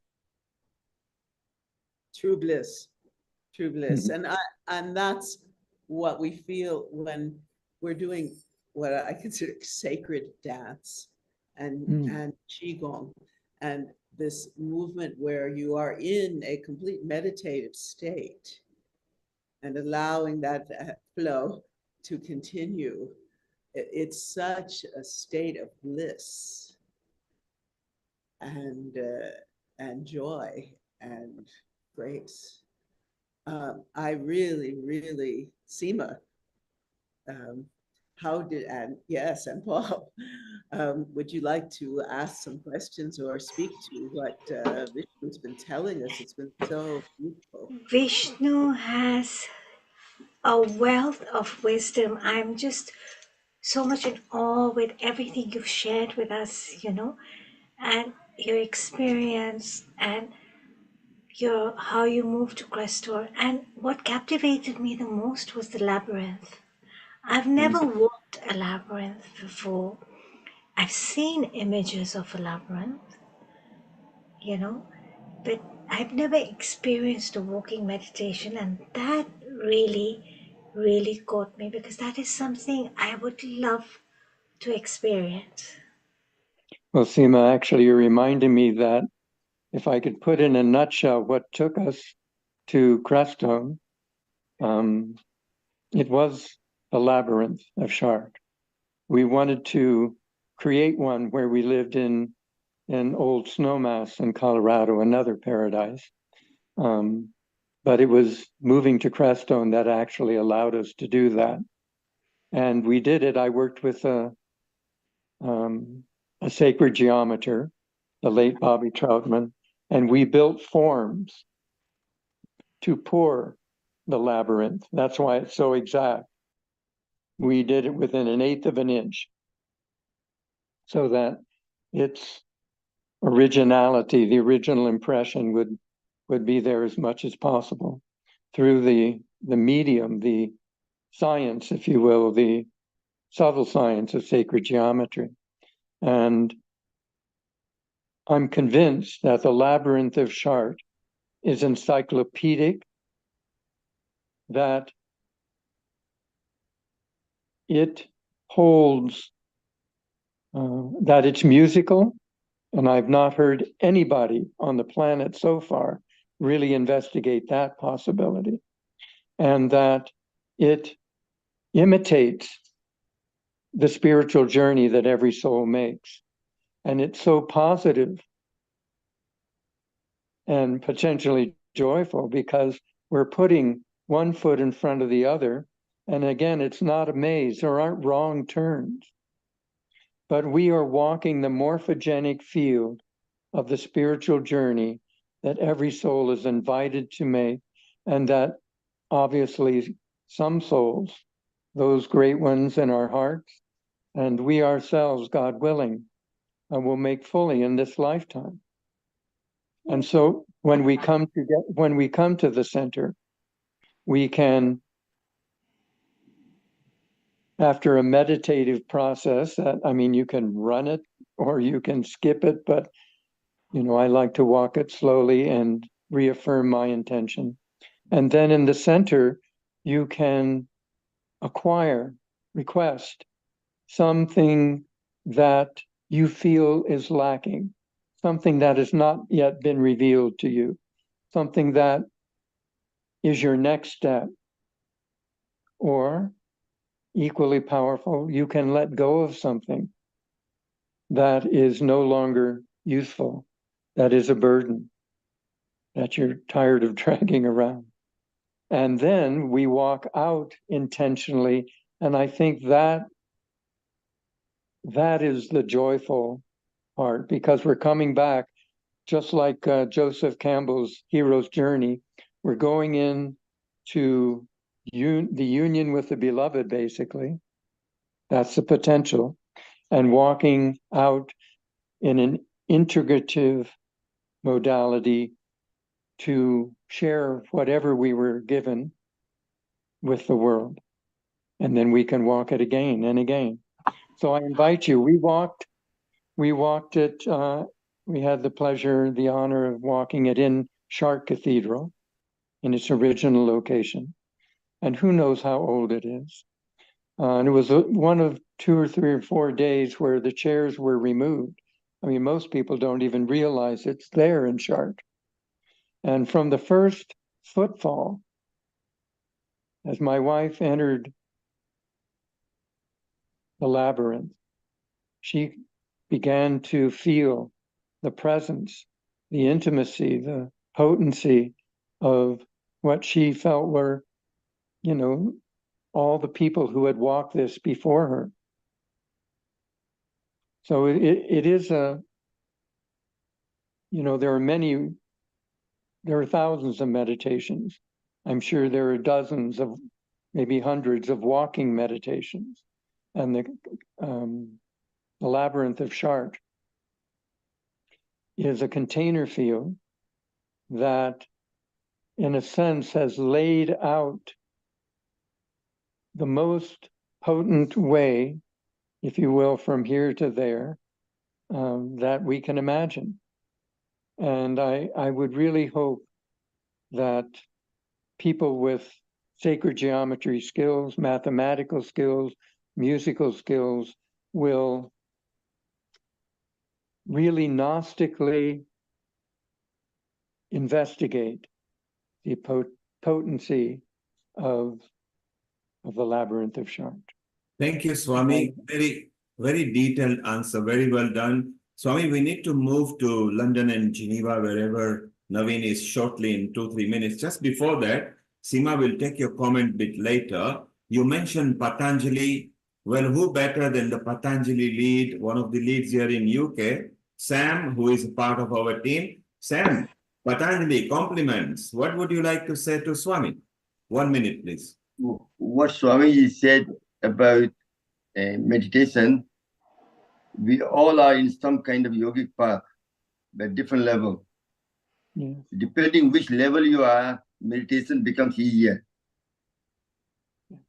Got me? Muladhara, Swadhisthana, solar plex, heart, throat, third eye, and the crown chakra. We all are, depending through yoga, you can find out, and your aura changes as well. And once you become higher up, meditation becomes easier. That's what I found in my journey. I don't know how far I've reached either. I might have come there only, but I find meditation became easier. When I started, I couldn't do it. My mind kept wandering around. But then now slowly I'm getting deeper into it because of reading my chakras. Through the pranayama, yoga, that's what we're doing. So thank you very much. That was lovely talk, Thank you. And Sam, I can speak for you because I know you when you didn't know yoga. To the moment you are now, you are doing very well because you are a lead, and Swamiji personally loves you from India and trusts you to lead in different countries as well. Sam, stay around. I think we need to change Swami Vishnudatta's name. From his attire, from his presence and a peace of mind, I think he's a Bapu as well from now. So at Healing Our Earth, you are a Bapu because you bring that flair and a panache and air of energy. Well, we'll ask others what we think. Let's ask our young new find over here, Paul Tavares, who is a multi-coach over here. Paul, how did you feel when Bapu was talking? I'm going to call him Bapu now, because look at the presence he's bringing. Okay, Paul, what did you think?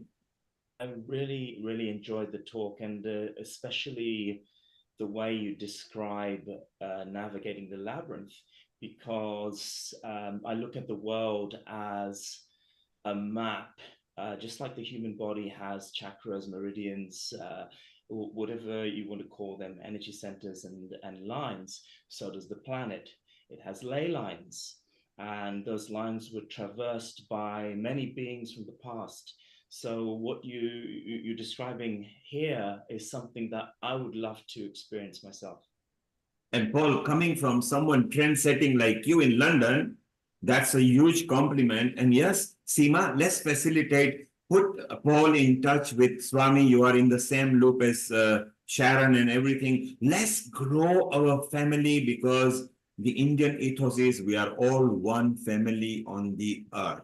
So let's practice that by doing that. And shortly, like I said, we'll be visiting Navin just in a couple of minutes. He is going to give us the key to eternal health. He says that it is Purksha and Prakruti. And he's going to show us the key. So Navin, we are going to come to you. Let's go to Hitendra Rana, who is also a Swami, because he is a soul satsang Swami.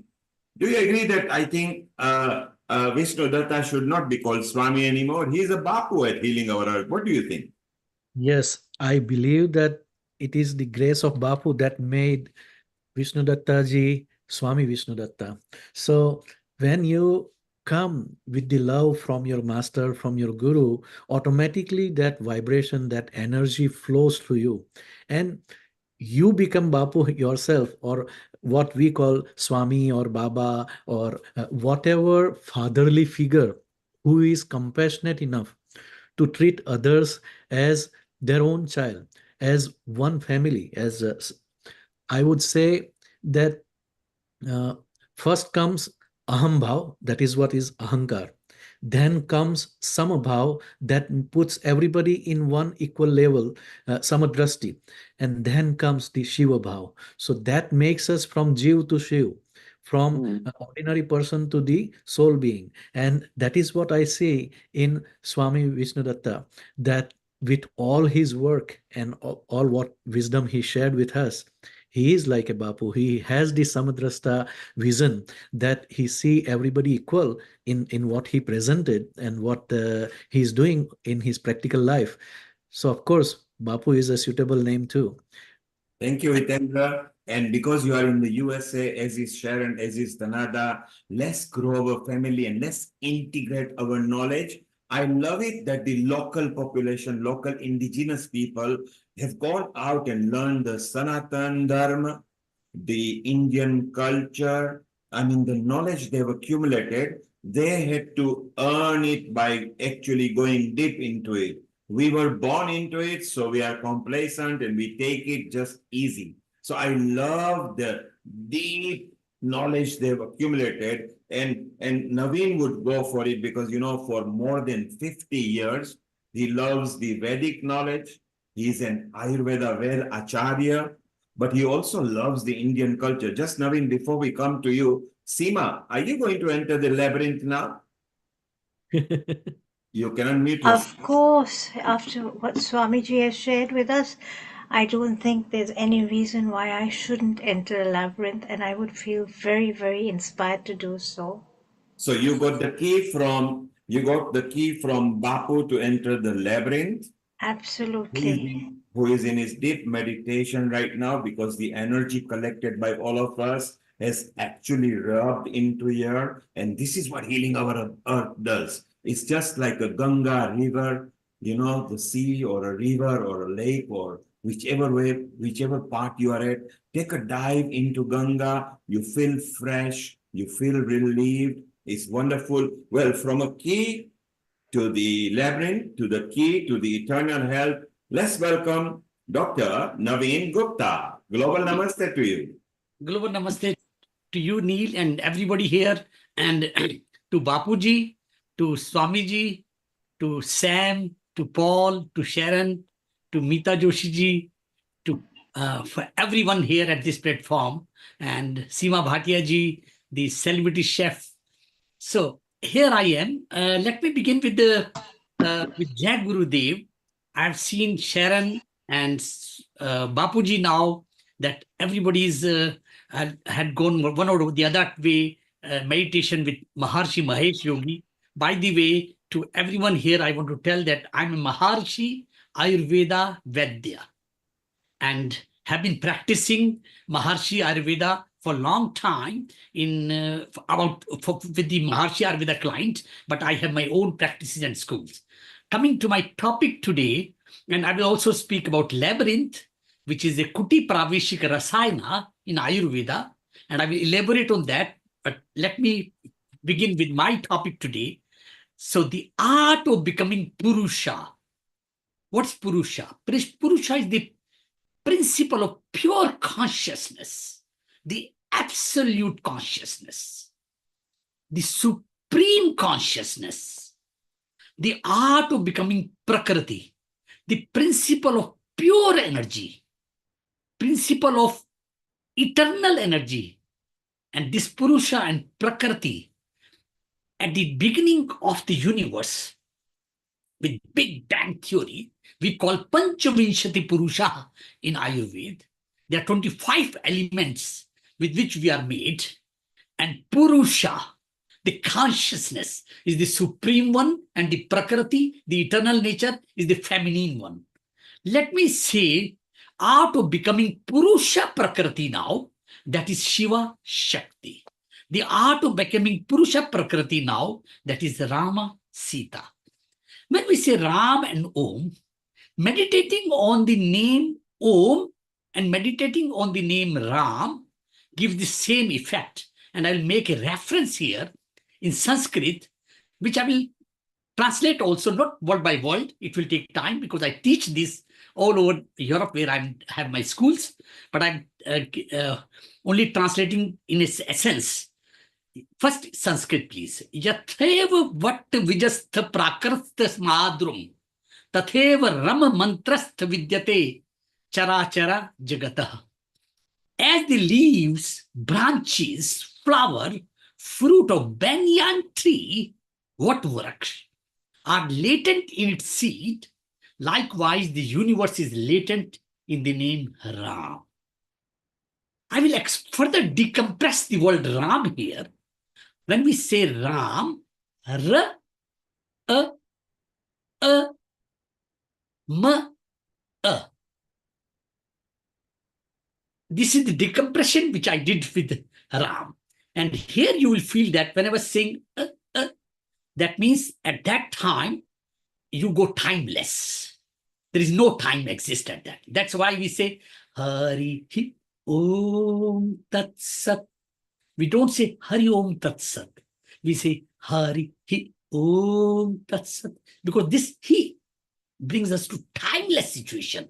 And this is exactly what Ayurveda Rasayana is. And this is exactly what anti-aging is. Ram Naam Hi Rasayana hai. Means the name of Ram itself is rejuvenating and anti-aging. So I will further elaborate that. In this Ra, A, M, A, what I spoke about, the vowels and the consonants. The vowels are masculine and independent, while the consonants are feminine and dependent. And that is according to the rule of Panini grammar. So, and here, when Ra comes in front of Ram, it becomes Ram. So then, now I say how Ram becomes Om, because Om and Ram are same. Ra plus A is U. A. Again, now, Ra plus a is U. U plus a is O. O plus M is O. And this is the primordial mantra, primordial sound of the whole universe. This is how the Om is hidden in the world Ram. We know that what we call as Pranav, a Sanskrit word, which means both controller of the life source, Prana Shakti, which is the feminine, because it's Shakti, it's Durga, it's Radharani, it's Sita Mata. And life giver, the infuser of prana. So it is prana and the life, prana Shakti, both.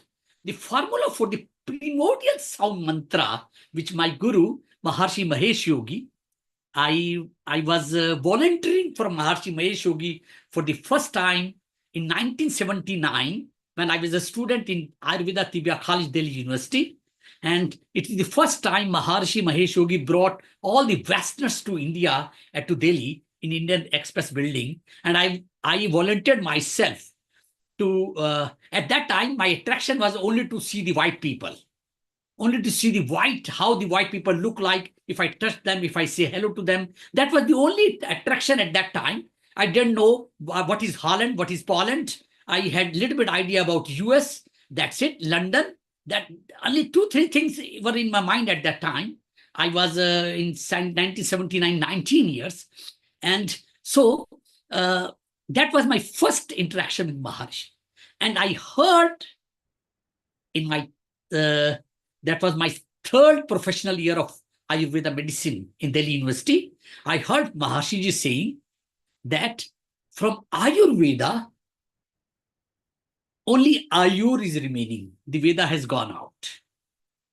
And Neil ji and all the panelists here, Swami, Bapu, Seema ji, and Hitendra ji, everyone here, I want to tell that even today Veda is missing from Ayurveda. Wherever you will go all over the world, with any place, you will only see the Ayur, not the Veda. What does it mean? Means everybody is working in Ayurveda as medicine.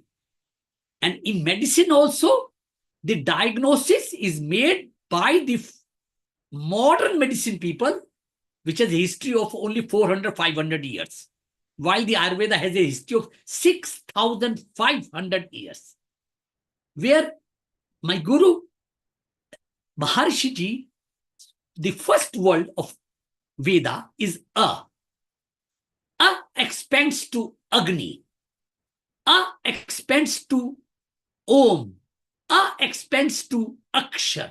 We have Akshardham Mandir here in Eastern. Oh, sorry, Akshardham Mandir is in Delhi, but in Eastern we have Swami Narayan Temple here. Akshar. Jiska Shai na ho, which cannot be depleted at all. That is Akshara. And so this is how Ayurveda knowledge is. And A is about Agni. Agni which expands in the whole cosmos. And this is the beauty of Veda. When we include into Ayur, that becomes Ayurveda. The knowledge, which is almost gone now. And at least in the Ayurveda world, I see it that way. I'm not a critic of anybody. I'm not critical of my colleagues. But my point is that to bring the Veda, the true wisdom and knowledge into Ayurveda, while you diagnose a patient or while you treat a patient, and you have to keep on adding each and everything.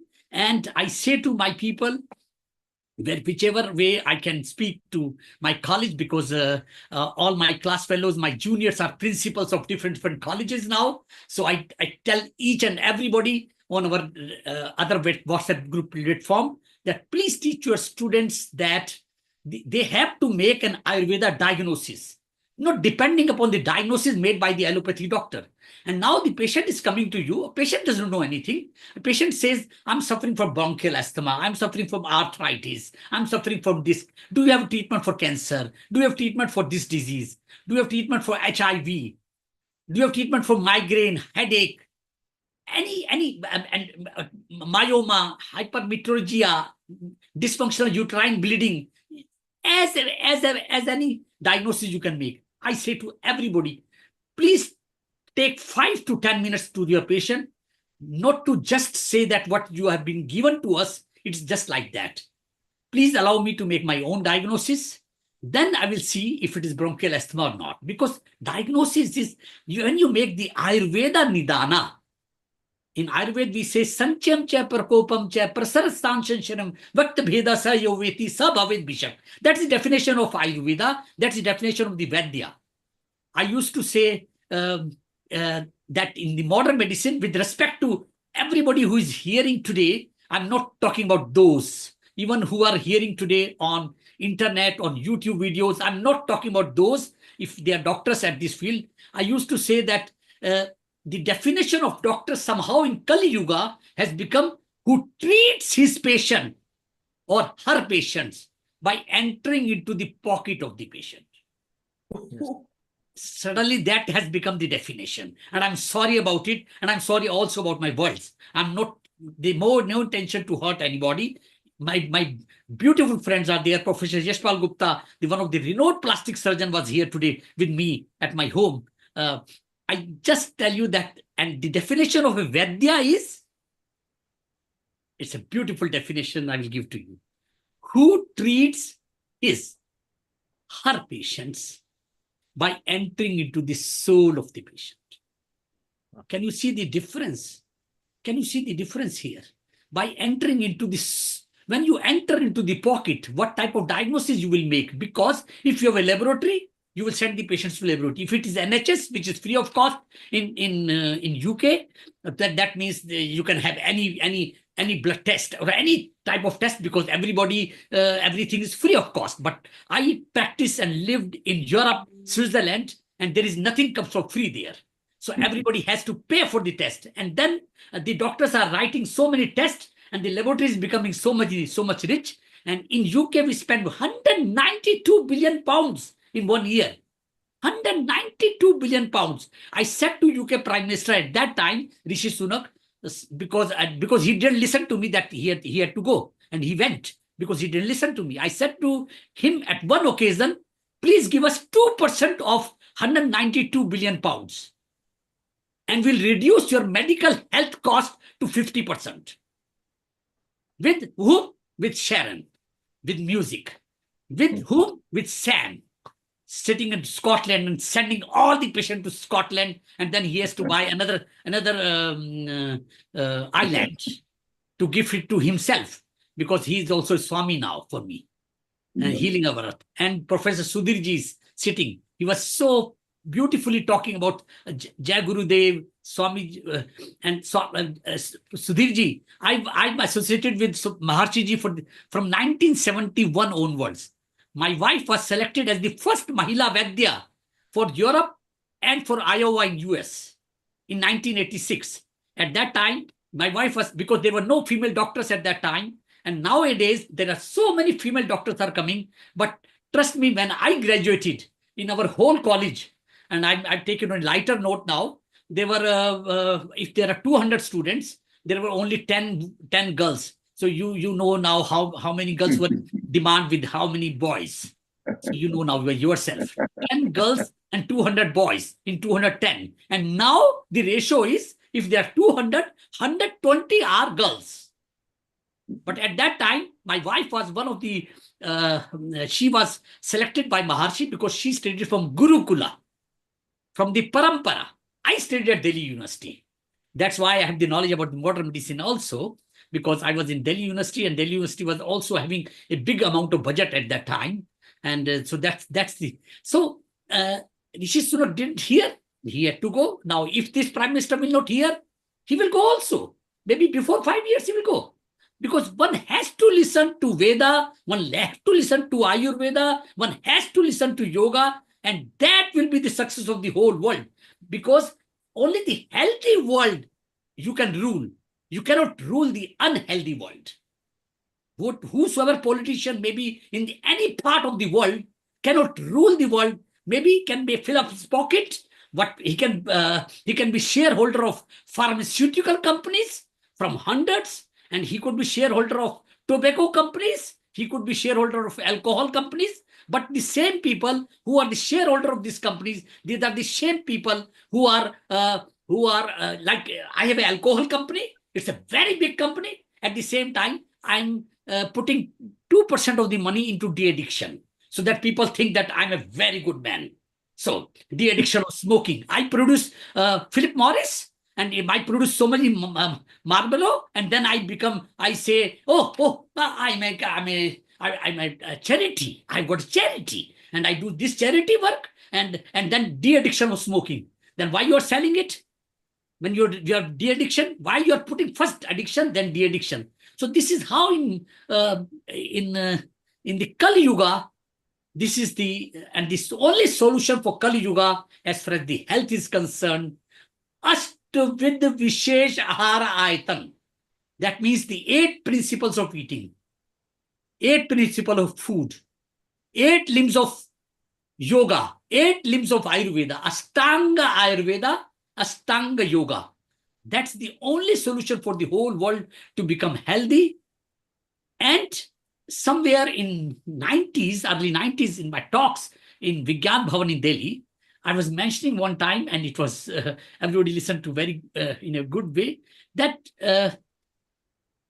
the money is not in health. Money is not in health. Money is in disease. Money is in disease. Money is not in health. And the same way, money is not in peace. Money is in war. Money is in war. Money is in disease. And what Ayurveda is, with one sentence, Neilji, I will stop. What Ayurveda is, how I define disease, I do not know whether I define correctly or not, but I define it like that. Disease means dis-ease, disturbance in your ease.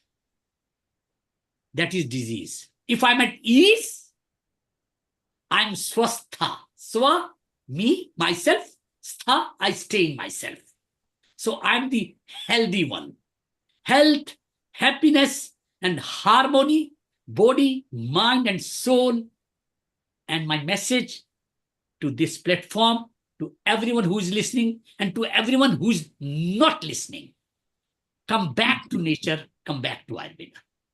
Thank you. Jai Gurudev, Om Shanti. Thank you, Dr. Naveen Gupta. Very passionate. Maybe next round is to be a politician as well. It might be good as well, but just stay around. Let's now take a bit of chit chat with everybody. Before we go, Sam, you produced some vegetables. So just for a bit of break, can you put the camera on where we see the vegetables? Thank you. What Dr. Naveen just now said, it's all start from back to nature. Just now you buy food from the shop, you think they are organic, but they're not. I grow all my vegetables myself and eat them. Today I harvested some fruit. So I'll show you another camera. Can you highlight my other camera? Yes, we will bring the other camera over here. We just remove, stay around. We want to chit chat. We want to use the key that Naveen Gupta gave us as well. And I'm going to. And here now? Yes, we need to see. Okay, I'm going to spotlight that. So this is what Sam has done. Sam, can you make it landscape? Sam, if you make it landscape so we can see all the vegetables. Yes, beautiful. Now you can zoom in. The tomato, peas, cucumber, chili, broad beans, and potato. Lovely new potato. Just took about today. I'm going to have some for dinner today, you know. This is all Ayurveda. This is how the health is promoted. By eating natural food, grown and cook and eat right away. Not after 3 days from the fridge. Thank you. So Sam is practicing what he's saying. Eat the local produce. Eat the produce that is in the season which you are living in. Because that's what Ayurveda teaches you. Ayurveda says you don't have to go exotic. Ayurveda says go back to nature. What did Naveen say just now? Very simple. Go to basic nature. Nature is also wonderful. Actual nature is beautiful. Taking natural things is beautiful as well. Natural vegetables, so processed food and everything is what Naveen says. The money is in disease. Because if you create disease, you can sell a lot of pharma products. If you can. It's all about Satogun, Tamogun, and Rajungun. Kind of food you eat, you become. Like that, I'm sure Dr. Naveen will agree with that completely. Catabolism, anabolism, and metabolism. Vayu, Pitta, and Kapha.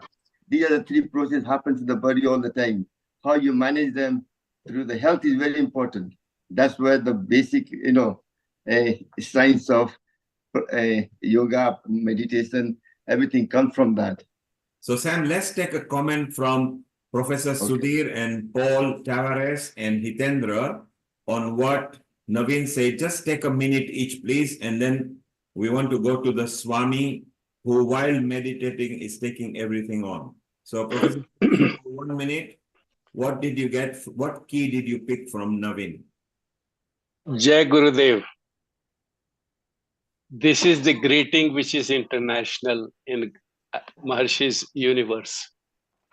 I'm so thrilled to hear it after so many years. And I am overwhelmed, as you can experience from my voice.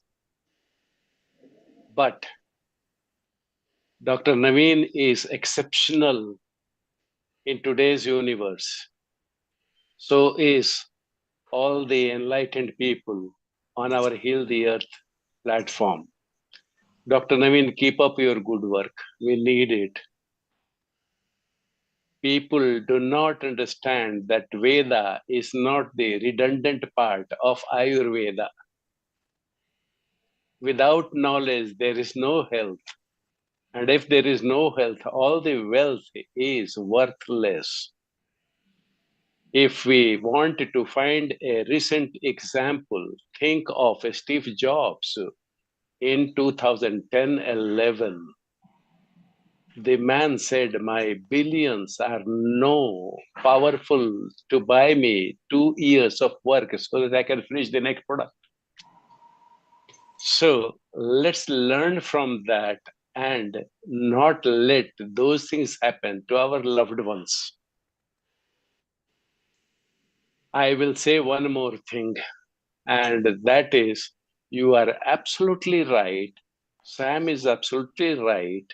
The 8 principles of what we eat is who we become. 8 principles of yoga is what our soul becomes. These set of 8 principles are indispensable if we want to enjoy our life as God's gave it to us. And I will conclude by saying this one. I am a farmer by training, and in India I have started a project. I call it Manage Farm. Man apprehends nature and acts to govern existence farm. And I'm starting this in India in 5 places. That is what my rest of the years are dedicated to. And I'm starting one in New York this September. I'm coming to New York in September. I'll stay for 4 months for this project. I will need all the help from all the Heal the Earth people here. Please be kind and give me all your wisdom so I don't end up reinventing the field, my friends. Thank you very much, Neil, for letting me be here and give me a voice. Thank you very much. Thank you, Professor Sudhir. Seema, if you can activate with Amrita, Reni Mehra, who was with the former governor of New York and the women's equality, and then maybe she can expedite Saul's request even faster. And Sharon, you and Hitendra, because you are in USA, let's bring that project farm, let's manage that farm project over there. And Sudhir, also in India, we got a lot of contacts, and obviously you are connected with Rotarian Lal Goyal, who is a producer at Healing Our Earth. So let us join and expand our knowledge, our family, our ideas together. Naveen, you can maybe get that project into Switzerland, Luxembourg, Holland. So this is what we do at Healing Our Earth. We will keep you in loop over there. Seema, you can look in with Amrita, who is connected with everybody.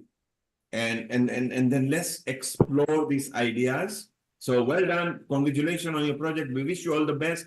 We are with you because you are our family, okay? And at this point, I want to ask each one of you, it may be a tricky question, so be careful how you answer to me. I'm going to ask each one of you and give your own unique answer. I will start with Hitendra Rana first. Is happiness important to you, wealth or health? Whatever you answer, what is the best tip for that answer? Hitendra, over to you. It's a very beautiful question that is going on in everybody's mind, especially the young people, young generation, who are becoming victim of artificial intelligence. What we learn from Maharshi Navinji is we have to activate our inner intelligence and then let that wisdom guide us to live and guide in our life. So happiness is, of course, going to be my first priority. It is not the wealth or money or success in the material world, but happiness from within is going to be my priority, and that is possible through our ancient wisdom. Thank you, Hitendra. So Hitendra has chosen happiness over wealth and health. Now, Seema, health, wealth, or happiness? And if whatever you choose, how do you manage that? I think most importantly, happiness. You know, a happy person is a healthy person, and a healthy person and a happy person is an abundant person. You can have all, like Professor Sudhir said earlier on, Steve Jobs had all the wealth in the world. Yeah. But that wealth could not buy him health. It's a known fact that people spend their whole life trying to accumulate wealth.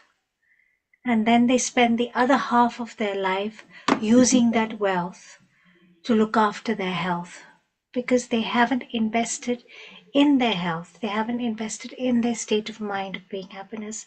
I believe if you're happy as a person, you can have optimum health, and create the abundance you want in any form you want. It doesn't only have to be material.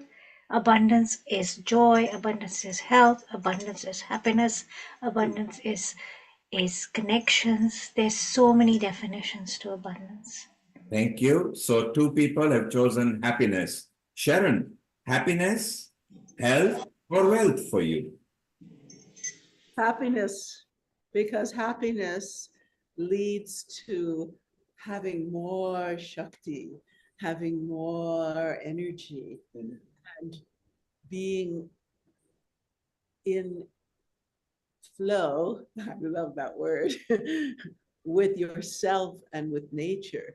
And so when you're happy, and happy is like bliss, it's like being in that clear, present state of love, actually. Love for the world and love for oneself. So I choose happiness. Thank you, Sharon. You are very succinct about it. It is a tricky question. Be careful, because when I give my answer, okay, it may be same as you or maybe different. Let's go to Paul. Paul, what do you feel? Happiness, health, or wealth? I'm going to say, firstly, that the 3 are interlinked quite intimately. But for me, I'm going to go with health, because health is mind, body, emotion, and spirit. And if you feed a thought into your mind, it can manifest into happiness. If you feed an emotion into your body, it can manifest into wealth. If you feed food into your body, you can attract all 3, depending on how clean you are on the inside. And we're talking about creating the vessel on the inside and manifesting outside. So I'm going to go for health. Thank you, Paul. Yes, so 3 happiness, 1 health. Over to you, Sarah. Sarah, happiness, health, or wealth for you? I'm definitely going for health as well, because I totally echo what Paul has said, which is they are all interlinked. So if I feed exactly that, if I'm feeding my mind with healthy thoughts and my body with healthy food, I absolutely believe I will feel happy too, inside and outside. And so definitely for me, it's health. Thank you. This is a democratic process. At Healing Our Earth, we are very democratic. Let's have everything. Now we go to the smiling Bapu. Yeah, and I think we'll have a spiritual answer there. Let's see how he comes with a labyrinth of an answer. So Bapu, tell us, happiness, health, or wealth? Well, I think the question is skewed a little toward happiness, but if you had said happiness or wealthness or healthness, then we would see that they're really three versions of wholeness. And the nest indicates an infinite field. So it's not to be happy, but happiness. Not to be wealthy, but wealthness. Not just to be healthy, but healthness. Then we will find them really interlinked, truly. However, we each have a nervous system that is unique. And so I think just as somebody predominates in one yoga, say Gyan or Bhakti, rather than another yoga, then one can really focus one's uniqueness on the universal. So I'm sorry, I have to say all the above, and that equals wholeness. That is my orientation. Thank you. I did promise you that Bapu will take us into labyrinth of answers. So you decipher what pleases you and then select one from there. Thank you, Bapu. And let's go to Sam. Okay. In my life, when I was young, I had wealth, I had happiness, I didn't care about the health. I had a lot, but then I find love is, and I believe neither of them. I need love. When you have love, then you automatically you're happy, you look after your health, and everything goes from there. So love plays a very important part. First, learn to love yourself. We know how to love others. We don't know how to love yourself. Once you love yourself, you're healthy, and you're happy, then you're healthy, and then you're wealthy as well. That's it. So love is very important. Self-love. Thank you, Sam. So Sam says, love thyself. So if you notice, in healthy is health thy. If you separate the word healthy is health thy. Okay, so heal thy. So when you say healthy is heal thy. So maybe Sam, you're getting warmer over there. So we've got 2 very clear health, 3 very clear happy. We've got love. Swami took us into labyrinth. So whoever has got the key, get out of it, and pick it, because his answer was very correct, because he went into a wholesome answer. But you need to decipher that. Let's go to Naveen Gupta. Very clear. Health, wealth, or happiness for you? पोथी पढ़ पढ़ पंडित भयो न कोई, ढाई आखर प्रेम का पढ़े वो पंडित होए. The whole knowledge of the whole universe is in 2.5 letters in Hindi. We call it prem. That is love. And in Dutch, we used to say, ik hou van mij. I love myself. And you are correct. And the wealth also is so important, because I will tell you here, health is wealth. Health is wealth.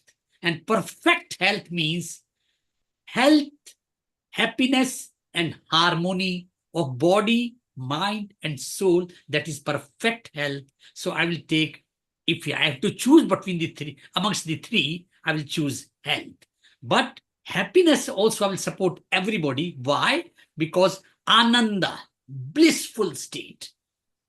Maha ananda, the highest state of bliss. Paramananda, the bestest and the highest state of your consciousness, inner consciousness, meeting the cosmic consciousness. When your individual consciousness meets the super consciousness, and then they merge with each other like the water or milk merge in the ocean then you cannot separate the milk. So merging the two consciousness, your individual consciousness to the supreme consciousness, that is perfect health. Thank you so much. Okay, so Dr. Naveen has gone for perfect health, although he says happiness is okay too as well. Lata, health, wealth, or happiness for you?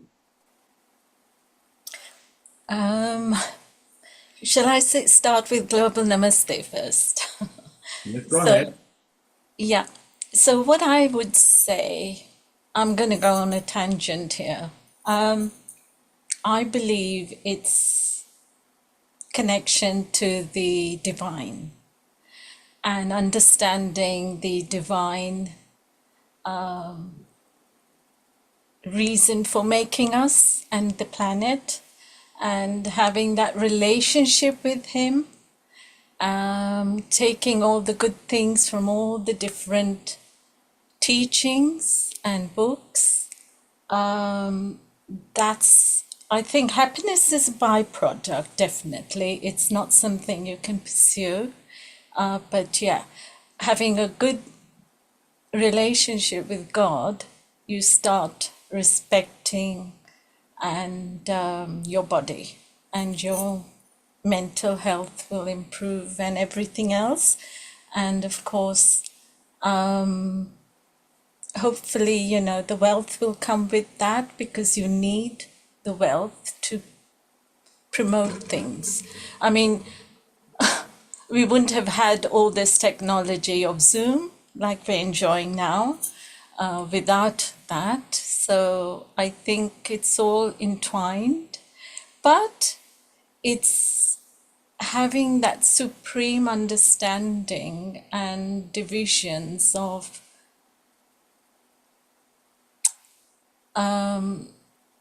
So is it health, wealth, or happiness for you? Just choose one. I think it would be obviously the I think it has to be good health to then bring in the rest, because then you have the understandings. Thank you. So Lata has finally chosen good health. Mita, you are there as well. What is for you, health, wealth, or happiness? A quick answer, please. Global Namaste to everyone. For me, it is health. For me, it is happiness. Quite clearly, because if your state of mind is healthy, I mean, if you are happy, then the mental health part is not affecting you. So if your mental health is good, it also, as we say, disease is disease. So any kind of disease, any psychosomatic problems which is cultivating the physical symptoms of disease will not be surfacing, because you're happy. Your mind is happy because your state of mind is affected by your happiness quotient. And health is wealth. So as a byproduct of being happy, you become healthy. No matter you might be suffering from whatever illness, you have the potential to bounce back. And wealth is, what is wealth? How do you define wealth? Is wealth the material side of wealth, or wealth of relationship, the profound friend circle you have, support system you have? What is wealth actually? Are the people that who are topmost wealthiest people of the world, are they wealthy in what? Materialistic pleasures, or they are wealthy in the abundance of life? So for me, it is happiness, which flows into health, mental health and physical health. And as a result of that, you know, you are wealthy, no matter whether you have a penny or you are a millionaire. Okay, so there you are. Amita has given her answer. Judith, what answer is for you? Do you like health, wealth, or happiness? What do you seek there, Judith? You can unmute yourself. Yes. Hello, everyone. Peace Hi, to everybody. Global Namaste. Landscape, if you can, please.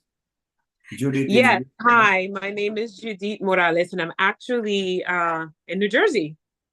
And I have to tell you, funny enough, I was listening to something about this. I think the awareness of the body and the mind when it comes to happiness, because your health has to do with the understanding of the subconscious mind of what exactly is going on. So happiness does not happen unless you're fully connected with that subconscious mind, with the you, with the I that is in you, which connects you with God. So that brings all of the energy that the body needs in order, because it says the joy of the Lord is my strength, right? So you have to have happiness in order for every single nerve, or the chi, as they call it, everything to be moving correctly. There has to be a sense of happiness, because happiness is connection with the soul, connection with the mind, connection with the I am.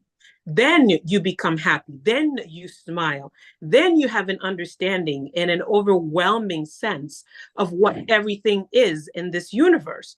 Because it's only when you're still, right? It says, be still and know that I am God. So when you are still, you connect with that, I guess, the surge, right, of what people call electricity, or whichever I call it, the Almighty God, which is our spirit also. But still, the chi in that is completely different. But when you get that connection and that stillness, then joy, then you smile, then every other thing that does not belong there starts becoming, you become aware of what you need to deal with, what you need, if you're sick, if there's any unforgiveness, if there's anything in that heart, in this body of yours that does not belong, then you start breathing it out. So I would say happiness, and the understanding of happiness being stillness, being the connection of who you are, which is true love. And then that will bring everything else into fruition and into connection, because then your subconscious mind takes over and starts telling you what you need to deal with, because you are here to fulfill a greater calling. And that calling only your spirit knows via the self-conscious mind. And so happiness to me, and it's not only just, oh, I'm happy because I got this, I got that. Happiness being one with the self, therefore being united and reconnected to God. So that's my answer. Thank you, Judith. Yes, and you brought love in it as well. While you are at it, Judith, and since you are happy, do you want to invoke Shiva while we are here? Because shortly we'll be closing. So go for it. Let's invoke Shiva for you. Okay. Go ahead. Shivaya Namo. Shivaya Namo. Shivaya Namo. Om Namah Shivaya. Om Namah Shivaya. Om Namah Shivaya. Om Namah Shivaya. Om Namah Shivaya. And I have to say, as I was invoking, what came to my spirit is, these are spiritual beings. These are spiritual essence. These are spiritual beings that are to be respected, that gives us life, that breathes into our life according to our belief, according to whom you want to believe in. So we have to now, we're in a state in this world that we have to understand how to humble ourselves and how to be not only enlightened by them, but how to give them reverence, how to give them honor, give them the rightful place that they deserve. Call out to them as they truly are, the space that they occupy. We need to learn about these spiritual beings and where they are in their power in our lives, and humble ourselves, giving them the space to do what they're here to do in such a time as this. So that's the message that I had as I was invoking. Thank you, Judith. Well, it's wonderful that none of you chose wealth as your first priority. I wonder if you were true to yourself, but I'm not going to question you here. And then most of you chose happiness. So I'm going to leave you with a thought. Can you be happy if you are not healthy? Can you really be happy when you are not healthy? But if you are healthy, can you be happy? The answer lies in the question. And if you know anybody who is over 95-year-old, just go and ask them, what is the most important thing in the life? And they'll give you the answer. We are not going to reveal the answer here. We'll meet next time. But yes, I'm glad that you mostly chose happiness and health. Just remember one thing, if you are not healthy, can you be anything else? If you are happy but not healthy, what happens then? So there lies the answer. What we are going to do now, Sharon, Seema, we are 90 minutes over, but we don't care. At Healing Our Earth, we like overrunning because we got wonderful people joining us. So I think, Bapu, maybe you and Hitendra are good at chanting as well. So let's have a bit of chant from both of you, then from Sharon, then from Seema. Just before that, Sam wants to make a comment. Sam, your comment, please, and then we go to Bapu and Hitendra. नहीं अभी सावन का महीना है तो I wanted do my Shiv जी का भजन बोलना चाहते हैं. Can I sing that? Please go ahead. Yes, yes, go ahead. It's okay. Everybody can do bhajans and kirtan and mantra. Om Mahadev Shiv Shankar Shambho Umakanta Tripurare Mitrunjay Vichvadvat Sulin Ganga Ghar Mijmadnare Har Shiv Shankar Gaurisham Vande Ganga Dharmisham Rudram Pasupati Mishanam Kalle Kasi Purinatham Jai Shambho Shiv Gauri Shankar Jai Shambho Om Shyam Sada Sudai Amrit Rudrai Parvati Pran Bal Bhai Namo Namah Har Har Har Mahadev Jai Shambho. How wonderful, Sam. For those of you who don't know Sam, in his youth, in his teenager time, he was nothing like this. He has actually lived the life differently from what he was to what he is now. That teaches you that the time heals you, time teaches you. When the right time comes, adopt it, don't run away from it. When you feel spiritual, be. If you were young and you were running and drinking and gambling or whatever you were doing, fine, you were growing up. But the moment you get the sense in you, then wake up, because for every dark night, the following morning definitely comes. One thing that no president or nobody on the earth can stop is the time. So always remember that. So Sam, that's so beautiful. Hitendra, you and Bapu, and then we'll go to Seema and Sharon. Sharon has got a comment and we will close. So Hitendra, what would you like to chant for us? I would sing 2 lines from a beautiful song from Bollywood, and that will really enrich us for today's conversation. We talked about Purusha and Prakriti, divine masculine and feminine energy. We are on the platform of Healing Our Earth, which is, again, Earth is feminine energy, Mother Nature. I want to sing that song for Mother Nature, Mother Earth, okay? तारों में सज के अपने सूरज से देखो धरती चली मिलने,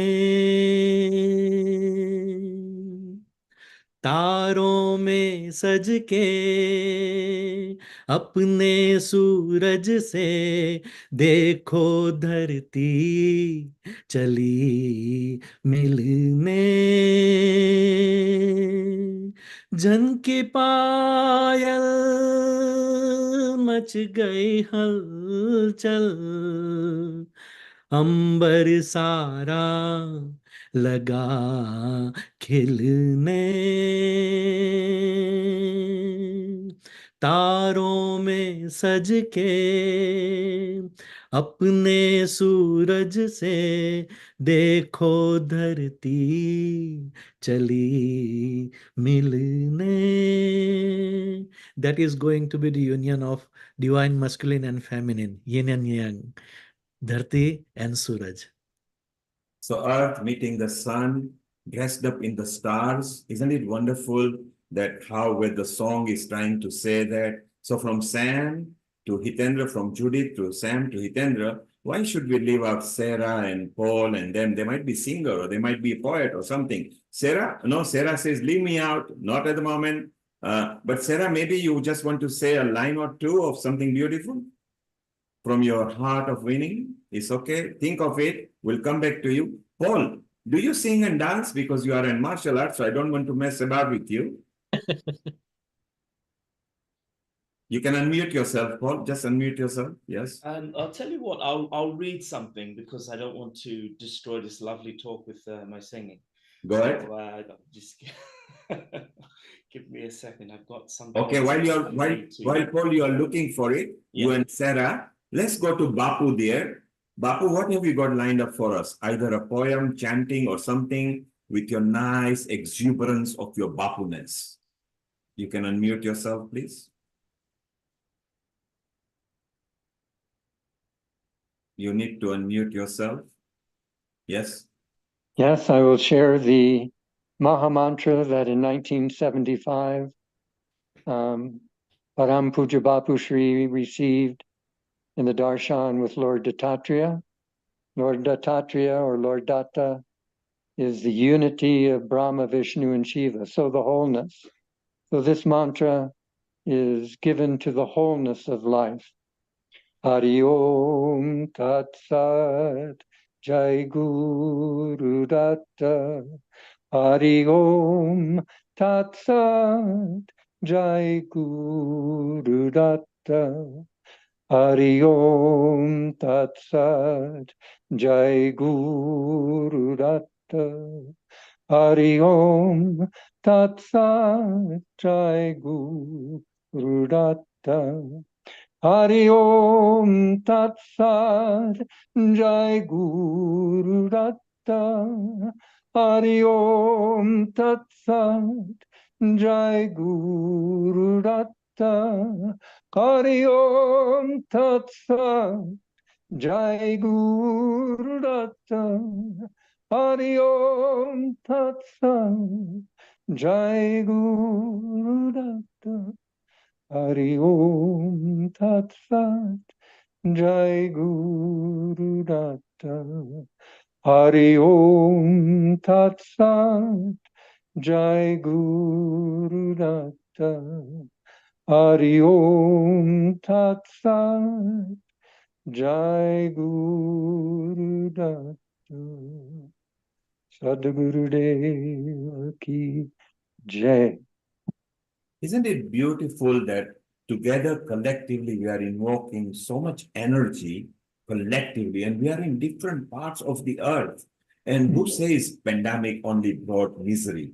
Pandemic brought us together as well. There was a reason for Almighty to get us together and say, hey, look, if you don't behave, then you'll pay the penalty, maybe unite. And wasn't it a time that we unite?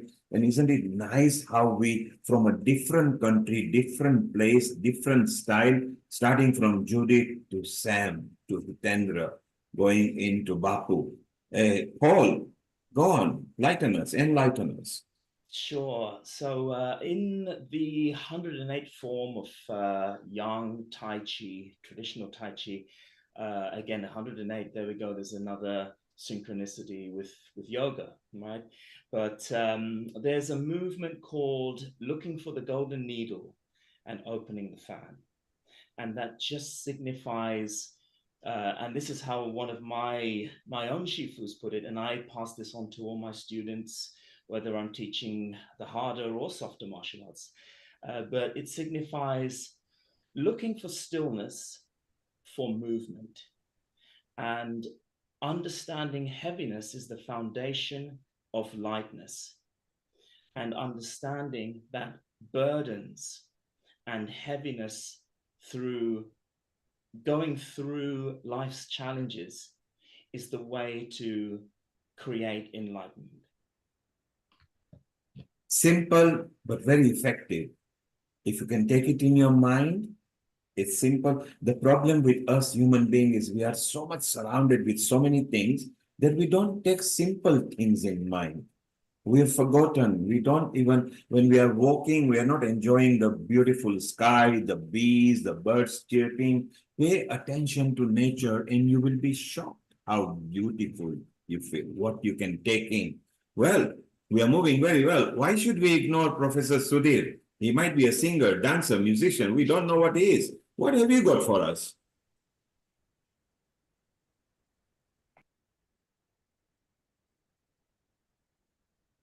I have nothing. I'm so overwhelmed. I'm not a singer. I'm not a dancer. But you are a I smiler. collect. So if I can recite a quotation, will that be okay? Go ahead, please. So a doctor who studied 40 years before our Dr. Naveen, he says, if wealth is lost, nothing is lost. If wealth is lost, nothing is lost. If health is lost, something is lost. If character is lost, then everything is lost. And by character, he meant staying united with Mother Nature, respecting earth, respecting a sky. If you do that, you have good character. If you're disconnected, you have lost your character. This is what the doctor said. And I think it is good for us. I remember that quotation for myself. And Professor Thank you. Sudhir, if ever you want to know what you are, well, you got a smile plastered on you all the time. So keep it there. And your point is very right. Healing our earth was what we decided during the pandemic. Immediately as pandemic came, we brought healing our earth because everybody knew that we need to heal the earth. We are abusing the earth. Those who are in a climate area problem with heat and fire and floods and thunderstorms are now realizing that we can't mess about. Well, Yes. Sarah has come back. She has practiced a dance and a song, but she might just say a saying. Sarah, you are smiling. What have you got lined up for us? I'm not singing. You don't want to hear me singing. But I would say, because I do love words, I would say, Sarah, unmute myself. Sorry. Yes, Well- sorry. No, you don't. I don't want. You don't want me to sing. That would spoil everything. But it's I'm okay absolutely because your internet Yeah. has gone on a loop. Oh, am I back? Yes, you are back. We can hear you. Okay. Yes, I love words. So I would say it's always sunny when you're running towards the light. And that's what I look for, the light. And also from one of my favorite Buddhist teachings from Daisaku Ikeda, I love his line that he says, as human beings, let us reach beyond our small, limited selves and attain an all-encompassing state of being, our hearts communicating with the vast universe. Now you see why she is good at winning the heart. Because Sarah says it with the word, and she says she loves going towards the light. Well, we have heard the saying, there is a light at the end of the tunnel. Basically, what it means in a simple form, for every night, I said earlier, regardless of what happens on the earth, except for the zone where 6 months is night and 6 months is day, the following few hours will break into daylight, whether it's sunny or not. So there is always light at the end of the tunnel. Please believe it. So don't worry, just sustain yourself, find a solution. Remember, there are never problems. You are being given opportunity to find solution. I think we have covered everybody. Naveen actually also likes classical. He doesn't dance, but he loves classical dance and classical songs. And he might have a saying or he might sing to us. Naveen, what have you got lined up for us? जब मैं था तब हरि नहीं, जब हरि है तो मैं नहीं. Here I've used the word मैं 2 times. मैं means I, myself, mine, and मैं also means the ego. When I was there, the God was not there. That I means the ego. When I was not there, the God was there. That means when ego was not there, God was there. And with one song I finished because my battery is finishing off also. And that is Kalatita Gunatita Bhavatita Brahma Brahma Brahma Brahma. beyond time, beyond mental attributes, sattva, rajas, tamas, and beyond bhava. There is only one thing, which is bhava tita dhyana, transcendental meditation, which brings you to transcendence. And that is the state when you enter into turya tita avastha. Beyond the seventh level of the highest level of the meditation, that is the Turya Atita Avastha. So that was the song I could sing for you fully, but with few sentences, I say Global Namaste to all of you. And thank you so much for bringing me on this platform, for introducing all the beautiful people. Today, Bapuji, Seema ji, Professor Saab, Sam, Paul, Judith, Sharon, one and only Sharon, then Lata ji, then behind the screen, Nishit. He doesn't come on the screen, but he's there. And you are also behind the screen, Neil, and Mita ji, and Hitendra ji. Whosoever I see, thank you so much. Thank you. So Dr. Naveen said, when I was there, God was not there. And I refers to himself or ego. But when God was there, I was not there. So when he let go of the ego, it was too late. God was there. So don't carry ego. Ego is not very good. Ego is just temporarily. Okay? If you are without ego, you will be lighter as well. Carry your body with lightness. Don't have a vengeance and revenge. Don't, if you are married, don't pick on your spouse. If you got children, don't feel bad. If you got parents, don't worry. Just lighten up. The journey belongs to you. And just go smoothly and nicely. Sharon, you had a comment. You sing as well. Seema sings Achutam Keshavam as well. So now let's maybe wind up. I think we have covered everybody. So Sharon, what have you got? This was my comment. It was actually for Judith. So here we go. Da din din da da din din da na tin tin na tin tin da da da da din din da da din din da na tin tin da tin tin Mahadev Mahadev Mahadev Mahadev Trishula Damaru Adyanata Chandranata Maheshwara Tripurari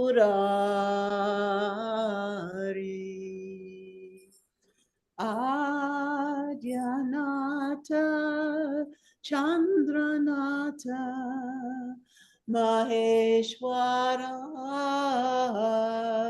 Tripurari Mahadev Mahadev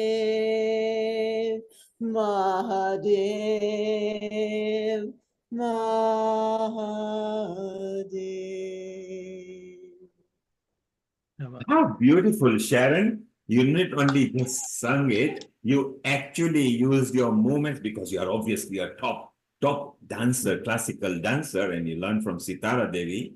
And 50 years back, you used to frequent India and subsequently as well. Hitendra, what did you think of what Sharon delivered just a moment back?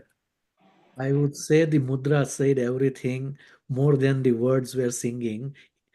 So what she was expressing was true realization for all of us.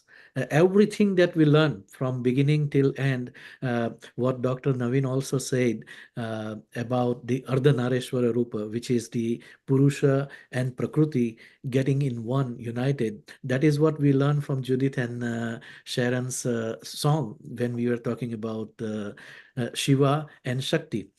I feel the ultimate of everything, as Dr. Naveen again said, I would like to remember that love is the ultimate of everything. You want to realize God, there is only one lane, and that lane's name is love. Okay? So prem gali ati sankari. Prem gali ati sankari. Tame dona samay. प्रेम गली अति साकरी तामे दो न समाए जब मैं था तो हरि नहीं जब हरि तो मैं नहीं. That is what it is. Leave the ego, leave the intelligence. What we are seeking is health and happiness through yoga and meditation. But ultimate is not the happiness that exists with the jiva or body and mind on the earth, which is, it is just sukha or comfort. But what we want is Mahasukha at the soul level or joy, Ananda, that is possible only through love when we connect with the divine Paramananda, Satchidananda. And that is what I felt in encompassing everything that we learn from the wisdom of Ayurveda, from the wisdom of Patanjali Yoga Sutra, and all what our learned, distinguished guests have shared with us. Thank you very Thank much. you, Hitendra. Very nicely summarized. Naveen gave the key to eternal health, and then Judith came in a Shiva invoking, and Sharon, as you said, the perfect mudra. Nice, not just singing, but the way she artistically narrated it. It was so beautiful. Seema, what do you think? I think we are really celebrating the auspicious month of Shiva through all these lovely mantras and mudras from Judith's Om Namah Shivaya, which I love so much, to Sharon's mudras. And at Healing Our Earth, when we come together, we create so much energy. It is so beautiful that we all connect on this platform. You know, we are all so blessed. As you know, I was just reflecting as I do when we go into these conversations of wisdom, that we're so lucky. We're here, we're connecting on this platform on Zoom, we're all smiling, we're making new friends. How about we all just take a moment, just one second, and we sit with our spines erect, and we take a deep long breath in, and let's put our hands on our hearts. And as we connect within, really feeling our heart chakra, fill it up with so much love and light. Because this is our essence on this platform. We want to heal our earth. And as we fill our hearts up with this love, with this light, really fill it up, take a deep breath in. Let's just pour all this love, light, and healing energy out to our world, to our planet, especially to the countries that are in conflict right now. Let us not forget them. And let us be there present with this energy every day, sending it out to our planet. We have a climate crisis going on. We have countries in conflict. There is so much going on in our world purely because we have forgotten to live in, as Dr. Naveen said, in wisdom. Ayurveda Veda. Let's take this light, let's send it out, and let us all move together to heal our earth. Jai Gurudev, and have gratitude for everything that we have received. Thank you, Seema. What a wonderful soul our Seema is as well. And Paul, I'm coming back to you. Paul, I know that you don't dance particularly, but you saw Sharon weaving her hands into the correct movement and her eyes were following. You are a martial art. Is there a similar movement you do to make you feel happy? There is. There's a symbol, and Sharon will know this as well. There's a symbol in ancient Chinese called Tai, and Tai is represented by the arms and the legs spread out like this, and a small curved blotch below the belt at the lower dantian. And so it signifies gathering energy from the universe, being open, being receptive, and being powerful. And we can't change the world unless we're powerful ourselves. I don't mean it in a dominating way, but I mean it in the strength and the power to stand up for what is wrong and clearly unjust. And so we can do this movement together. Hold your hands like this. And you want to align the palms, or the Lao Gong points on the palms like this. Lao Gong points are like minor chakras. Okay, so if you hold your hands like this and you stretch your spine gently, think of expansion, expanding your growth, your health, your happiness, your wealth,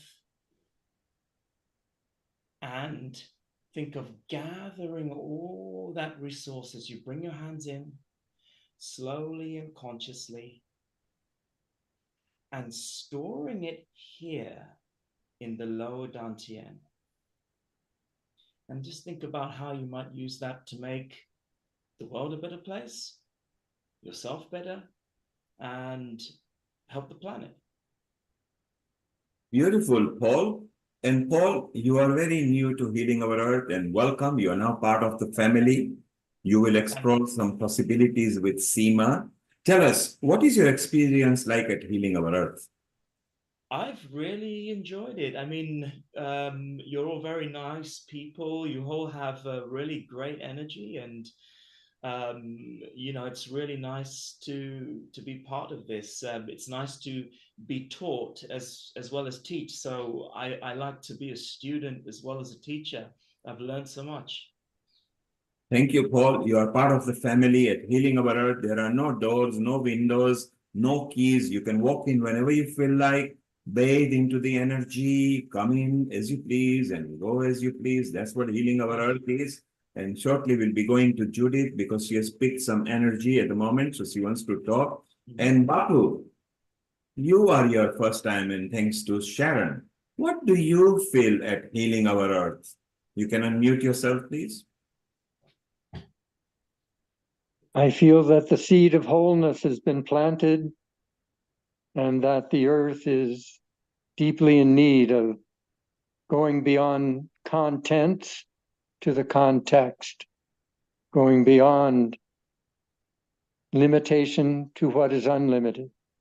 And everyone here carries a flavor of that which is unlimited, and then bringing them through their unique nervous system and talents into moving expression, truly gifted expression. We live in the universe, the unity of all diversity, and so the diversity of our individuality meeting the universality of our being. This is a wonderful home for all that will heal the earth. Thank you, Bapu. So that is nicely, succinctly put and summarized. And it's so nice that we always ask everybody, because we feel that it's a home that should have no boundary, as you said. There should be no limit, no discrimination, no gender bias, no bashing companies or anything. Just live, breathe, and move on and spread energy so everybody heals together. Judith, you think you felt something. So go on, tell us your experience, what you felt while we were at it. Yes, this is for someone. So as everyone was speaking, and even when I was doing the Shiva mantra, and that's why I think the message came through, an overwhelming sense of oppression, and it's like a depression. It just hovered right there as the conversations were going. And a picture of the person came to mind, but I will not say it is who it is, but you know who you are. So the message is, it's like you're carrying so much burden. It's let it go. Like, spiritually speaking, our spiritual practices are for us to to heal the world, not for us to be burdened by it. So whatever it is going on, even if it's something in your relationship, even if it's, I don't know, issues with your husband, whatever that's being spoken, whatever energy that's being projected to you, whatever issue that's going on in marriage right now, there might be some issues. God wants you to know He's been with you, and do not focus on the particular energy. Your strength is going through the pain so that you can be stronger. Do not look at what's going on around you as, oh my God, everything is going to go. There's no such thing as an ending. We are infinite being. It's just a moment. You're just going through a moment. So relax, let go. Do not fight what you're feeling, but get the message from what it is, why you're feeling it. So that's it. Take care of yourself and don't be afraid, and just go through it. Well said, Judith. Judith is saying, she mentioned husband, but wives are included in it as well. If you are suffering from your spouse and you feel that, you've been together and everything, find a new avenue. Don't suffer. Sometimes surrendering to your siblings or your offspring is good, because you bring your children, you educate them. Suddenly they want to bring some different facets in your life. Trust them. Give your life to them. They will not destroy you. They are your offsprings, or your parents. We always feel our parents that maybe they are slightly out of date. Well, educationally maybe, but spiritually and wisdom-wise, they are well ahead of us. A 90-year parent knows how the knee functions and the heart beats because he's 90-year-old. You are only 50-year-old, for example. Take the wisdom from people. Steal the knowledge. That is sweet stealing from older generation. Whatever you can grab it with open arms. So Judith, yes, don't be scared. Don't run away from anything. It's all wonderful. Well, we are nearly 2 hours over, but do we care? Because at Healing Our Earth, we are always running over. We enjoy. Let's ask Professor, this is his second or third, I think it's second or third visit. Professor, what do you feel at Healing Our Earth? I feel fulfilled. I feel completely fulfilled. And I am so grateful to you. I cannot tell you, to every one of you. These are my richest moments spent. Normally, I'm asleep 1.5 hours by this time, India Standard Time. The fact that I'm awake, Neil, is a tribute to who you brought on this platform. And I'll always be grateful to you. Anytime you invite, I'll come in. Thank you. And Professor, this is not just me. I'm just a simple medium where sometimes Sharon or Seema, our senior, they allow me in as well. So I'm grateful to them.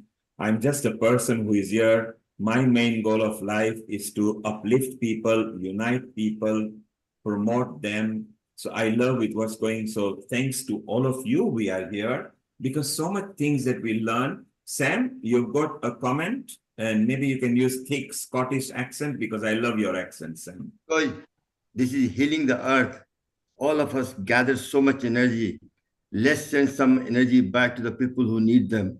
Just you open your hand up, as you breathe in, you go up all the way up to the top. Come on, you all have to do it.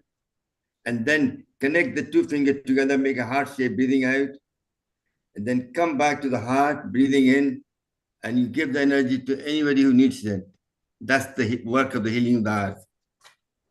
Thank you, Neil. Bye. Beautiful, Sam. Sam is our resident yoga expert and spiritual expert as well. He's regularly there. So if you're ever visiting Scotland, just connect to any of the healing admin team. If you don't know anybody, then just find me on the internet. Sam would just open-heartedly welcome you. He's a very good soul down there in Scotland. Seema, let's maybe now end up and let's ask Lata. Lata, what is Healing Our Earth meant for you? And how do you feel when you are our backup team? What do you feel at Healing Our Earth? I think, well, I just want to say it's thanks to persons like Sarvanji because he's my guru for yoga, and he has really, really enhanced my journey to understand the healing process with yoga and curing the mind and the soul and the body. And I love his form of delivery. It's so full of love. And it's persons like Sam, Neil, bringing this platform to us. They're all the same group, actually. If you all didn't know, I thought I might drop that in. And I really think it's such a huge blessing. And it just gets better and better.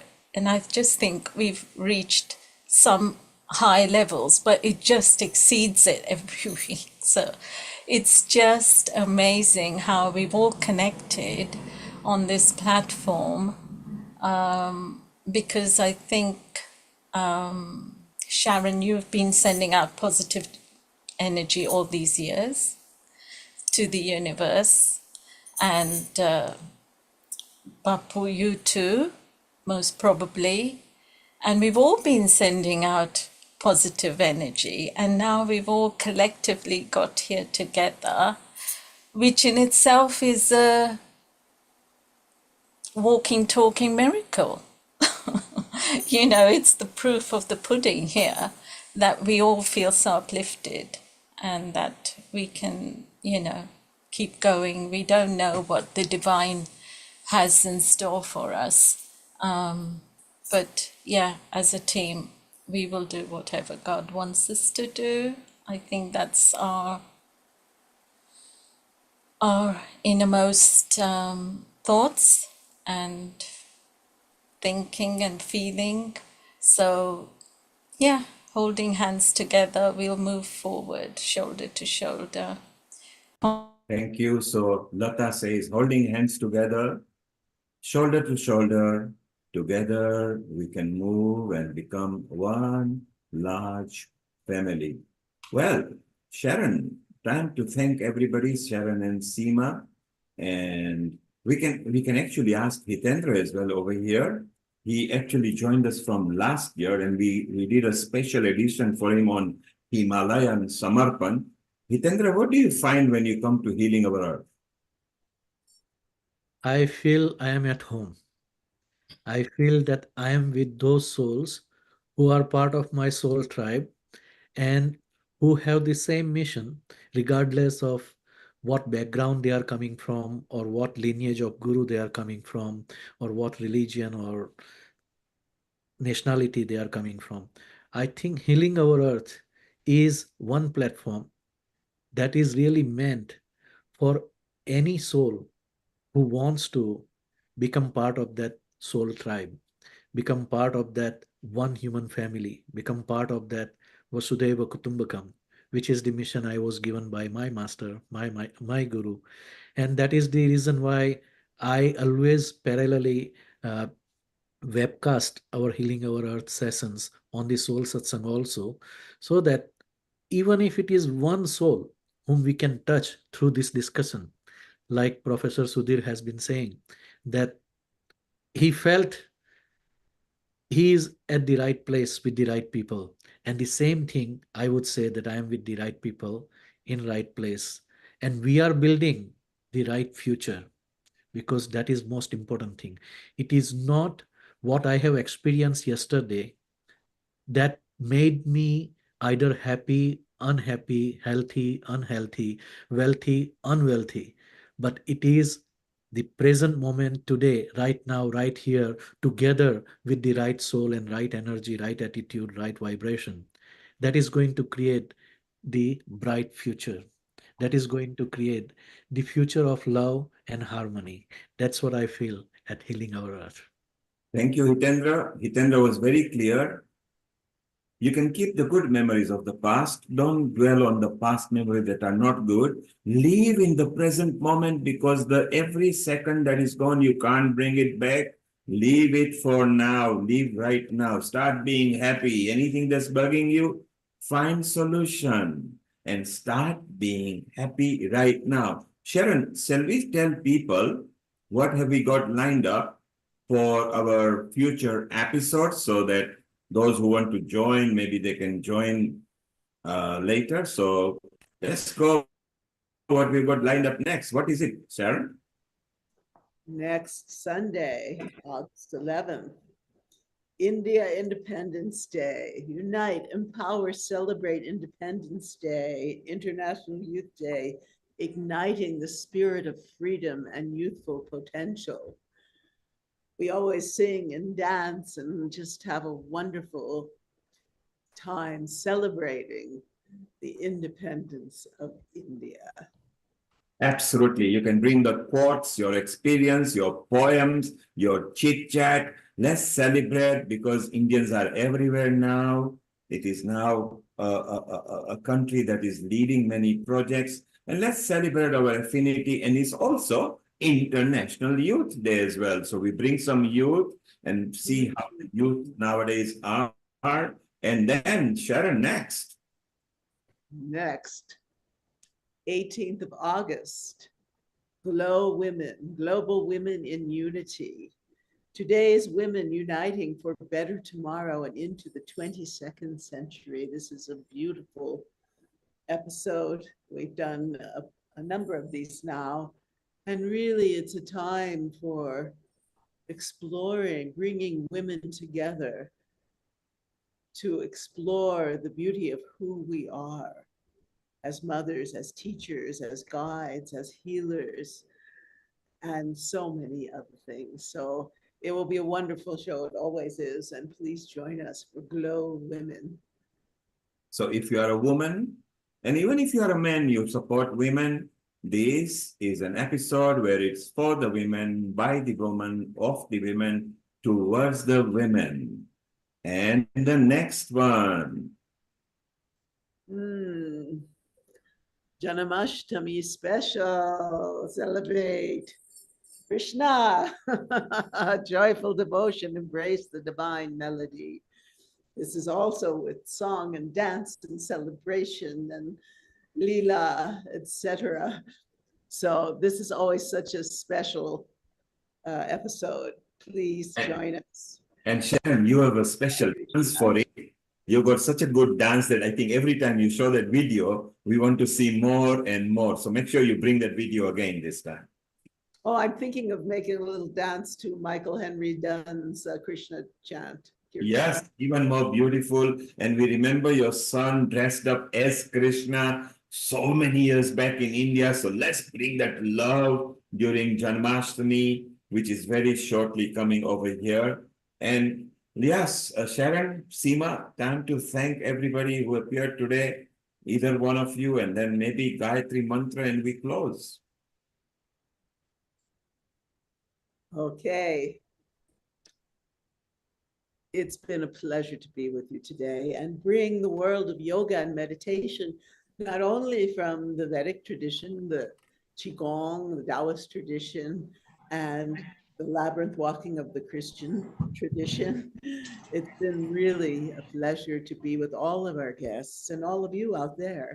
And we look forward to so much more. And let's end. And Seema, what would you like to say? I'd like to just give everyone a small quote by St. Francis of Assisi. This is something very close to my heart. And it says, start by doing what is necessary. Then do what is possible. And suddenly you'll be doing the impossible. Quoting Audrey Hepburn, she said, nothing is impossible. The word in itself has the words, I am possible. So there is nothing in this world that we cannot do. Seema, I love it.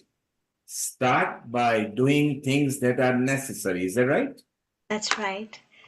Start by doing things that are necessary. Then go on to doing things that are possible. And suddenly you'll be doing the impossible. This is a quote by Saint Francis of Assisi, who I love very much, because he said, "Lord, make me an instrument of your peace. Where there is sadness, let me sow joy." And where there is hatred, love. It's a beautiful prayer by Saint Francis of Assisi.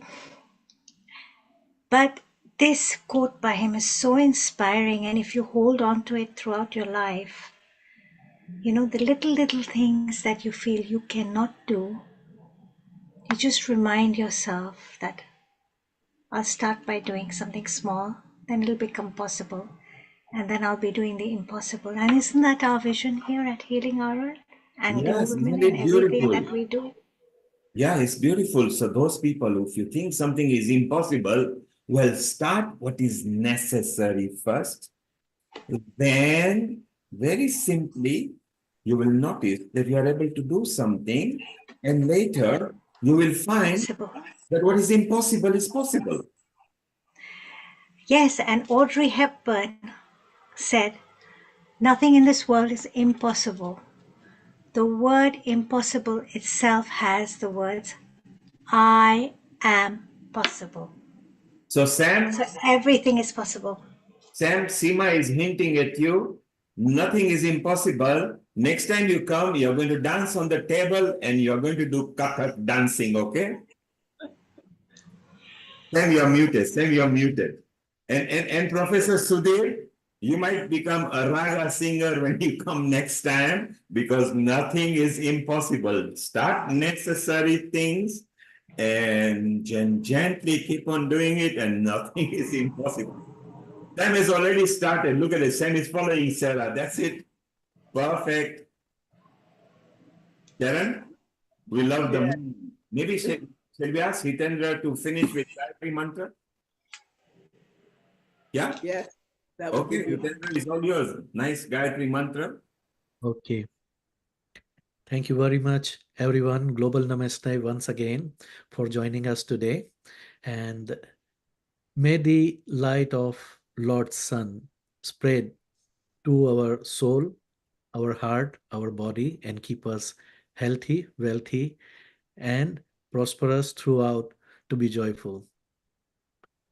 Om Bhur Swaha Tatsaviturvarenyam Bhargo Devasya Dhimahi Dhiyo Yonah Prachodaya Om Shanti.